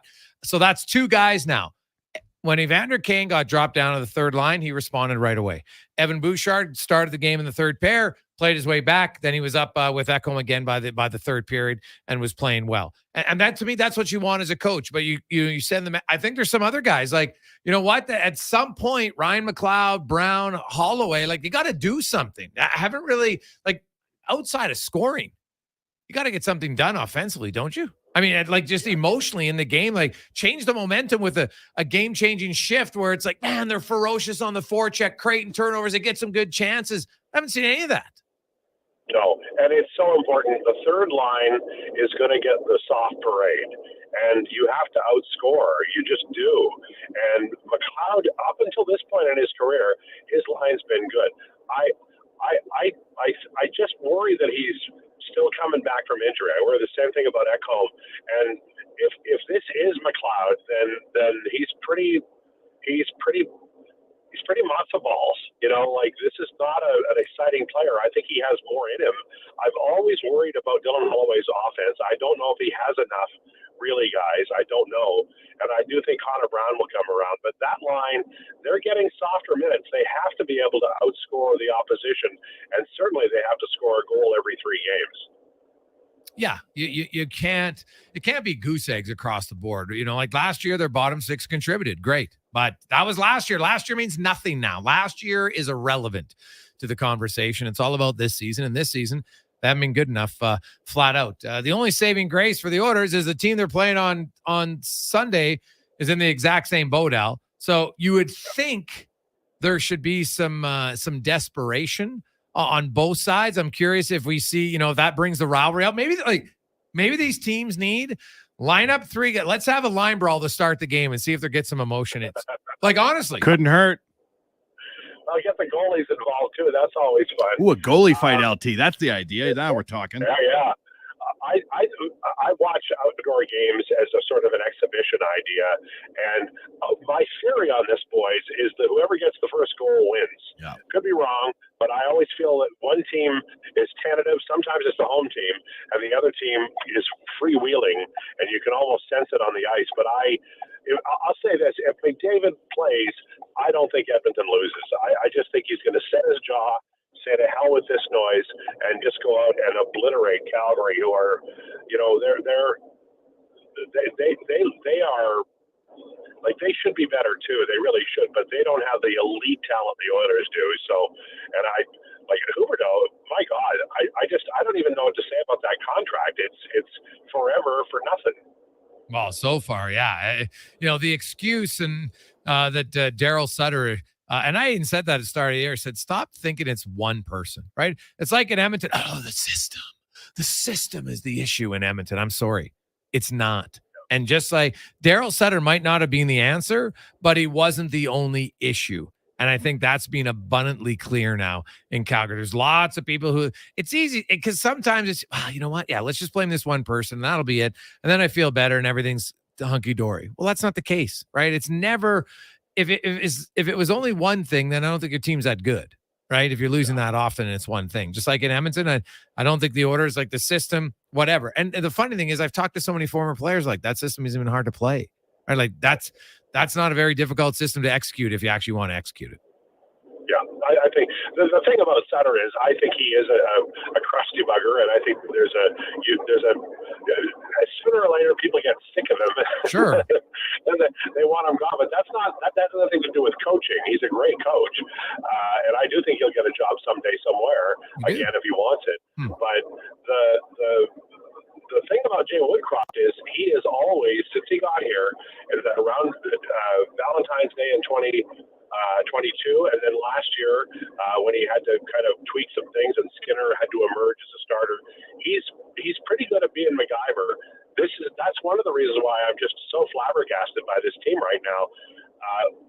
Woodcroft's pretty smart, and I think if they had even one more roster player, maybe he could do some things. I think, Jason, you really hit on something a second ago about that third line, because now that I think about it, they're investing a lot of the top two lines against the other team's best, and that third line just has to outscore. They just do. I think McLeod is 0 goals for and 1 against, which is really good because he's not getting scored against that much on 5-on-5. But you just can't play it at par. You need to win that lineup because the other two lines are working really, really hard to get you those softer minutes, and you got to pounce. Al, give me your thoughts. What's happening on the Heritage Classic on Sunday? 3-2 Oilers win. It's 3-1 until there's 1 second left, and Calgary gets a second goal. Oh, she's very specific. Outstanding news. Very specific. All right, Al, have yourself a good weekend. You guys know I suck at this, right? Oh, I know. Like, just exactly. so you know. I know. Most of us do. I know. That's what makes it hilarious. All right, It's Alan Mitchell, a.k.a. Lowetide. It was very specific. They scored 1 second remaining. The Oilers, of course, lost the inaugural Heritage Classic to the Montreal Canadiens way back in 2003. They won in Winnipeg, right? That was Mark Letestu. He had 2 goals that game. Great game. Mm-hmm. You were at that game, were you? They ran out of beer, Gregor. It was a tragedy. The game was delayed because the sun was on the ice and it was making part of it melt, and they ran out of beer. I'll never forgive the city of Winnipeg. We were riding high until they ran out of beer. How early in the game? Before the game started. What? Because we were all in the arena and they delayed the start of the game because of the sun on the ice. So they wanted the sun to move so it didn't have a big bright patch. Mm-hmm. So what were we supposed to do? Drink all the beer in sight? Sure, yeah. Yeah, no, that makes sense. People were getting owly. It was pretty funny. Oh, I get it. We're at $400 if you want to go to the game right now at a nice bid of $400 from Dylan. Pair of seats, row 30, section K, all for charity for the Heritage Classic, Calgary and Edmonton on Sunday. I know some of you asked, I can't say for certain if Connor McDavid, I don't even want to guess. As I've said before, you know, I think the best case is 50-50. And who knows? The guy, obviously, I know he's been skating, so that's good. But skating and playing are two very, very different things. Skating, there's no contact, right? You're in perfect, you're in control. There's not all of a sudden someone hitting you unexpected off the side. You got to take a quick turn, whatever. So who knows? All I know is he really wants to play. Of course he wants to play. Why doesn't he? He wants to play because he wants to help his team, but you want those experiences in life. I totally get it. But him and the Oilers doctors, I think, are smart enough to understand that he'll play if he can play. We've had a lot of people say, what if he dresses him and he just plays on the power play? I guess, but here's the thing. Connor McDavid has talked a lot that there's the feel in the game of touching the puck. And so if McDavid's on the power play, one of his biggest threats on the power play is when they wind it up and, you do the drop pass, he comes flying over the blue line with speed, boom, you go in. If he can do that on the power play, then he's healthy enough to play. It's kind of how, so I think if he dresses, he plays. I don't think they dress him and he plays 10 minutes. Now, I could be wrong, but I'd be surprised if the latter was an option. I think it's either all or nothing for McDavid. There is no way we're going to run out of beer. I would be very surprised. Do you know why? Because we're the city of champions. Winnipeg, not the city of champions. They run out of beer. Edmonton, city of champions. Makes Full sense. beer throughout. Makes sense. A lot of sense. Quick break. We'll come back, wrap things up. The Gregor Show presented by PlayAlberta.ca, live on Oilers Nation YouTube and Sports 1440. Christensen Communities, the name in active adult living. Enjoy retirement living without compromise. At Christensen, we understand that each lifestyle is unique. We are committed to providing choice through optional dining, personal services, recreation programs, and care plans to suit your current and future needs. Enjoy maintenance-free living and build new friendships in a safe, independent community. Large suites with full kitchens and in-suite laundry, on-site amenities, and so much more. Find out more today about our communities across the province at cdlhomes.com. Five-time Alberta Junior Hockey League champions, the Spruce Grove Saints are celebrating their 20th season in Spruce Grove. Be part of the action and enjoy some of the best Junior A hockey Canada has to offer by experiencing a Saints game for your next outing. Tickets range from $9 to $15 with free parking and some of the best food and drink specials in town. For more information on tickets and how you can become a partner, go to sprucegrovesaints.ca.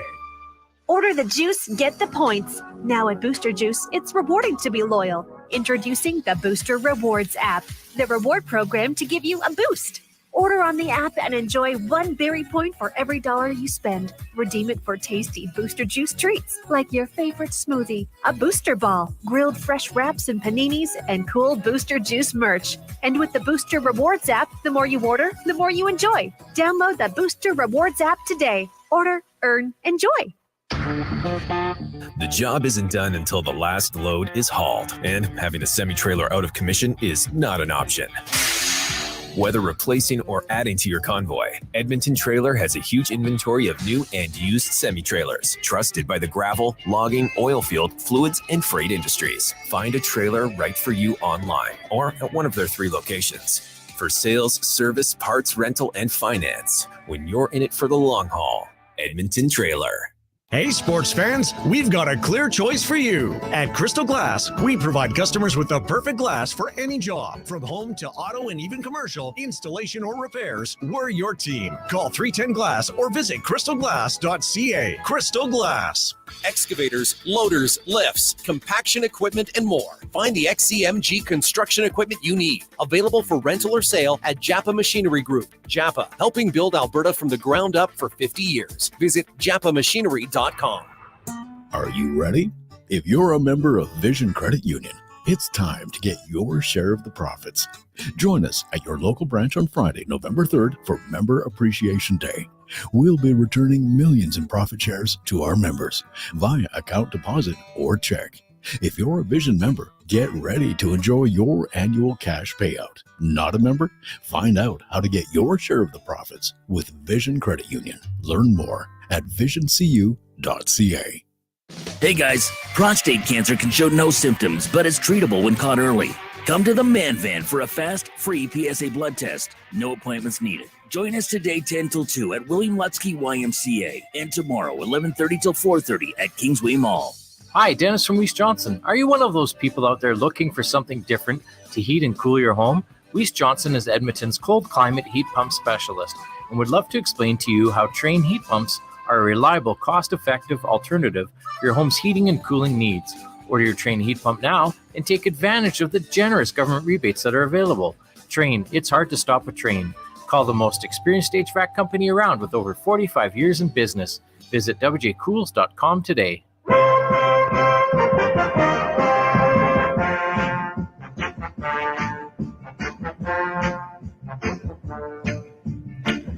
Portions of this hour brought to you by Leading Edge Physio. Professional athletes use aquatic therapy, radial shockwaves, zero-gravity treadmills, and pneumatic recovery devices for rehab. Leading Edge Physiotherapy offers those to you because sports shouldn't hurt.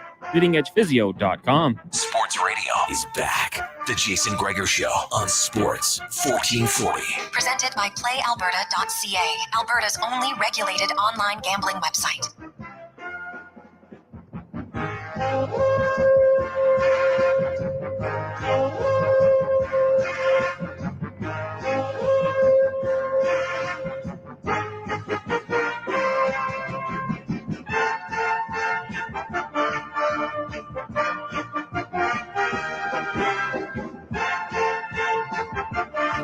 A little extra brass for you on a positive Friday. Drew comes in at $4.25 for the tickets.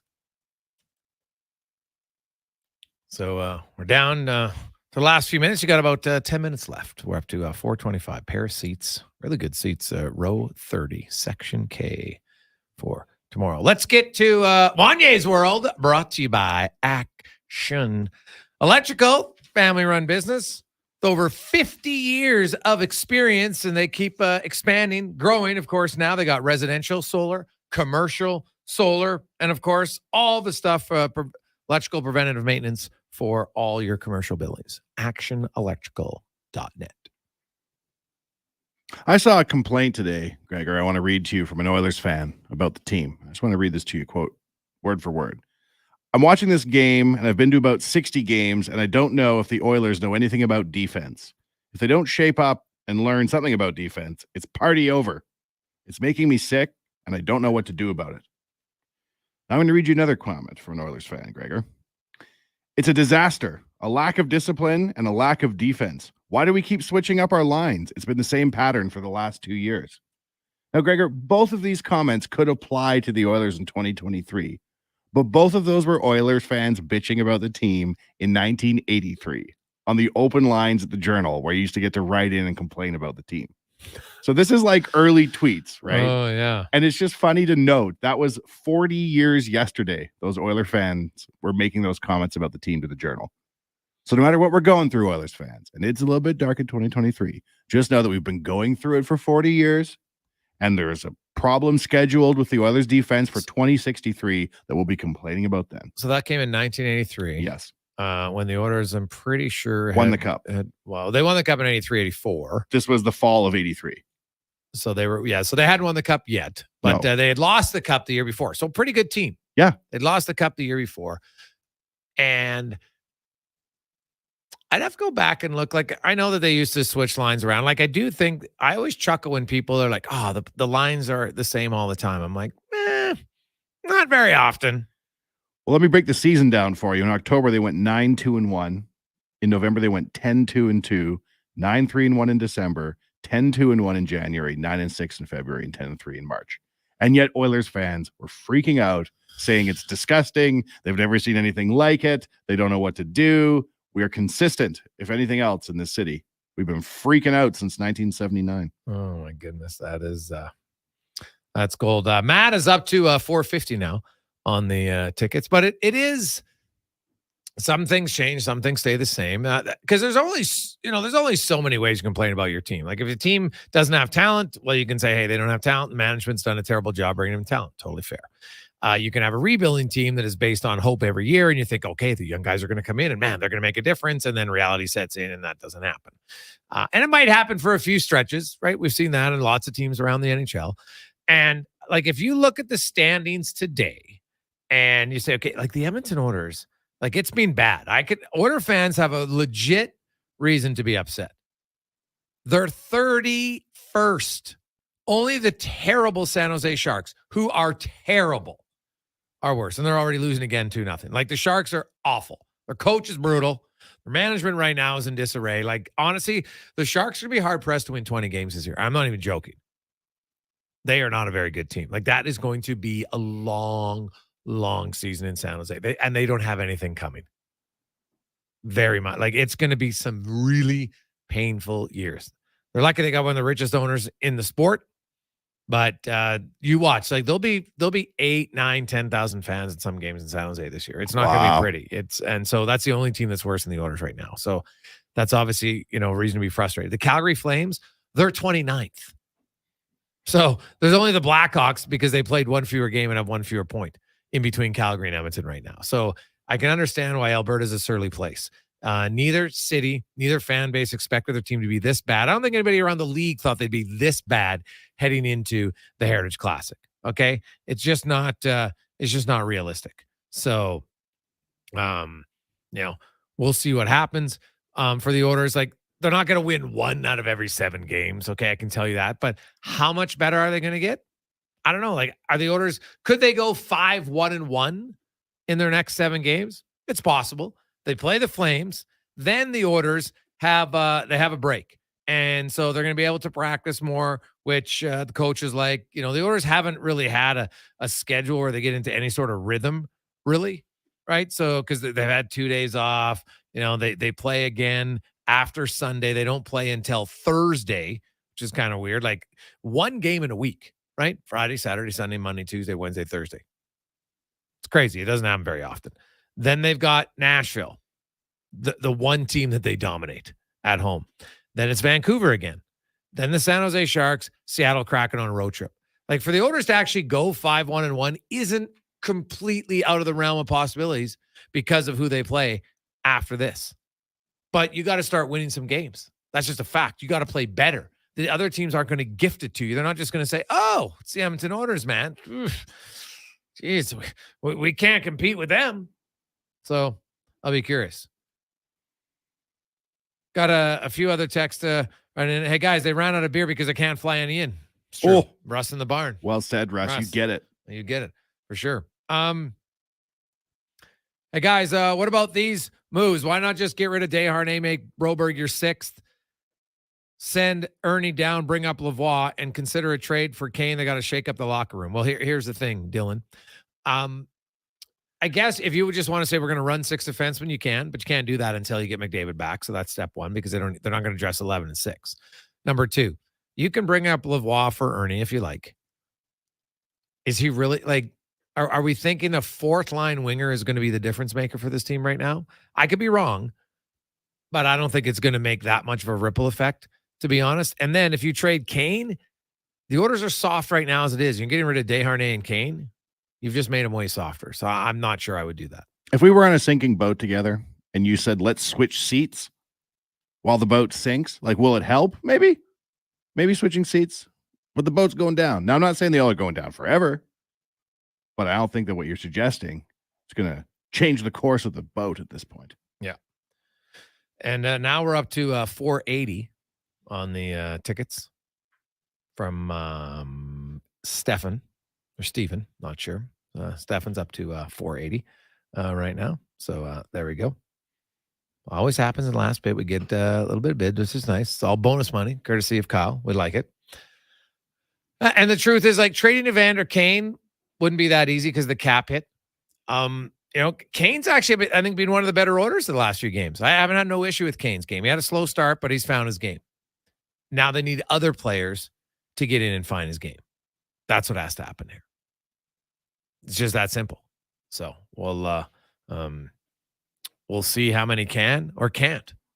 But I don't believe there's going to be any significant change. I know we have people wondering, how long do you think before Jay Woodcroft's in trouble? Honestly, I think quite a while. The GM is very patient, has a history of being patient. And Jay Woodcroft, even with the slow start, still has the 4th most wins in the NHL since he's taken over.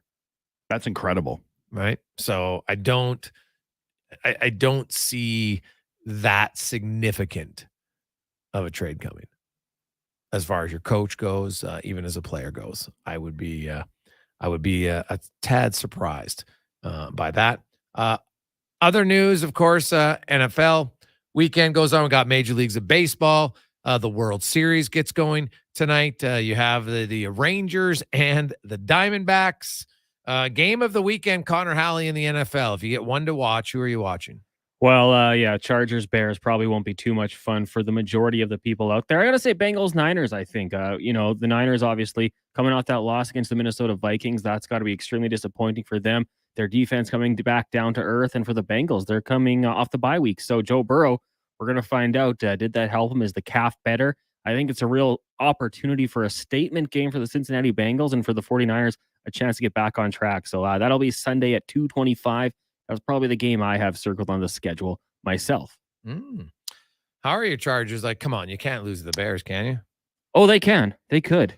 But I think they'll get it done. We'll see. Joshua Palmer, for those fantasy football players out there, he's a game-time decision. He's been, obviously Keenan Allen is loved by Justin Herbert, but Josh Palmer's kind of getting in there, getting some reps. So you got to watch out. We'll see if he's healthy. But without Justin Fields, I saw he was doubtful to play. If the Chargers can't win this one, I don't know what I do. I might have to block them on Twitter or something and, make it very serious. Very serious. I've already had to mute some of their fan accounts that I follow, so it'd be pretty cruel if I have to see the Chargers lose to the Bears and then the Oilers doing what they're doing. It'd be a tough time in my sporting life.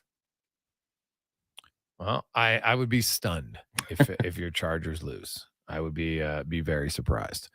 The Blackhawks, Mr. Bedard, his third goal of the season. Off to a good start for the Blackhawks. 3 goals in 8 games. Good on him. Nothing wrong with that. They're trying to end Vegas, who's the only team that has yet to lose a game in the NHL this season. The Sharks are awful, and they're losing 2-0 after the first period. Teravainen has both goals for the Canes. Connor will give you the other scores as a boatload of early games for them. In fact, have yourselves a great weekend, everyone. And it looks like we have a winner as we got 480. 525 from the neighborhood plumber. Came in late at 525. Well, there, I think that's our winner. 525, the neighborhood plumber. Thank you very much for going to the game. We love it. Let's get to Connor Halley, a Sports 1440 update brought to you by Legacy Heating and Cooling. Home to no payments, no interest for 1 year on your furnace. Stay warm all winter. LegacyHeating.ca. Good night. This is a Sports 1440 update. 6 games on the ice tonight in the NHL, 4 of which are already underway. And of the second, Golden Knights and Blackhawks tied at 2 apiece after 20 minutes out in Jersey. Devils and Sabres also tied at 2. Capitals lead the Minnesota Wild 2-1 after 20, and the Sharks trail the Hurricanes 2-0. Later tonight, you got the Blues in Vancouver and the Coyotes taking on the Kings. Both of those games, 8 o'clock starts. It's game 1 of the World Series as the Rangers taking on the Diamondbacks. That one gets going in about 10 minutes' time. In the association, the Raptors are in action tonight, taking on the Chicago Bulls. Tip off in about 10 minutes. Elsewhere, Nuggets lead the Grizz 47-40. The Pistons up on the Hornets 39-33 in the second quarter. Just getting going. Celtics trail the Heat 15-14, but plenty of time in that one. Later tonight, the Spurs host the Rockets, the Nets in Dallas. Jazz take on the Clippers. Magic traveling to Portland, and the Kings hosting the Golden State Warriors. One game in the CFL tonight, the Stamps hosting the Bombers. That one gets going just after 7 in the AJ. 6 games, including the Sherwood Park Crusaders hosting Drumheller. Also, Drayton Valleys and Canmore and Bonneville up against Grand Prairie. Spruce Grove in action tomorrow hosting Brooks out at Grant Pier Arena. And at the collegiate level, it's Hoop Fest down at the Saville Center as the Pandas take on the University of Waterloo tonight at 8 and Lethbridge tomorrow. That'll do it for us here on the Jason Gregor Show. We've got Fox Sports Radio starting at 9 o'clock, and then Carius and Douglas back on Monday at 7 a.m., recapping a busy weekend in the sporting world. I'm Connor Halley. This has been a Sports 1440 update. This is Sports 1440, a Stingray radio station broadcasting on Treaty 6 territory. Download the free iHeartRadio